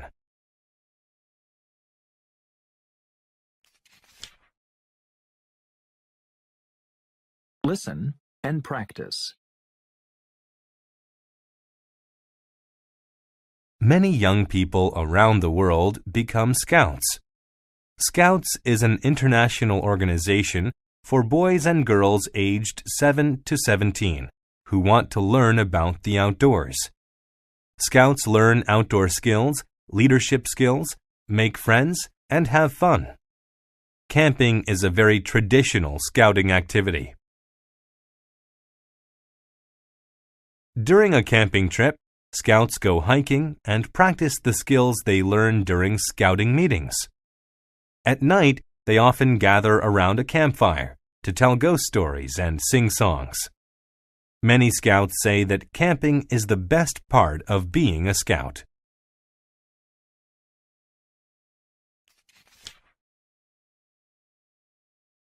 Listen and practice. When you are hungry, you eat. You put food in your mouth. Then you swallow. But where does the food go after that? The food travels down your throat and into your stomach, where all the interesting stuff happens. In the stomach, food is broken down into all the good things you need to grow big and strong. The stomach is shaped like a small bag. It can hold about 1.5 liters of food. That's a lot of food.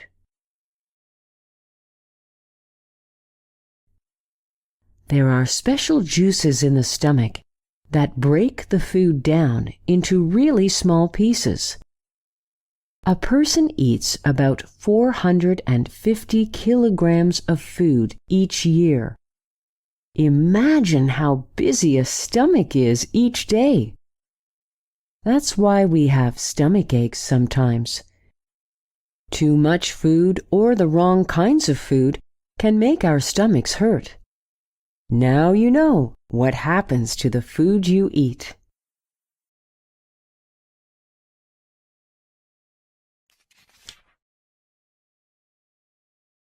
Listen and practice. Bobby is a curious boy. One day, he saw a picture in a magazine. The picture showed a woman lying in a chair. She had 2 thin slices of cucumber on her eyes. It must be good for my eyes, he thought. That afternoon, Bobby cut 2 slices of cucumber. He laid on his back and carefully placed the cucumber on his eyes, just like the magazine photo. He felt so relaxed that he fell asleep. When Bobby's mother came home, the house was quiet. She wondered where Bobby was. Maybe he is sick, she thought. She went up to Bobby's room and found him sleeping with his 2 huge cucumber eyes. Ah! she gasped in surprise. But when she found out what Bobby was doing, she laughed. What a curious little boy!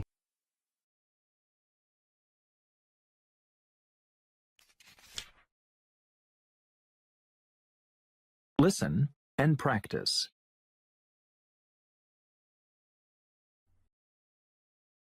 Rico's mother tells him a story about a big bird. This bird has long legs and a long neck. What is it? It is an ostrich. When ostriches are frightened, they hide their heads in the sand. They think that if they cannot see danger, nothing bad will happen. One day, an ostrich was being chased by a wolf. It was really scared. So, it hid its head in the sand. The bird assumed that if he couldn't see the wolf, then the wolf couldn't see him either. But the wolf saw the rest of the ostrich, and he quickly ate the bird. Rico laughed. What a dumb bird! Rico's mother said, Yes, pretending danger doesn't exist does not make it so.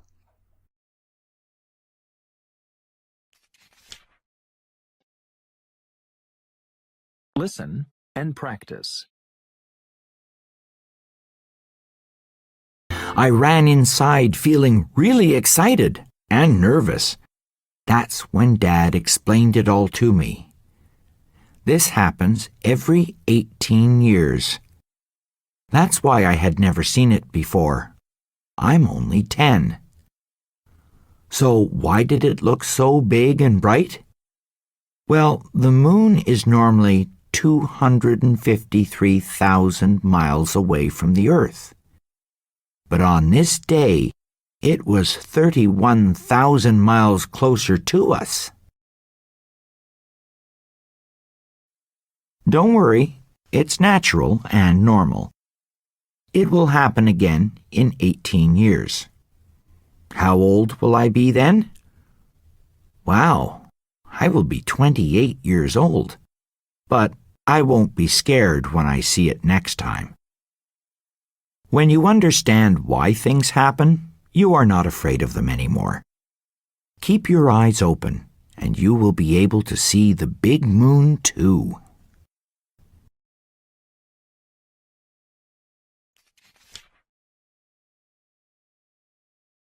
Listen and practice.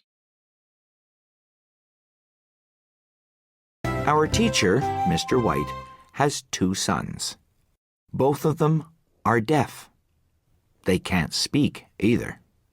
When the first boy was born, they found that he could not hear sounds. In great shock, Mr. White and his wife went to many different hospitals to seek treatment. After 3 years, their son still could not hear sounds. They accepted the fact that their son would never hear anything. His world would be silent. A few years later, their second son was born. Like their first child, this son was deaf too. After talking to experts, they learned that the reason why their children were born deaf was defective genes. Even so, Mr. White loves his sons very much. Every day he sends them to a special school. The 2 boys are very smart. Mr. White uses sign language to talk to his sons. He taught us some sign language too.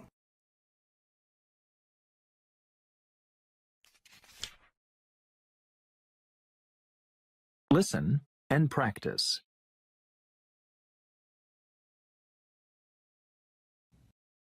Believe it or not, you can greatly improve your health in 10 very simple ways. 1. Eat breakfast. Breakfast gives you energy for the morning. 2.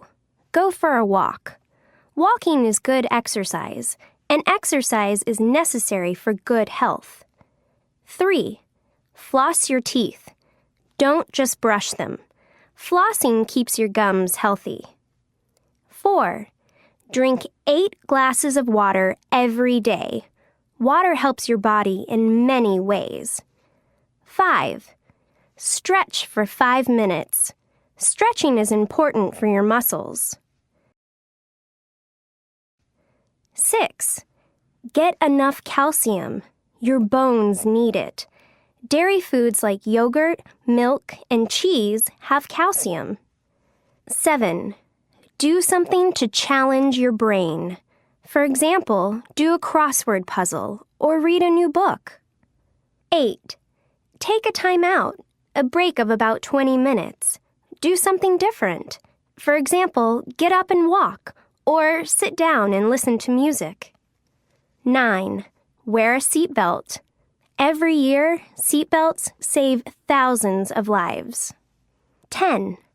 Protect your skin. Use lots of moisturizer and sunscreen.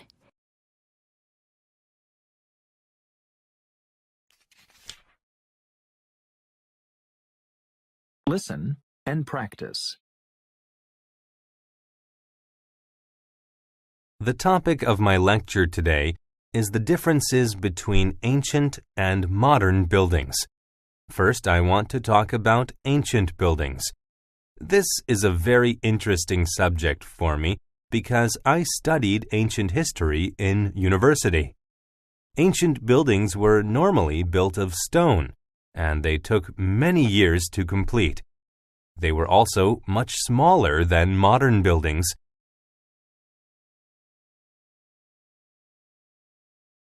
The tallest building of the ancient world was the Pyramid of Giza in Egypt. It was 146 meters tall.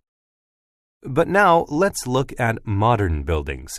They are a lot different from the buildings of the ancient world. They are normally built of steel and concrete, and they only take a few years to complete. They are also much bigger than ancient buildings. The tallest building of the modern world is the Burj Khalifa in the United Arab Emirates. It is 818 meters tall.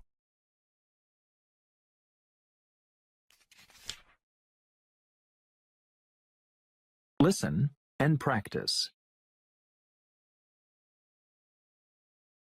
On a hot summer day, Jim and Jill decided to sell lemon ice. But first, they had to make it.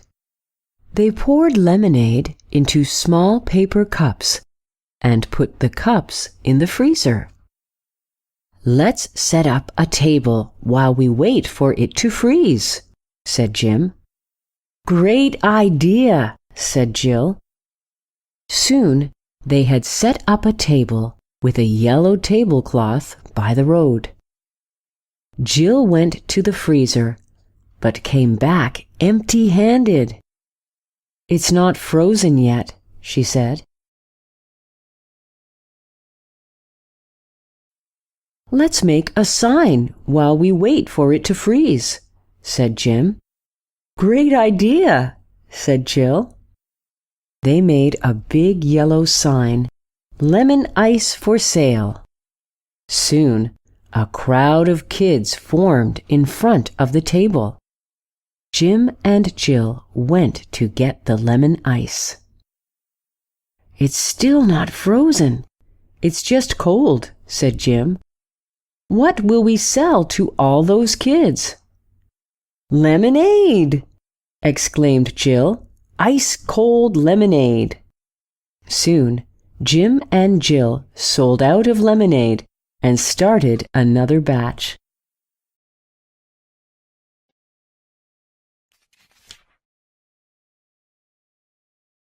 Listen and practice. My name is Ken, and I had a great Earth Day. My class went to the California National Forest. A park ranger showed us a lot of interesting things. We looked for spiders, ants, and beetles. We also talked about how to protect plants and animals by not littering, conserving water, and using environmentally friendly products.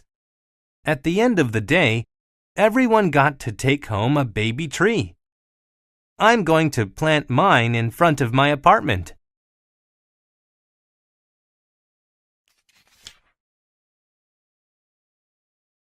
Listen and practice.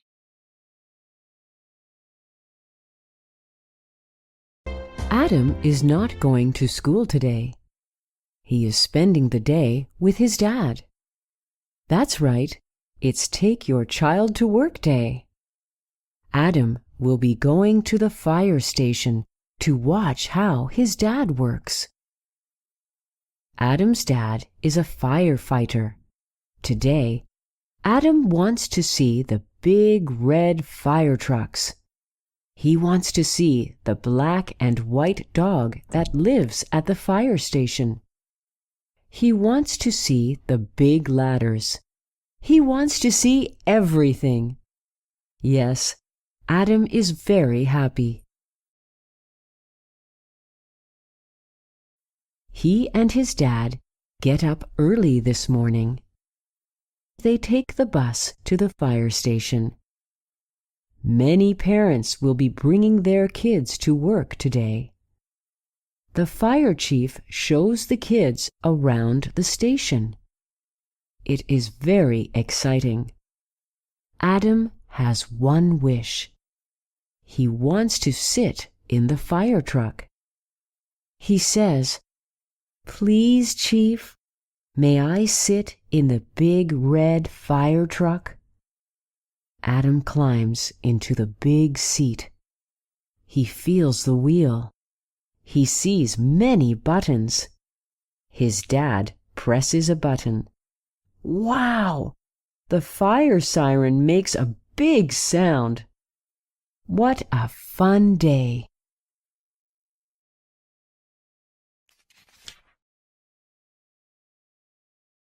Listen and practice.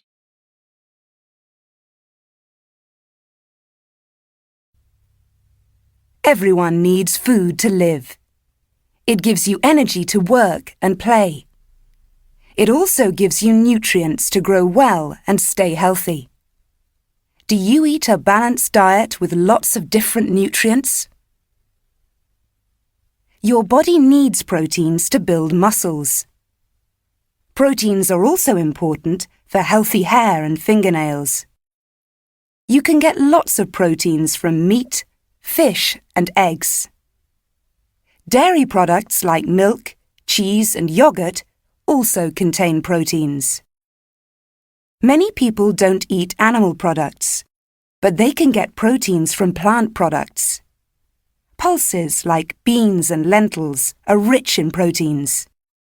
Many grains, nuts, and seeds have proteins too. Which of these foods do you eat?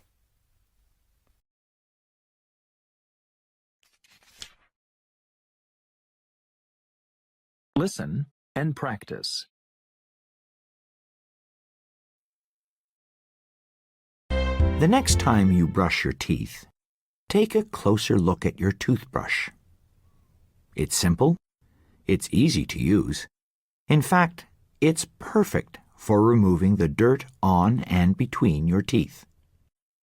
Before toothbrushes, people chewed on soft sticks. They even used feathers to pick their teeth after a good meal. Today, nearly everyone brushes their teeth with a toothbrush.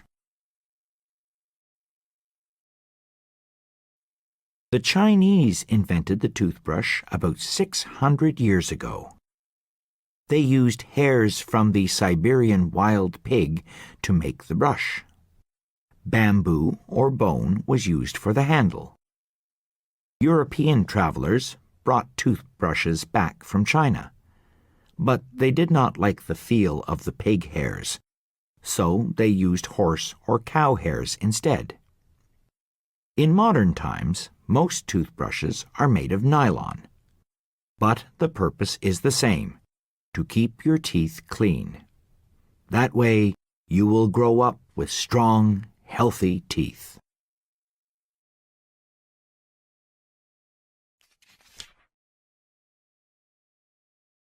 Listen and practice.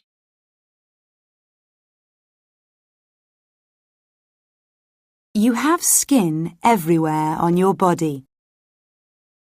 Your skin helps you to touch things. It helps you to know when things are hot or cold. Skin stops dirt getting into your body. It stops water getting into your body when it's rainy and when you swim.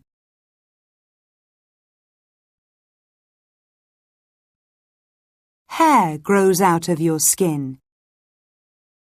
Hair on your arms and legs stands up when you're cold. This stops your body getting too cold. Your skin makes sweat when you're hot. This stops your body getting too hot. Protect your body. Wash every day so you can get dirt and sweat off your skin and hair.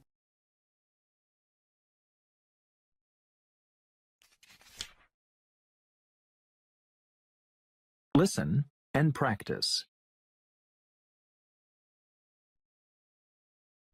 There are bones under your skin.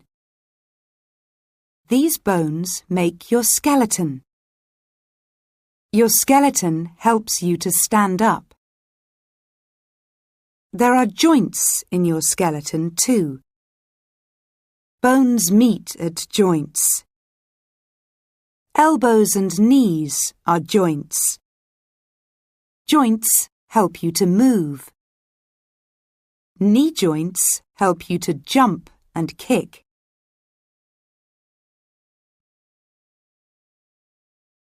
A baby has small bones. Bones grow and they make you big and tall. Your bones stop growing when you are about 20 years old. Then there are 206 bones in your body. Protect your bones. When you ride a skateboard, wear pads to protect your bones and joints. Wear a helmet to protect your head too.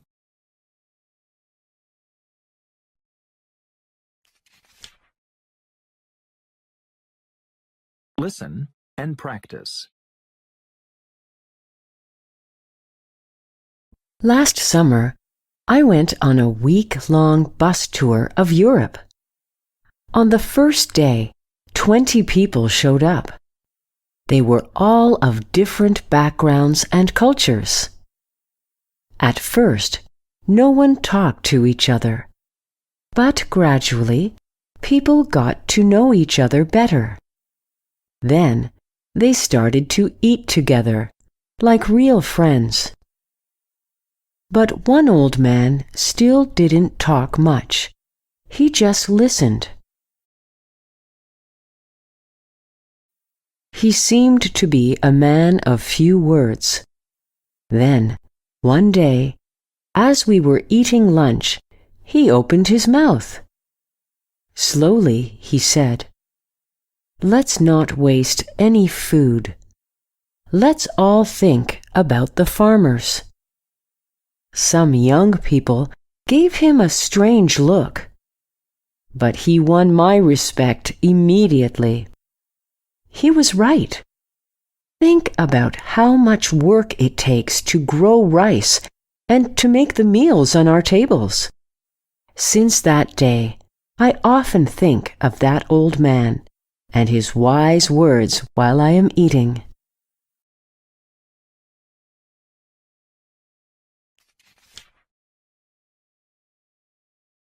Listen and practice. Have you ever heard the story of Robin Hood?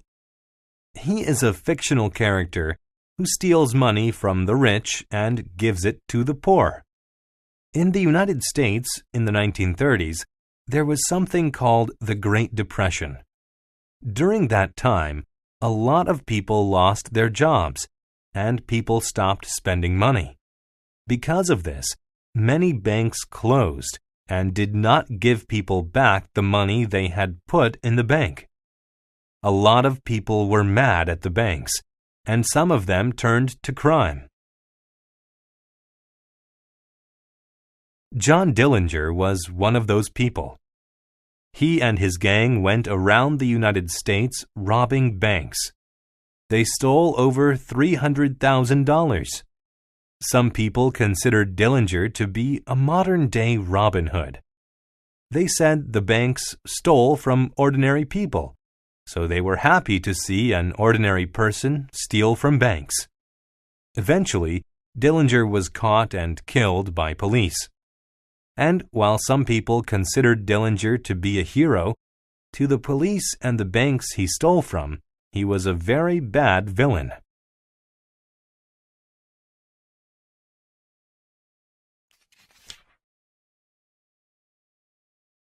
Listen and practice.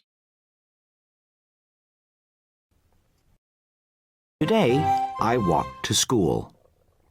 As a matter of fact, everyone in my school walked to school. Why? Today is a special day. We call it Nature Friendly Day. What does that mean? Well, it means that for one whole day, we do something special for nature. Cars are one of the biggest causes of air pollution. They burn fuel so they can run. But as the fuel burns, it creates a harmful gas. It makes our air dirty and unhealthy. If we want to be nature-friendly, we need to think about new ways to get around. So, on this special day, we all decided to walk to school. And you know what? Walking to school wasn't that bad. We got some exercise, breathed in some fresh air, and saw things differently than when we were in a car.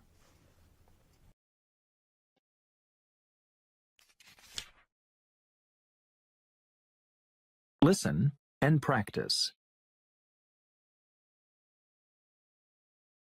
Hello, everyone. My name is Peter Desmond. I write children's stories and fairy tales. The lecture I am going to give today is on animal symbols in fairy tales. Fairy tale writers often use animals as symbols to help tell their story. 3 of the most common animal symbols we find in fairy tales are eagles, fish, and snakes.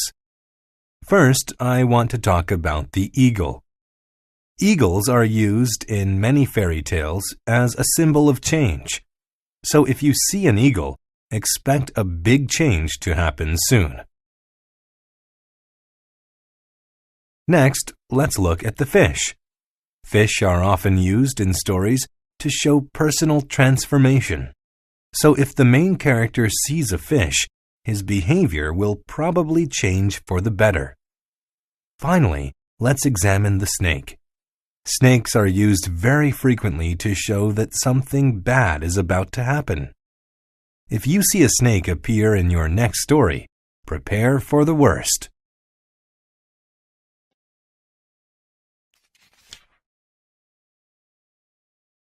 Listen and practice.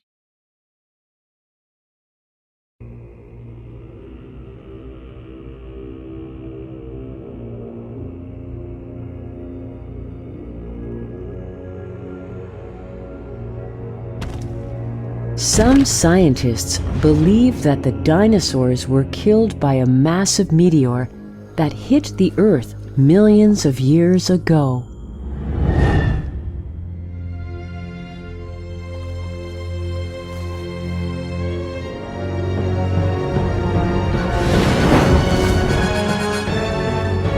Wow! Every minute, there was a bright flash of light in the sky.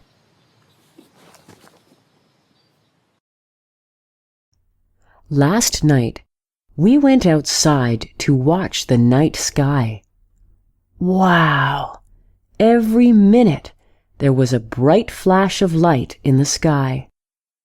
Sometimes the light had a really long tail. I felt like I was watching a fireworks show, only it was made by nature. What were we seeing? Meteors. We sometimes call meteors shooting stars. But they are not stars. They are pieces of dirt and rock from outer space. Some are the size of a small grain of sand. But they make a big show when they enter the Earth's atmosphere. Some scientists believe that the dinosaurs were killed by a massive meteor that hit the Earth millions of years ago.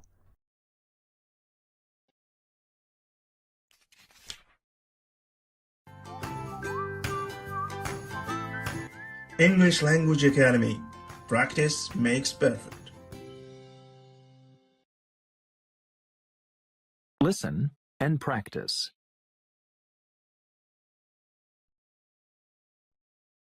What helps your bones and joints to walk, run, dance and jump? Muscles. Muscles pull your bones to move your body. Muscles in your legs help you to ride a bicycle. Muscles in your arms help you to row a boat. There are more than 600 muscles in your body.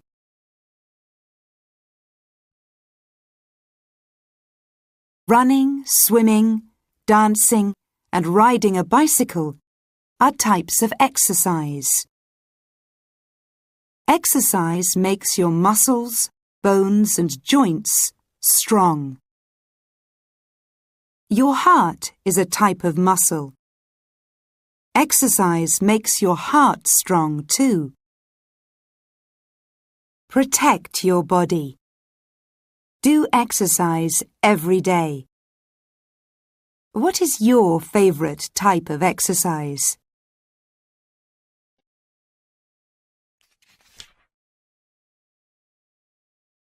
Listen and practice. This past summer, I went to my grandpa's house in the countryside. There were no televisions or computer games. Instead, I spent time with kids in the neighborhood, picking wild berries and catching grasshoppers in the fields. The nights were the best part of my trip. We lay on the grass and watched the stars in the sky. It was nothing like the sky in the city. It was completely dark. You could not even see your own fingers.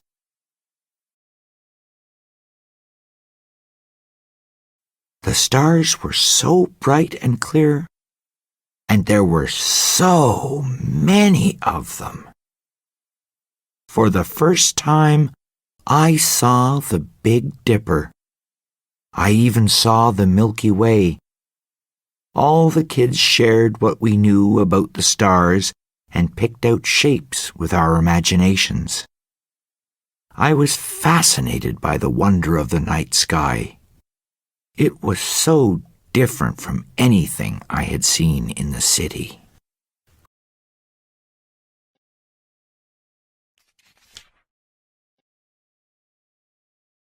Listen and practice.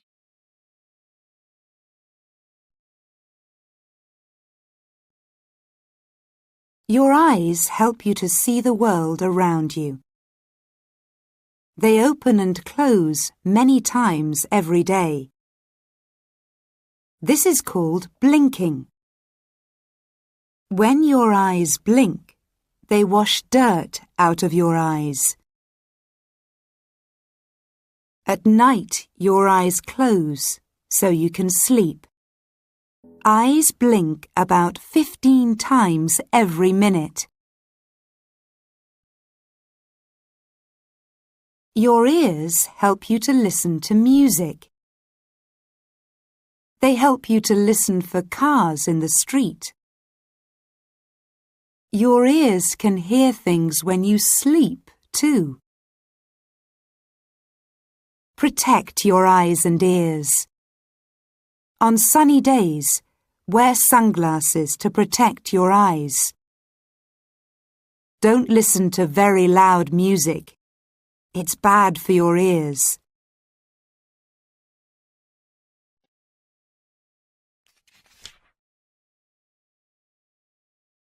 Listen and practice. One day, my dad and I went to the fair. We heard some strange music coming from a little tent. There was a sign on the tent. Dr. Tomorrow will tell your future.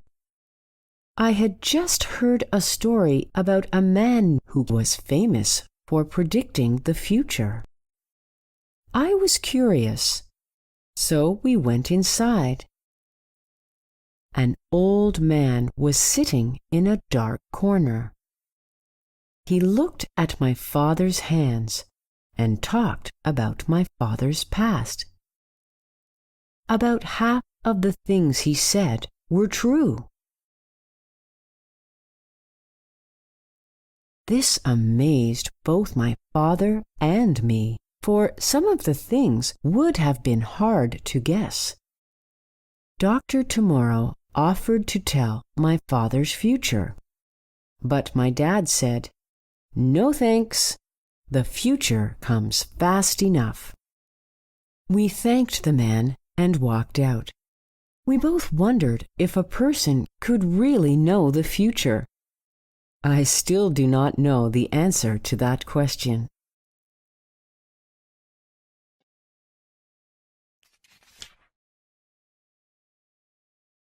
Listen and practice.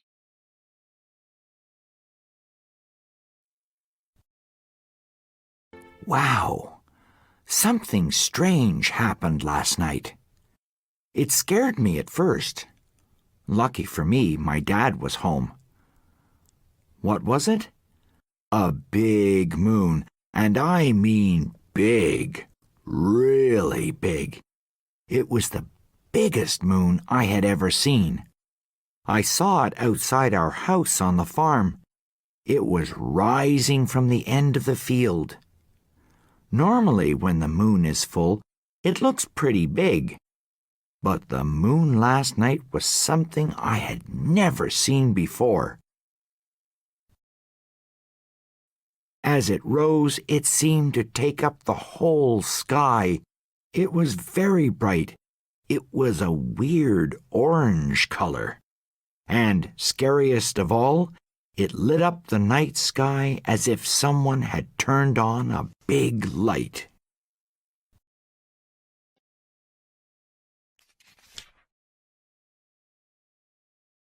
Listen and practice.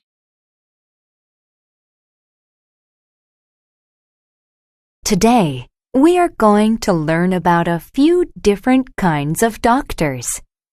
Many of you probably already know that there is more than one kind of doctor. But you might be surprised by just how many there are. In total, there are over 60 different types of doctors, and each type specializes in a few things. Let's look at a few of those types now. The most common type of doctor is a general practitioner. General practitioners are family doctors. They are the first doctor a patient sees, and they treat general sicknesses. Another type of doctor is a cardiologist. Cardiologists are heart doctors. They treat heart disease and people who have had heart attacks. A third type of doctor is a neurologist. Neurologists treat problems of the nervous system. That includes any problem with the brain, spinal cord, nerves, or muscles. The final type of doctor I will talk about today is an obstetrician. They are pregnancy doctors. They treat women who are pregnant.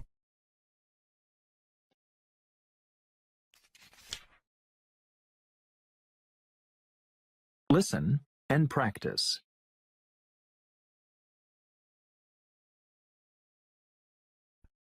Today, I want to talk to you about the importance of nutrition at home. Every one of you is probably wondering what foods you should be eating. Nutrition for growing children is very important. Kids need foods which are rich in vitamins A, B, C, D, E, and K. Fresh fruits, vegetables, nuts, lean meats, whole wheat breads, and fish are all great sources of vitamins. My advice to you: look at the label on your food before you buy it. Read what daily percentage of vitamins each food has. Make sure that at the end of the day, you have had 100% of all your daily vitamin requirements. If you do that, you will grow up strong and healthy.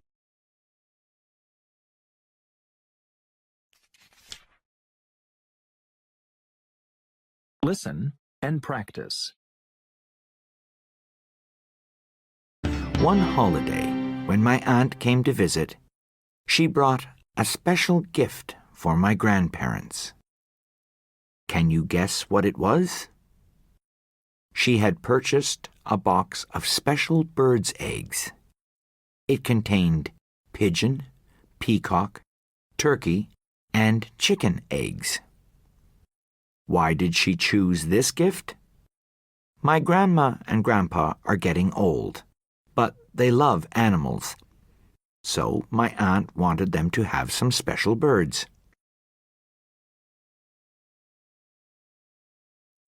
She spent a lot of time finding these special eggs.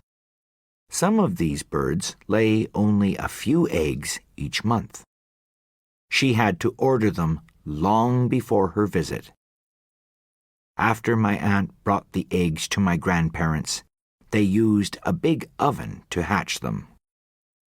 Before the holiday was over, these special eggs became special birds: pigeons, peacocks, turkeys, and chickens. Each of them was unique. They were very special gifts.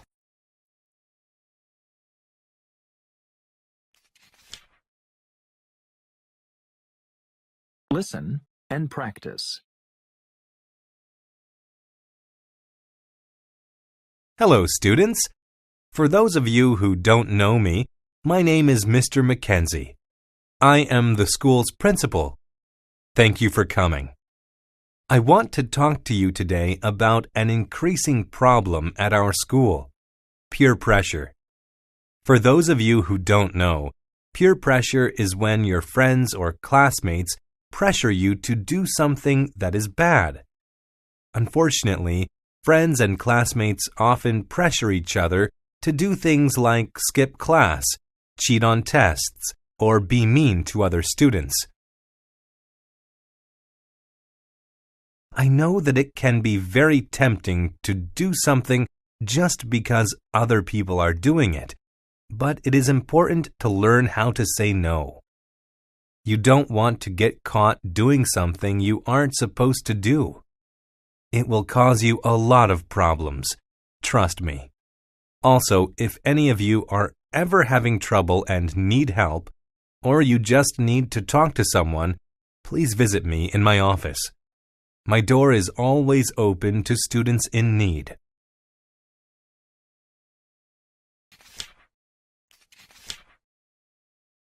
Listen and practice. Hi, I'm Beth, and this is my day. I get up at 6:30 a.m. every day. I have breakfast at 7 a.m. and then at 7:30 every morning I go to the gym. I leave the gym at 8:30 a.m. and I go to work. I start work at 9:30 a.m. every day. I work in an office in the city. I leave work at 5:30 p.m. and I go shopping. In the evening, I cook dinner. After dinner, I listen to music or I watch TV. I go to bed at 10 or 10:30 p.m. every day.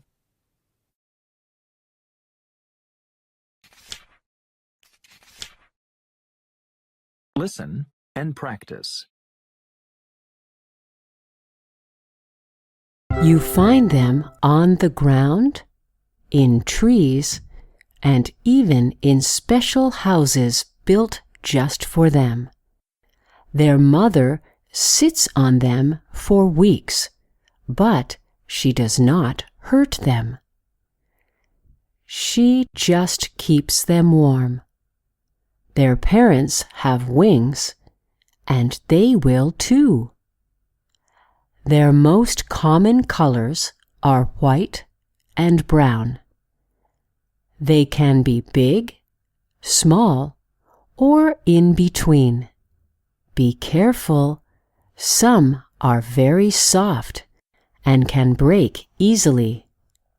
What are they? Eggs, of course. All around the world, people eat eggs. But chicken eggs are the most popular. Boiled or fried, they taste really good. The Chinese are world leaders in chicken egg production, producing nearly 160 billion eggs a year. Here's a challenge. One chicken can lay about 250 eggs in 1 year. That's a lot of eggs. Can you figure out how many chickens it will take to lay 160 billion eggs?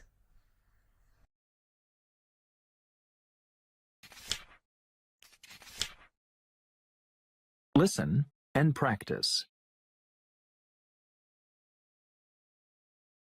My mom always gives money to charities. We get more and more calls to our home. Letters are sent to Mom, all of them with good reasons to ask for donations. But Mom does not have enough money to meet all her urges to give. She has to consider her choices carefully. One day, Mom received a letter with the title, Gift of Hope. The letter said, "It's not money, it's hope. It's the gift of hope for families in poor countries."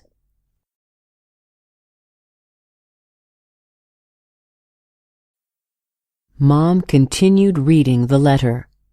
With $19, you can give 3 hens to a family.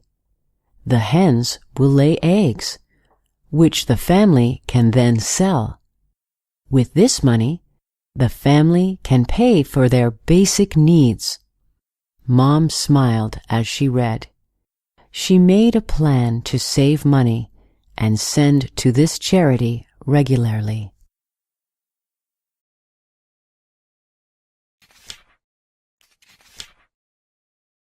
Listen and practice.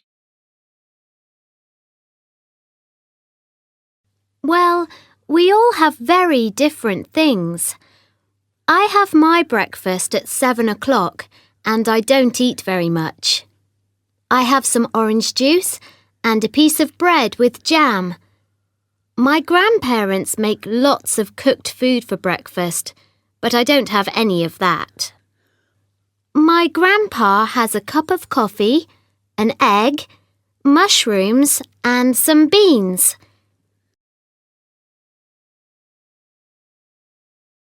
My grandma just has an egg and beans. She has coffee with her meal and some water too. She always feels thirsty in the morning. Mum leaves the house very early for work in the morning. She doesn't have any breakfast at home. There are some cafes near her office, so she gets a cup of coffee at one of those. She has some biscuits with the coffee too, I think. Dad's very healthy. He gets up early and goes running, then he comes home and has breakfast. He has fruit and toast. He doesn't have any butter or jam on the toast, just toast, brown toast. He has a large glass of water.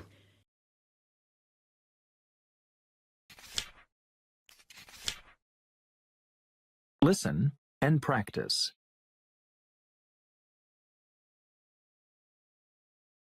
Fog is a cloud that is close to the ground. But do you know what fog can do to us? One day, my dad rented a small boat. He left shore. After sailing for a few hours, he suddenly ran into fog. It was like being in a cloud on the water. He could not see a thing. There was nothing he could do. He sat in the boat and waited for the fog to disappear. It got dark and cold. Then he heard a loud horn. It was getting closer.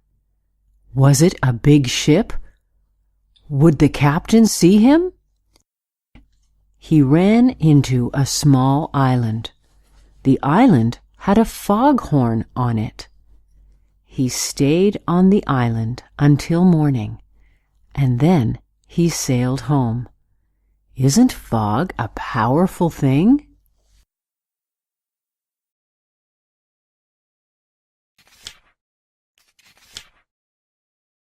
Listen and practice.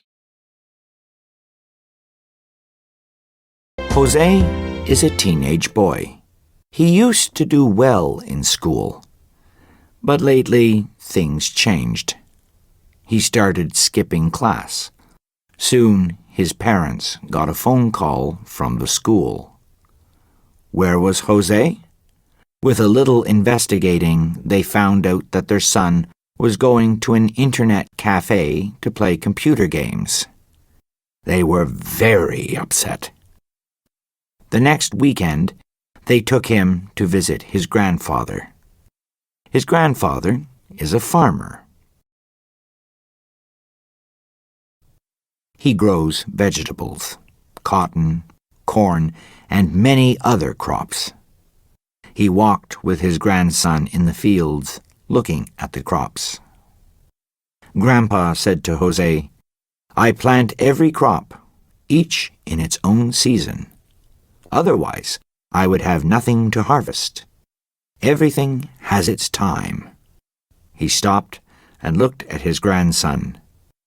"For you, it's the same," he said. "I don't want you to become a man who missed the season for planting."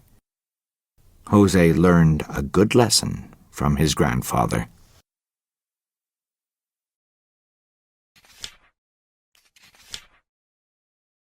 Listen and practice. Feel your head. Under the hard bone is your brain.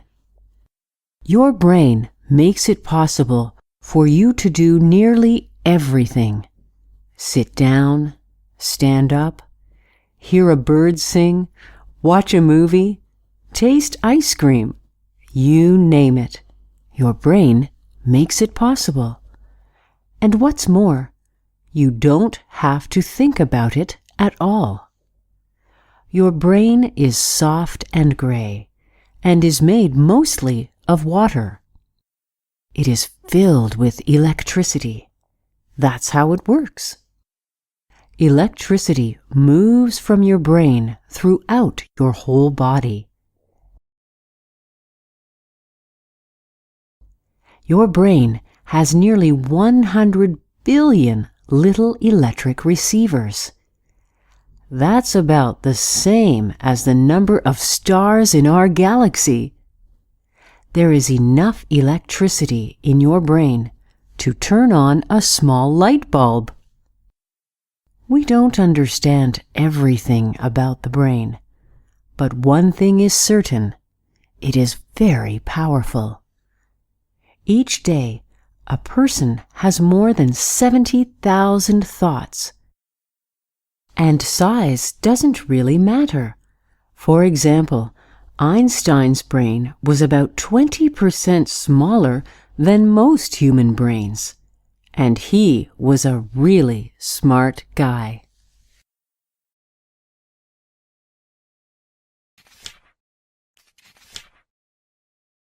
Listen and practice.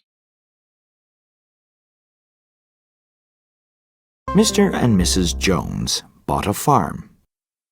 "I have always wanted to live on a farm," said Mr. Jones.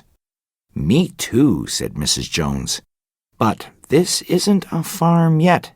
We need animals to make it a farm." "I would like a cat." "Let's just get a cat for now. That's enough animals for me." So Mr. and Mrs. Jones got a kitten and named it Callie. "Now we have a real farm," said Mr. Jones.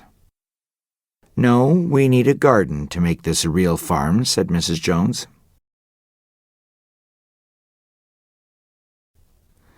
"Let's get a geranium for the windowsill," said Mr. Jones. "That will be enough of a garden for me." So Mr. and Mrs. Jones bought a geranium and put it on the windowsill. "Now we have a farm," said Mr. Jones. "We have an animal and a plant. This is just the right farm for us." And so it was.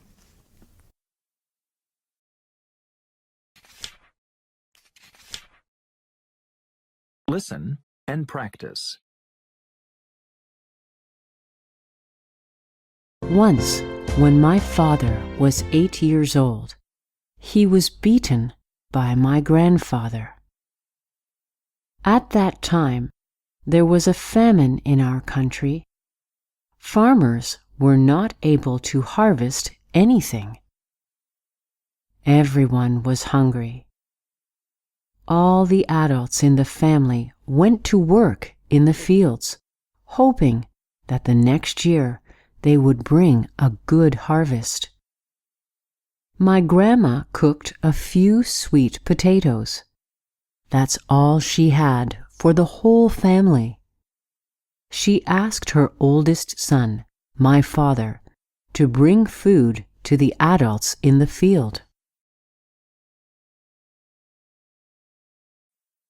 On the way, my father couldn't resist the hunger he felt inside his stomach. He ate all the sweet potatoes before reaching the field. He got there empty-handed. My grandfather beat my father hard, for he had eaten all the food for the whole family. Since then, my father never let his parents down again. He grew up to be a responsible person, and he never beat his children.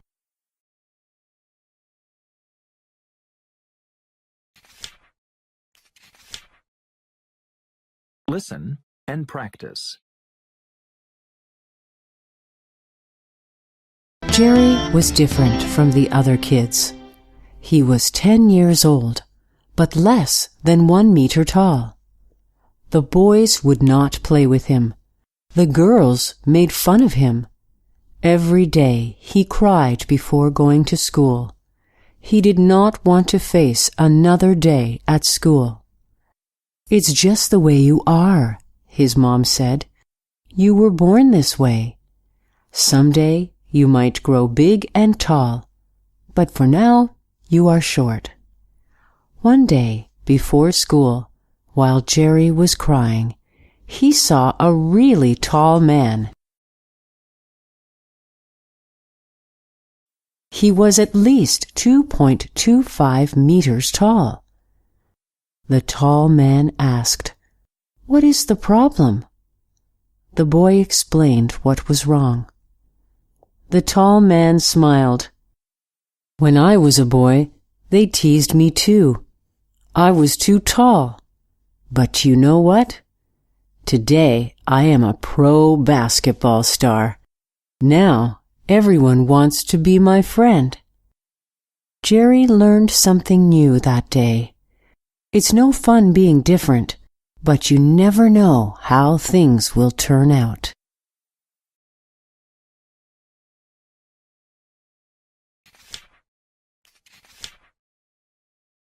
Listen and practice. Turning old things into new things is called recycling. One thing that can be recycled is cans. Cans are made of aluminum. Aluminum is a metal. It is light and strong. It can be used over and over again. This saves energy and money. We buy many things in cans. Soup and pop come in cans. Tuna and tomatoes come in cans too. Old cans should not be thrown away. Old cans need to be taken to a recycling center. A recycling center will make new cans out of your old cans. Recycling cans is easy and fast. First, the old cans are cut into pieces. Then they are melted. Next, they are flattened into sheets. Finally, they are made into new cans. What other old things can be recycled?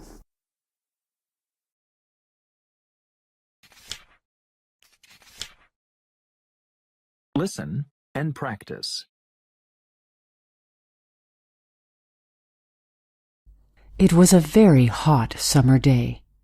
Emma was hot, but Grandma was hotter. Grandma sat on the cool porch, waving her fan, but she was no cooler. Emma ran to the kitchen and climbed up to the sink. She turned on the faucet. The water was cold. Emma filled a big glass with water. She climbed down and got ice from the freezer. Plop, plop, the ice dropped into the glass. Now the water was even colder. Emma took the glass to Grandma, but the cat ran between her legs. Down fell Emma. Away ran the cat. Up flew the glass. And the water landed all over Grandma. Emma cried. She had wanted to help, but now Grandma was all wet. Grandma smiled. "Well, that certainly cooled me down. Don't worry, Emma. The sun will dry me."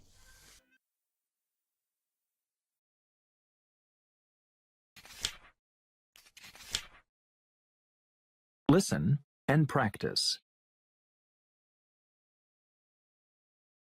Mr. Kelly has been teaching science for nearly 25 years.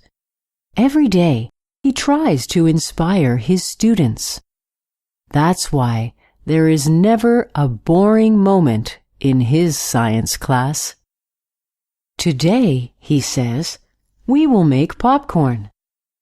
On his desk is a small pot, a small stove, and a bowl of raw popcorn. He lights the stove and then puts the popcorn in the pot. The pot gets hot fast. Soon, everyone can hear the sound of corn popping. A strong smell of popcorn comes out of the pot. 5 minutes later, everyone is eating popcorn. Why does it pop? Asks Mr. Kelly. No one knows the answer. In each little grain of corn, there is a small drop of water. The heat turns the water to steam. The steam is powerful. It breaks the shell and makes the popcorn pop. Regular corn will not pop. Why? There are no drops of water in the kernels. So, when the kernels are heated, there is no steam to burst out. Everyone loves the tasty popcorn. Now, we all know why popcorn pops. The mystery is solved.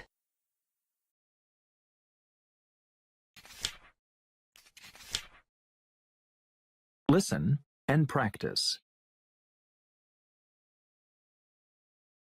Sense of smell. This sense can help us remember special experiences that happened in the past. For example, our grandmother's perfume or freshly cut grass can remind us of our childhood. Of all the senses, this one has the strongest connection to humans' past memories. This sense also helps newborn babies recognize people. When they are just a few days old, babies can recognize their mothers using this sense.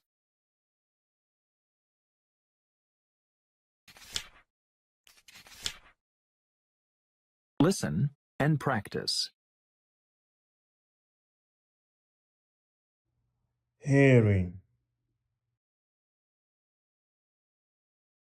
We can use this sense even from a great distance. With this sense, we can figure out what's happening in the world around us, even if we can't see it at all. It can help us sense danger. For example, a car coming behind us when we are walking or riding a bicycle down the street. Animals use this sense much better than we do. In fact, in dolphins, this sense is 14 times stronger than in humans.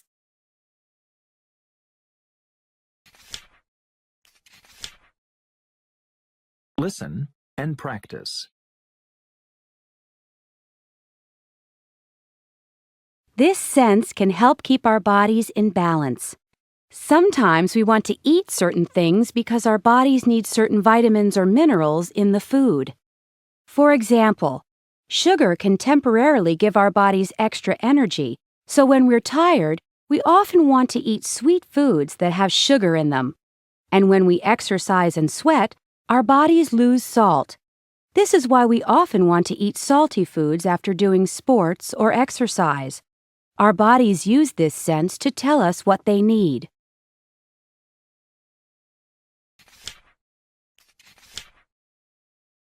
Listen and practice. My grandma was getting older. She had a hard time walking. One day, her friend suggested that she try Tai Chi. Tai Chi? Asked my grandmother. Is that a type of tea? Her friend laughed and explained, it is a type of exercise that is very slow and easy on the body. To help my grandma, our whole family decided to try it. We went with my grandmother to a class. It looked easy until I tried it. Even my older brother fell a few times trying to do the movements, and he is a soccer player. But my grandma liked Tai Chi. She continued going to the classes twice a week. A year later, Grandma was almost 80 years old, and she had no trouble walking anymore. She proved that it is never too late to get in shape.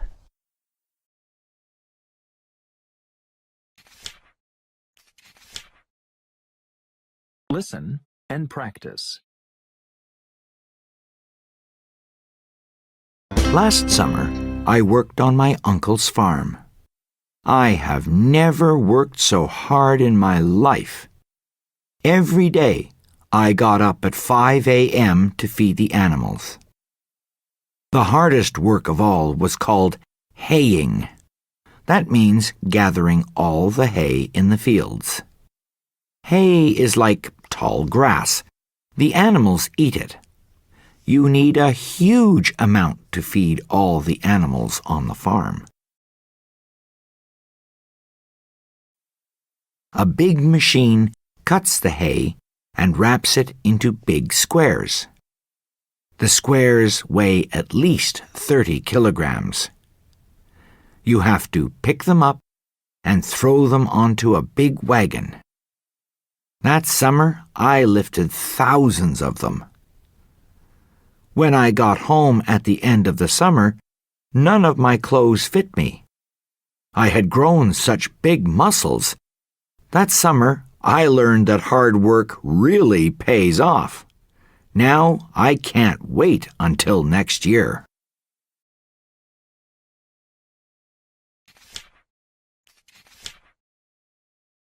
Listen and practice. There was once a young man who always saw the bad side of things. One day, he and his friend went on a trip to an island. The wind blew their boat away. They called for help, but it would be at least a couple of hours before anyone would find them. As they waited, the young man complained about the heat and the bad luck they were having. When he reached for their water bottle, he said, "Oh no, the water bottle is half empty."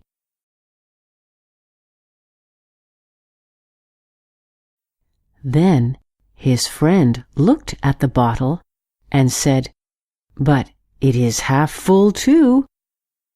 The young man looked at his friend very seriously. A smile slowly appeared on his face, and they both laughed. He thought, being negative doesn't help. Now the man is much older and has a happy family.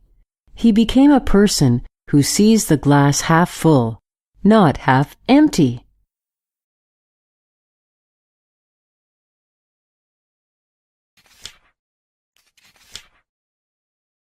Listen and practice. Today after school, Sarah and her dad are going to the beach. Sarah loves splashing in the waves and digging for sand crabs. Afterwards, they will walk to the ice cream shop. Sarah likes the bubble gum flavor ice cream there. It has real gumballs in it. Today is Daddy-Daughter Day, Sarah told her friend Rachel. That's great, Rachel said. She sounded sad. What's the matter? You're just lucky, that's all. Rachel didn't have a dad. Sarah understood. Then Sarah had an idea. Would you like to spend the day with me and my dad? It's your special day, replied Rachel. But Sarah thought the idea was grand. And so the three of them spent the afternoon together. They got the bubblegum ice cream and blew bubbles all the way home.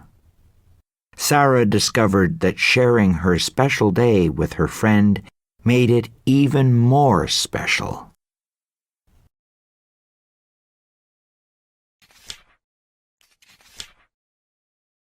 Listen and practice.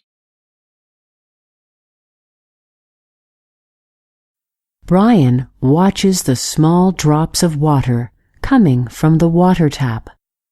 The tap leaks. It is only one small drop of water at a time. How can this hurt? Well, think about this.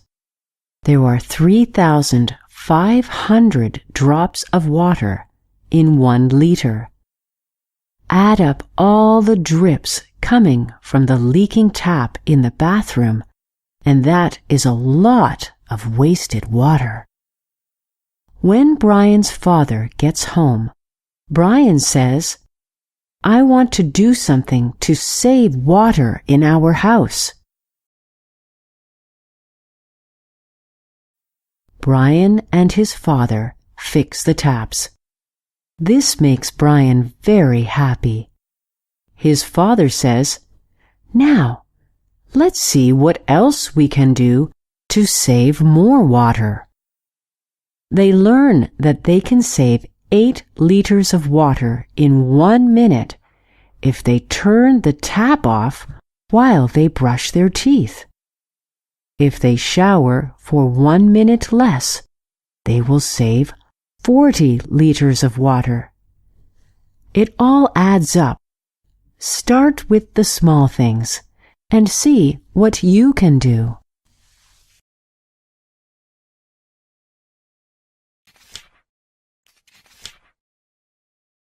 Listen and practice.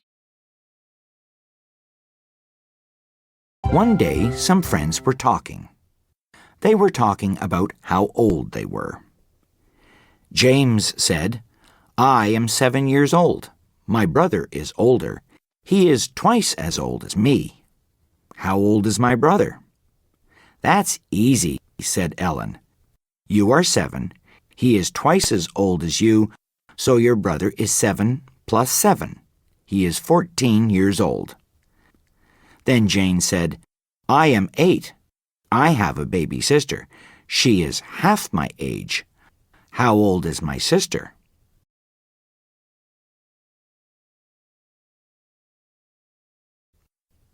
"That's so easy," yelled James. "She is half of 8. So your sister is 4 years old." Chris was thinking hard. There was something on his mind. Then he asked, "How old is a dinosaur?" "A dinosaur?" said the puzzled children. "Yes, how old is a dinosaur?" said Chris again. The children thought really hard. "A dinosaur is old. Very old," said Ellen.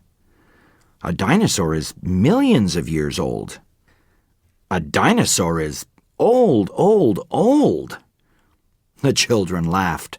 James said, "A dinosaur is older than all of us combined."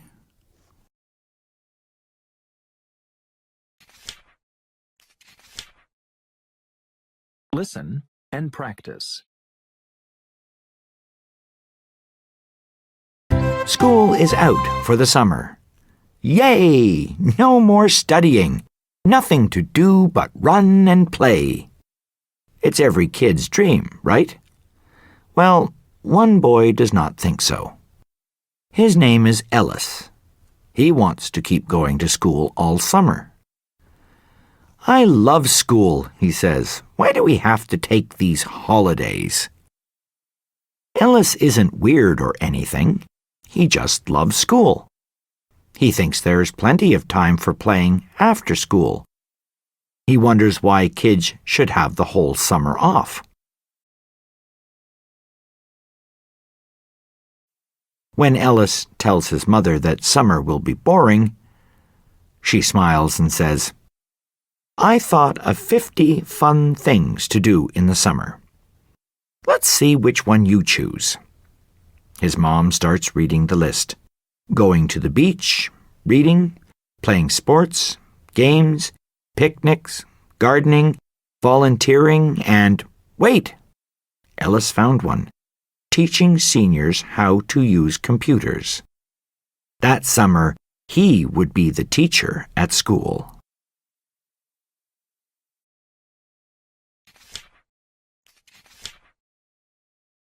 Listen and practice. Once there lived a happy mouse family. They had a beautiful daughter. Mr. and Mrs. Mouse would always say, Our daughter is the best girl in all the land. We must find the most powerful person to marry her. They decided that the son would be the best person to marry their daughter. So they went on a journey to see the sun. Sun, they said, you are most powerful. You shine brightly and bring light everywhere. Will you marry our daughter? Sun replied, I am strong and powerful, but Cloud is more powerful than me. Cloud can cover me and hide my light. He will make a good husband. So Mr. and Mrs. Mouse traveled to see Cloud and asked him to marry their daughter. But Cloud said, I am flattered, but I am not the most powerful. Wind is more powerful. Wind can blow me away with no effort. Mr. and Mrs. Mouse were astonished, but they wanted the best husband for their daughter, so they decided to search for Wind. Soon the mouse parents found Wind. They asked him to marry their daughter. Wind, too, was surprised. He said, I am not the most powerful. I am strong, yes, but when I come up against a wall, I'm stopped right in my tracks. Discouraged, the two mice went to visit Wall. They asked him to marry their daughter. I would be honored, said Wall, but you seek the most powerful of all. I am strong, but as you know, a mouse can chew through me with little effort. Mr. and Mrs. Mouse were amazed. So we, the mice, are powerful. This is true. And so they returned home. Around the corner from their house, there lived a good and honest mouse. He had lived there all his life. Mr. and Mrs. Mouse asked him to marry their daughter. Of course, he did as they asked. The two young mice married and lived a long and happy life together.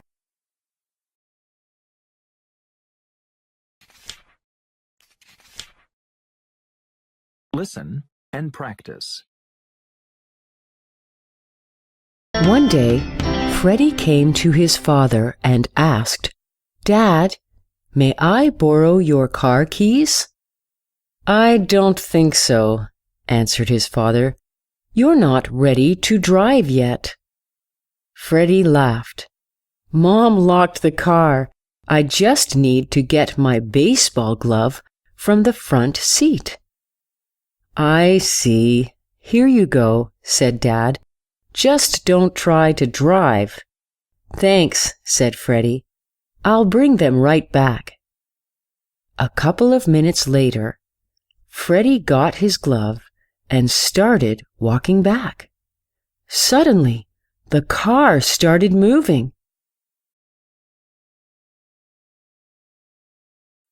Freddie raced after it, unlocked the door, and grabbed the emergency brake. The car stopped rolling. Dad came running out of the house. What did you do? He asked. I must have hit something while I was getting my glove, answered Freddie. I'm sorry.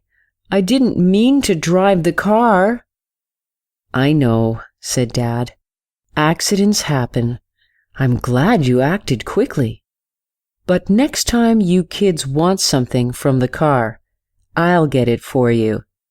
That made me age way too fast, and I can't afford to do that.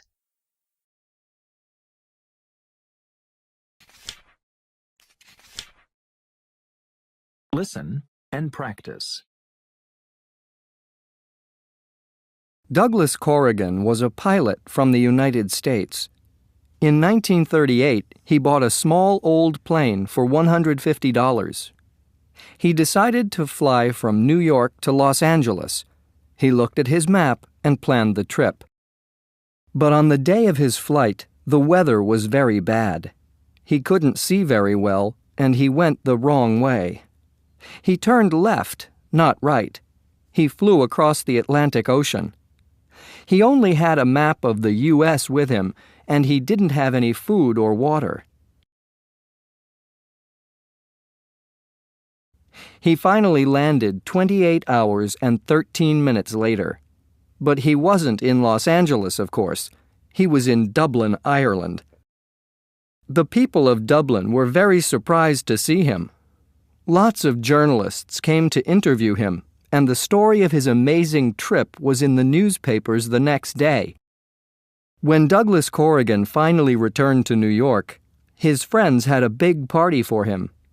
And after that, everyone always called him Wrong Way Corrigan.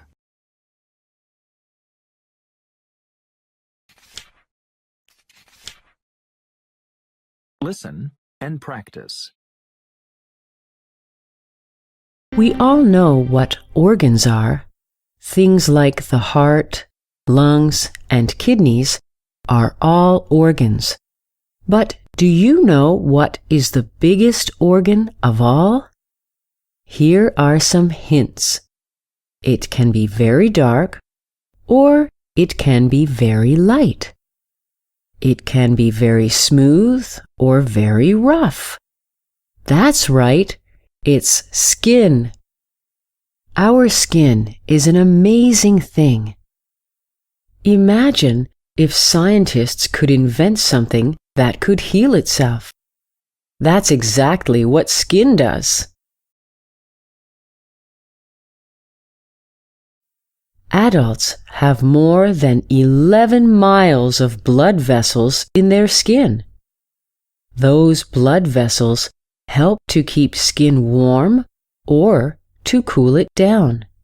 In fact, on a hot summer day, a person can sweat as much as 3 gallons. The reason why there are different colors of skin is pigment. The more pigment you have in your skin, the darker it is. So take care of your skin. Remember, you are going to need it for a long time.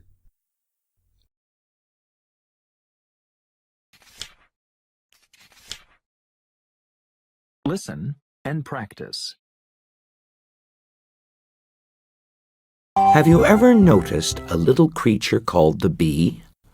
What an amazing insect! Bees have little feet and big round eyes. They are yellow and black. You see them buzzing around sweet-smelling flowers everywhere. Scientists say that bees are really important. If we did not have bees, there would be no food on Earth. Bees have a short life. They live only about a month. But in that time, they fly up to 14 kilometers from their nest, searching for food. What are they looking for? Worker bees are looking for sweet nectar, which they find on flowers. Then they bring it back to the nest for the queen bee. The queen bee lays about 1,500 eggs each day. During her 3 or 4 year lifetime, one beehive can have 40,000 to 60,000 bees. Have you ever been chased by an angry bee? Well, just remember, a bee can fly about 25 kilometers an hour. Most likely, you will never be able to outrun a bee. So don't be afraid of bees. Just let them do their work. They never stop working. That's why people say, busy as a bee.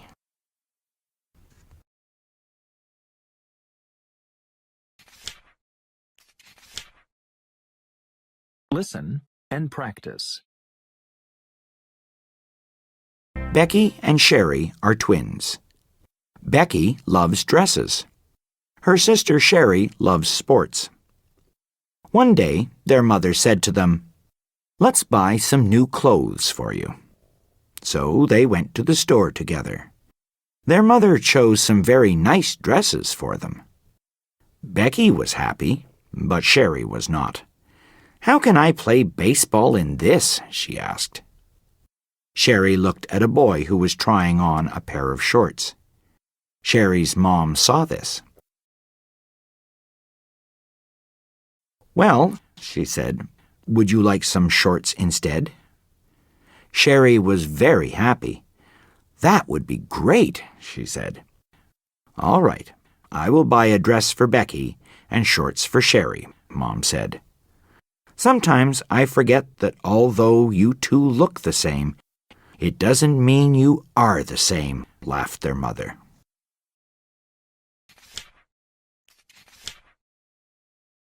Listen and practice. We do not usually think about our feet. They are just there under our legs. Most days, we put socks and shoes on our feet. Some days, we even go barefoot. But our feet are very important. Why? Think about it. What do you walk on? You walk on your feet, of course. They carry all your weight. If you did not have feet, you would not be able to walk. What about your toes? Well, they are the most important part of your feet.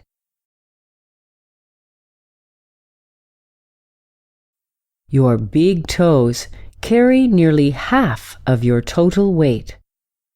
The other 8 toes carry about 1/4 of your weight. Your 2 heels carry the rest. One more thing. If you did not have toes, you would fall over when you tried to stand. Toes give you balance. So take care of your feet. Treat them well.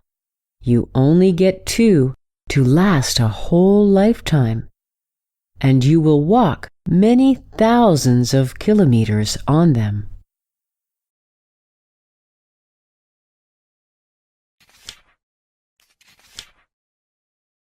Listen and practice.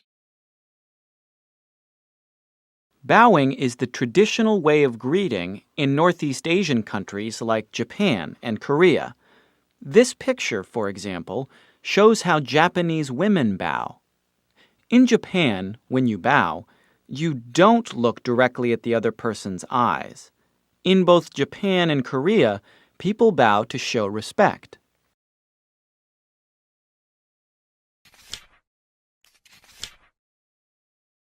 Listen and practice. There are many ways to listen. We listen differently for different reasons. Sometimes you don't need to understand everything you hear. You just want the main idea or general meaning. Sometimes you only need to understand the details or specific information. Ask yourself, what am I listening for? Sometimes people don't say the exact words. You can still understand the meaning. This is called listening between the lines, or listening and making inferences.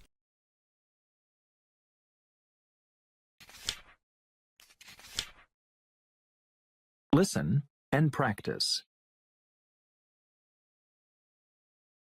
When good friends meet in Russia, they often hug each other. This is true for both men and women. But Russia isn't the only place where friends hug. In Brazil, for example, friends also hug each other when they greet. In Brazil, a hug is called abraço. When you hug someone, you usually give the person a light kiss on the cheek, too.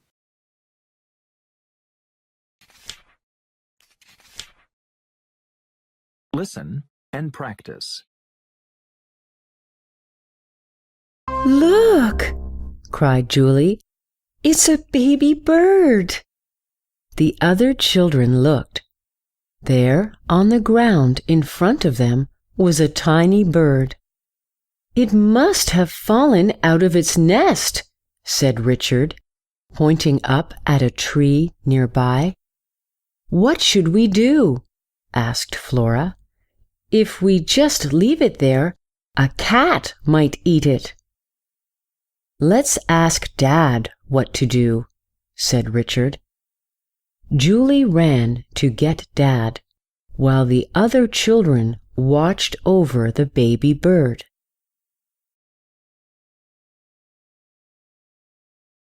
Dad brought his ladder to the tree.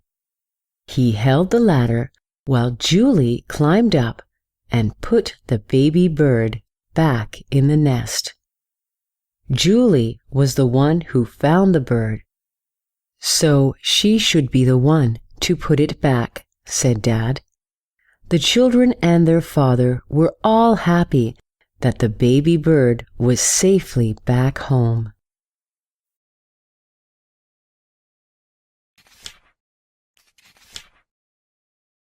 Listen and practice. Sarah comes from a big family. They live in a small apartment. Sarah's dad works hard, but he doesn't make enough money to buy a house. Sarah had a dream. She dreamed that one day her family would have their own home. It seemed that this would never happen. But Sarah's friend Jenny wanted to help. Jenny heard about a program called Houses for People. Many people get together and help to build a house for a family in need. They work for free. Local businesses buy wood and materials to build the house. Anyone can help. It doesn't matter if you don't have skills or experience building houses. There is always something to do. Jenny told Sarah about the program. Her family applied. And guess what? They were accepted. Everyone waited anxiously for the work to begin.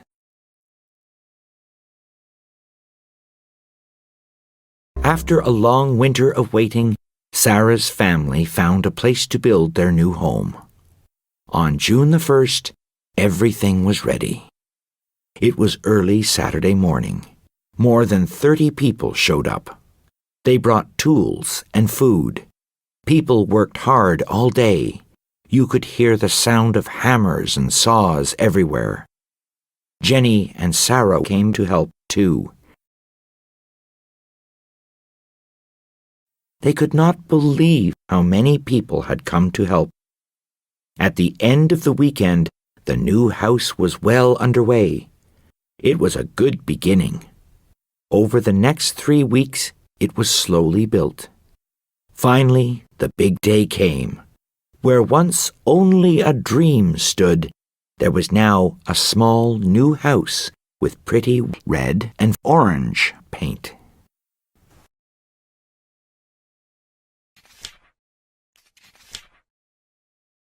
Listen and practice. David's mom always wants her son to be the best at everything in school. One day, she had to go on a business trip. So, she sent her son to stay with her friend. Before she left, she told her friend to remind David to study for an important test. A week later, David's mom came back, eager to see her son. But David wasn't in his room. "That's strange. I thought he was working on his homework here," said the friend. "Let's see if he is downstairs." They looked everywhere. "He can't be far," said her friend. He was here a minute ago. Let's search the room again. Finally, they found David hiding in the closet. David said that he was afraid to see his mom. He had not done well in his test. He was afraid that his mother would be disappointed and angry. Mom held her son tightly. "I'm so sorry, David. I won't be angry as long as you did your best," she said. "Please don't hide in the closet, or I'll be very disappointed."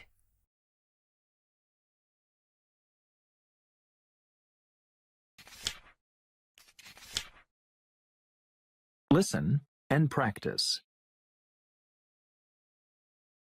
Some cities are thousands of years old, and some cities are young. Long ago, in 1788, England decided to send all its bad criminals as far away as possible. So, they were put on ships and sent all the way around the world to an island. This island was Australia. The main city was called Sydney. Hundreds of years later, Sydney is one of the most beautiful cities in the world. Millions of people live there today. It is famous for warm weather, beautiful beaches, and an opera house. It is surrounded by parks, rivers, and many beaches. Swimming is a favorite sport for people living in Sydney. Maybe one day you will visit the city by the sea, Sydney.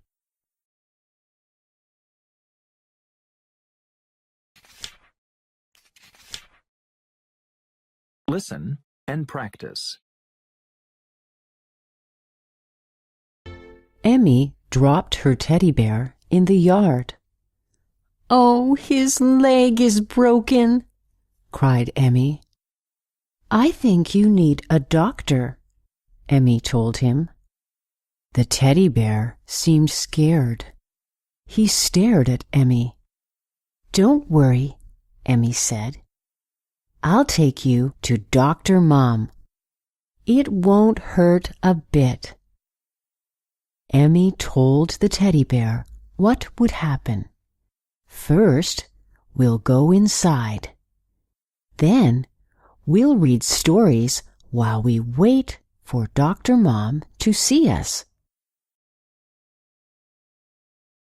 When Dr. Mom is ready, she'll look at your leg and fix it." Emmy told him that she would hold his hand. He wasn't scared anymore. So, Emmy carried her teddy bear inside. Then she read him a story. Finally, Dr. Mom was ready to see them. She fixed the teddy bear's leg and said, "He's as good as new now." Emmy gave her teddy bear a big hug. He was brave while Dr. Mom fixed his leg.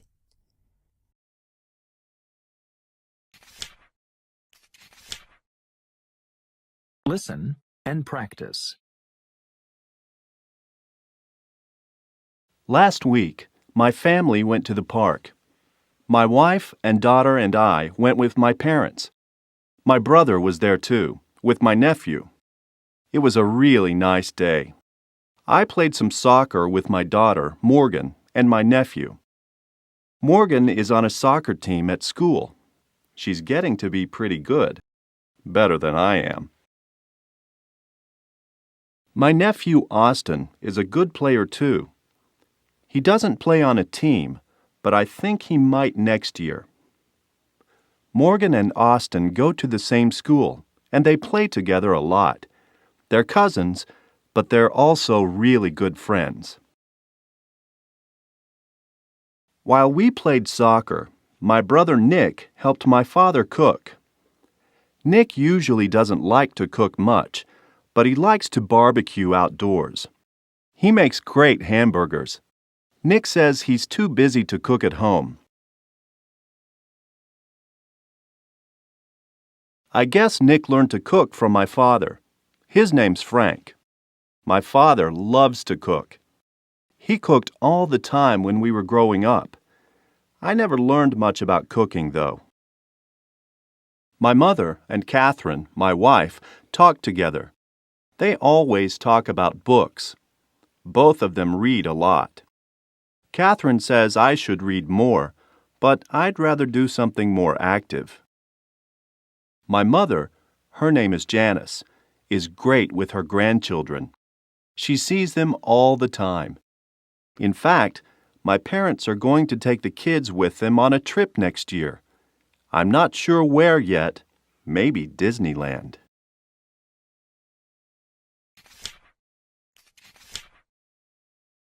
Listen and practice. Bob likes food. Meat, vegetables, pizza, and French fries are his favorites. He always says, "I have good, strong teeth. I can eat any food I want." But one day, Bob had to go to the dentist to get braces. 2 of his teeth were growing out of place. It took 3 hours to get it all done. Before he left, the dentist said, "You may have trouble eating for the next few days, but don't worry, you will be back to normal in a week." Bob looked in the mirror. He looked cool. He could barely wait to show his friends. But the next morning, Bob felt weird. His teeth felt so weak. It was like they lost their usual strength. He couldn't even chew a piece of bread. At lunch, while all his friends ate a variety of foods, Bobby could only eat yogurt and drink milk. He felt like an old man. "It's not cool at all," said Bobby to his friends. "I hate these braces," Bobby groaned. "When I get better, I am going to have a feast and eat all my favorite foods."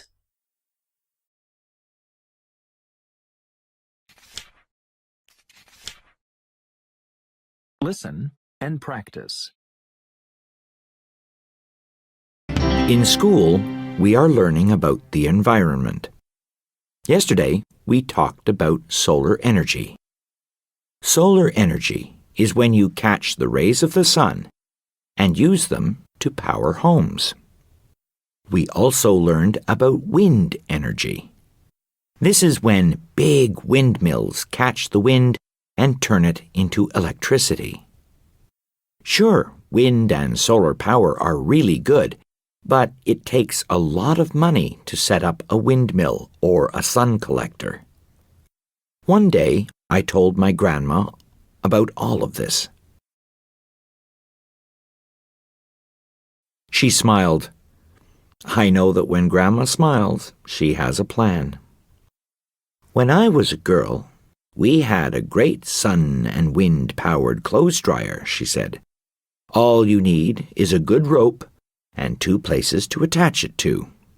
Hang the clothes and let the sun and wind dry them. If you want, I can help you make a clothesline. Cool! I can't wait to tell my teacher about the new clothes dryer that we put in our house. And it all cost less than $15.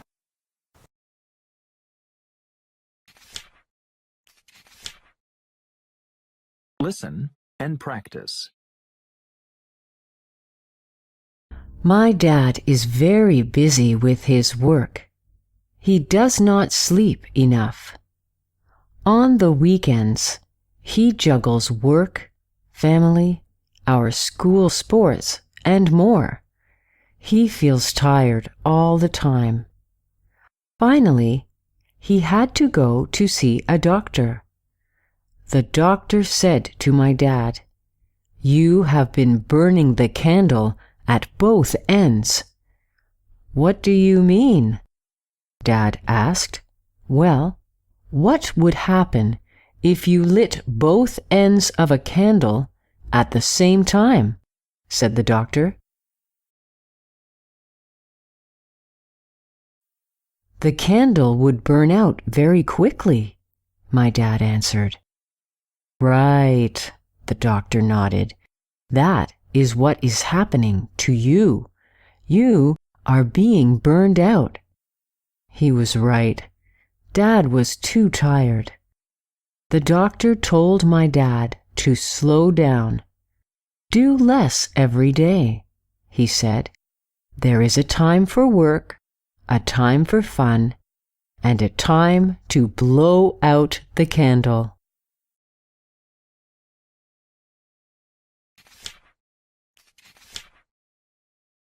Listen and practice.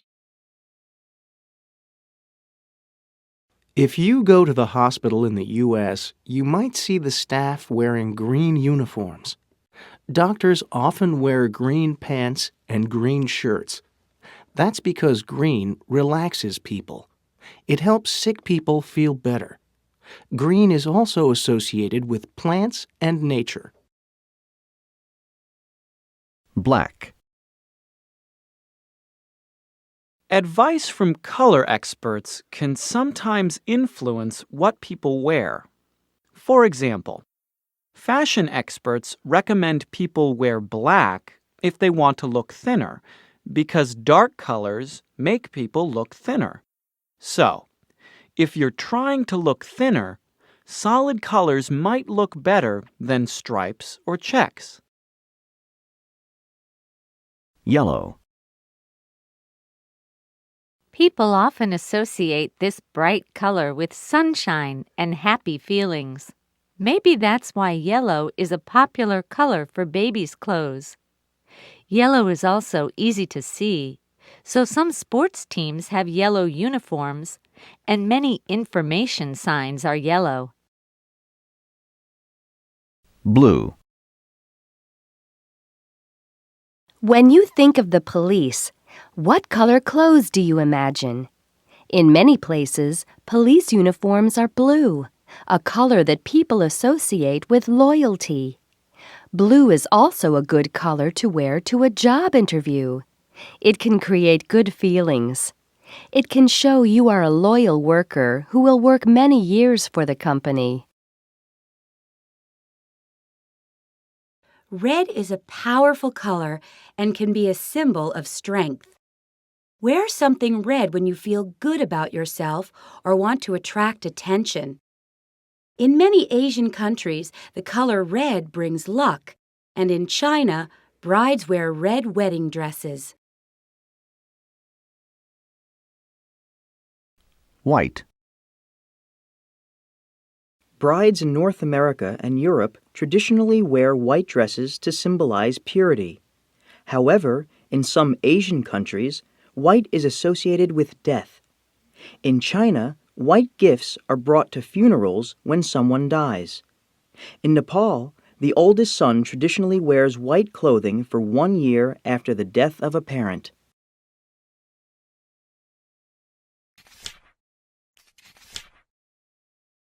Listen and practice. Let's talk about 2 things that I think are very important when we talk about healthy eating. What we eat and when we eat. So, looking first at what we eat, we must remember that we all need a balanced diet, and that means eating the right amounts of the different food groups. I'll give you some examples. We need more grain food, which is food made from wheat, rice, oats, and corn, because it gives our bodies energy and helps them grow. But our bodies don't need much fat, so we need to eat less sweets and not use too much butter or margarine on our bread. When we eat is also important. Skipping breakfast or lunch is never a good idea. We need to eat in the morning and in the early afternoon so that we have the energy to study, do our homework, or play sports during the day. At night we can eat less because we don't need much energy for sleeping.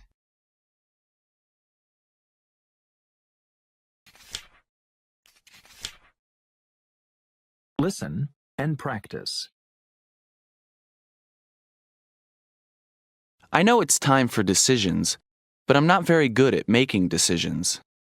I always worry that I might not make the right choice. I might go to college next year, but I'm not sure. I might wait a year and travel around Asia for a while. After college, I might become a teacher. I might not make much, but I like working with kids, and money isn't everything. Someone told me there are lots of jobs teaching English abroad, so I might take a few courses in that. Then I could teach and travel. Who knows? I might meet a nice girl, too.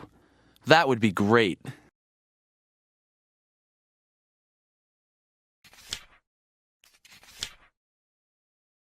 Listen and practice. Do you like to swim? Have you ever been in a swimming pool? How deep was it? 1 meter? 2 meters?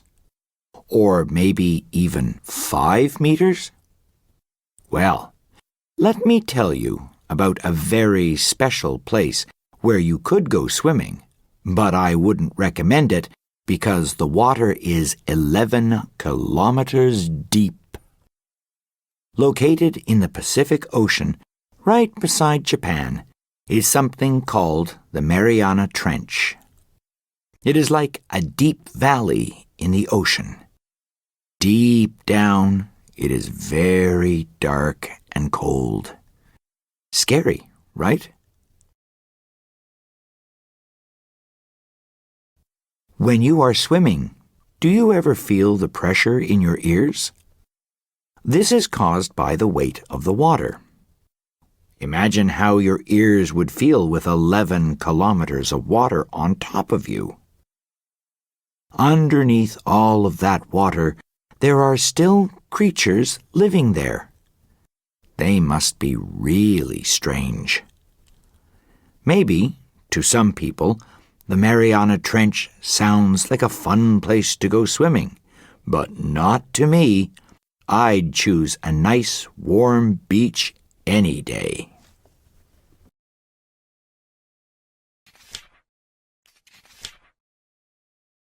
Listen and practice. Laura lives in a big city.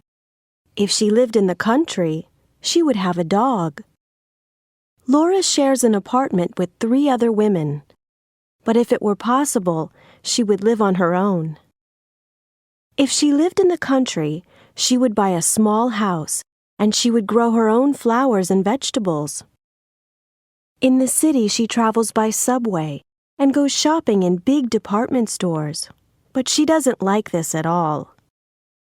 If she were in the country, she would ride her bike and she would buy things in small stores. She loves walking and often goes for a walk in the city, but the streets are noisy.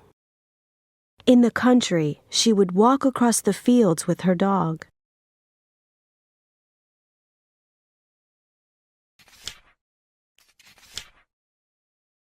Listen and practice. My daughter has been trying to find a job for months. She finished college in June, and since then she has had 1 or 2 part-time jobs. She has been working in a cafe for the last 2 weeks. She wants to work in publishing. She has written hundreds of letters of application, and she has had a few interviews, but no job offers yet.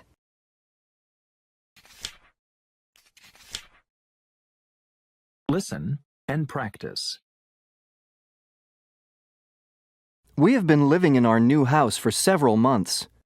Since we moved in, we have been very busy. Everyone has helped to get the house ready. So far, we have decorated the living room and the kitchen. Soon after we arrived, the central heating broke down, so we had to spend a lot of money to repair it.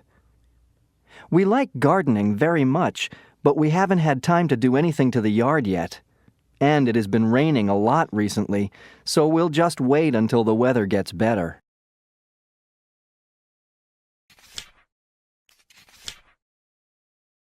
Listen and practice. I've been learning Spanish for the past 3 years. My teacher is very good, and I like her very much. I have been to Peru 3 times. I went there last year with my family, and we stayed in Lima. I enjoyed it a lot, but there were too many people.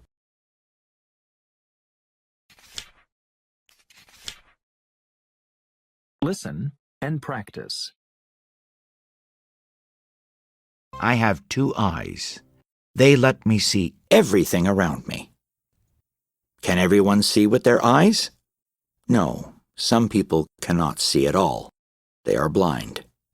Other people cannot see well with their eyes. They wear glasses to help them see better. Sometimes it's hard to see when the sun is shining very bright, so people wear sunglasses to help them see. Take care of your eyes. They are very important.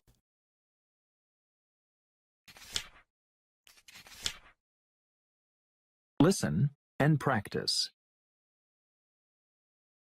Our body is covered with skin. It's the largest human organ. It is a very important part of us. It covers and protects everything inside our body. That's why we need to take good care of our skin. Nature helps us too. In our lifetime, our skin will replace itself almost 1,000 times. Still, take care of your skin. How? Eat healthy food, drink more water, and don't stay in the strong sun too long.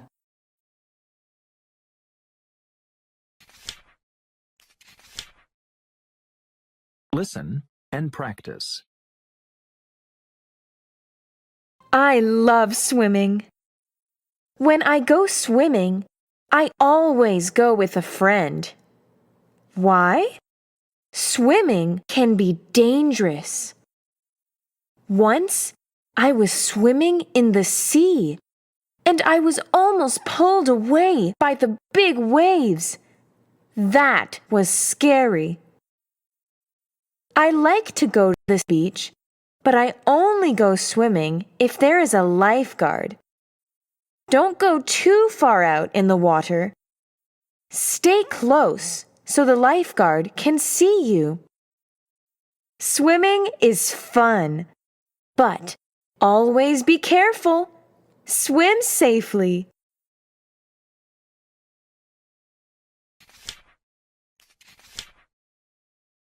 Listen and practice.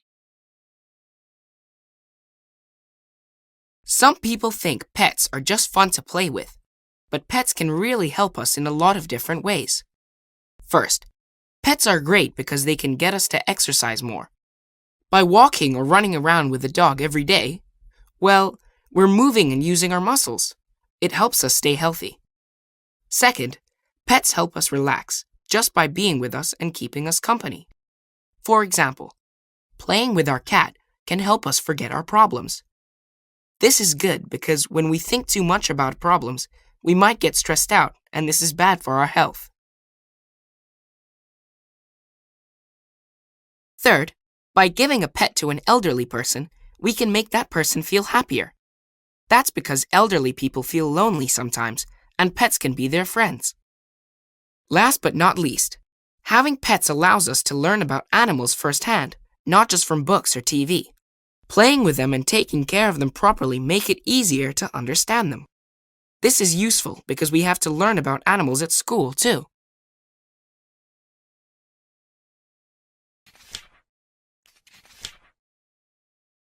Listen and practice.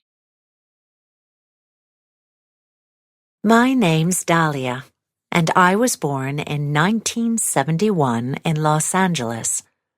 But my family moved to San Francisco when I was 5 years old. I started school in San Francisco. That was in 1976. Then I stayed in San Francisco until I went to college. I went to college in New York because it's such a cool city. I finished my degree in 1993.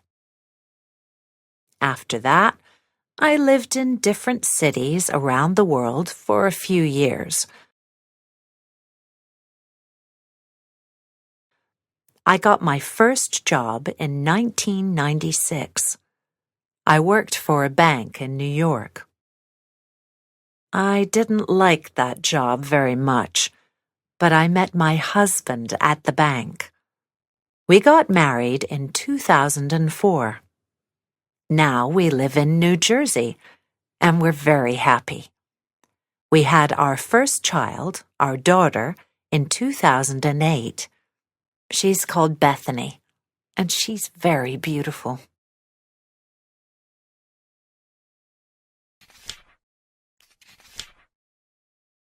Listen and practice. My name's Arno. I was born in the small town of Monville in Canada in 1971. My family moved to the U.S. when I was 3 years old. That was in 1974. I started school in 1975. It was a great school. I loved English and drama. I started college in 1989, and I studied drama. I acted in my first film in 1991. It was a thriller. In 1993, I visited lots of different countries. I backpacked to lots of amazing places. I moved to the UK in 1995 to teach drama. I really enjoy teaching my students and running our small theater.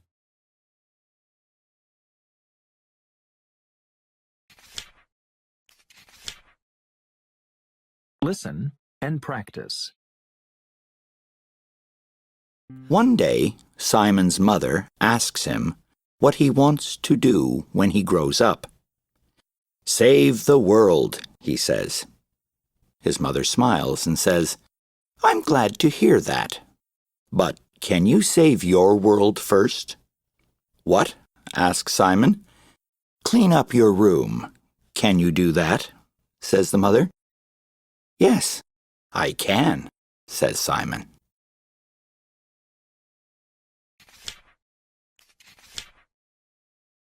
Listen and practice. There once was a place where everyone wanted money, but no one liked to work. Slowly, farmers stopped growing things too.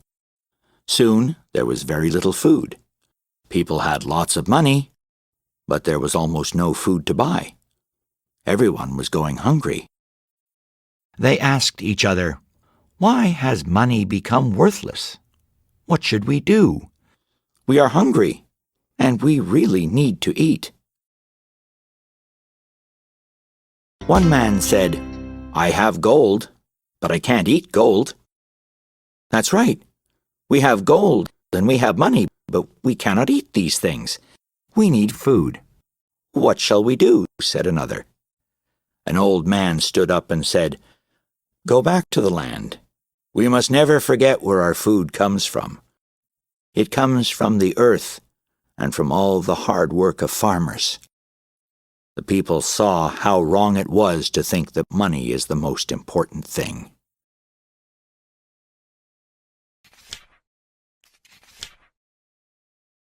Listen and practice. When it's time to sleep, you go to bed and lie down. Soon you fall asleep. But not all animals are like that. Horses, for example, can stand while they sleep. Isn't that strange? How do they do that? It's all in the horse's knees. A horse can lock its knees so it does not fall down. Isn't that amazing? Yes, horses can sleep standing up without falling over.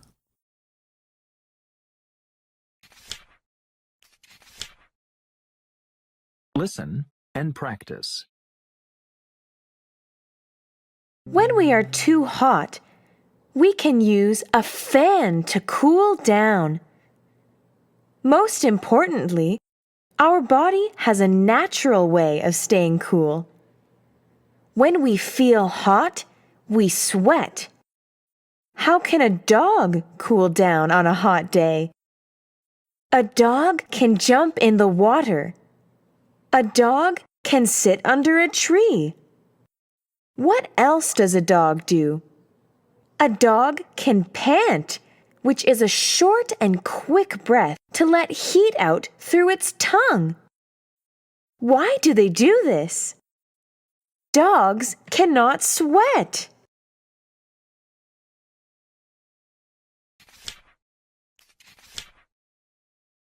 Listen and practice. Long ago, there was a king who had a beautiful robe, but the robe was too long. An old man was asked to cut the robe to fit the king. The man was scared and nervous. He quickly measured the king. Then he cut the beautiful cloth. But to everyone's surprise, the cloth was now too short. The king was furious. He ordered the man to spend the rest of his life in jail. The lesson to learn is measure twice and cut once.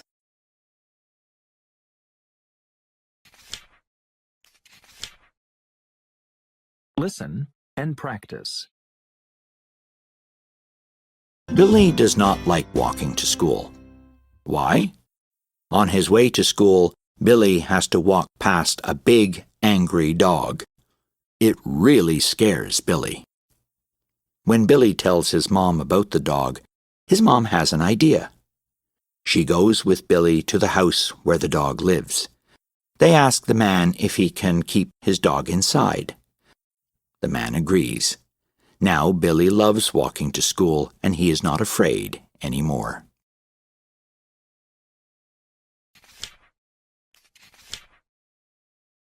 Listen and practice. Water is a strange thing. You can put water in a glass and drink it, or use it to wash your hands. If you put water in a freezer, it will change. It will become ice. Ice is cold and hard, but it is still water. Isn't that amazing? Put water in a pot and heat it up. It changes again. It comes out as wet, hot air. It is now called steam. Water can take on many different shapes and forms, but it is always water.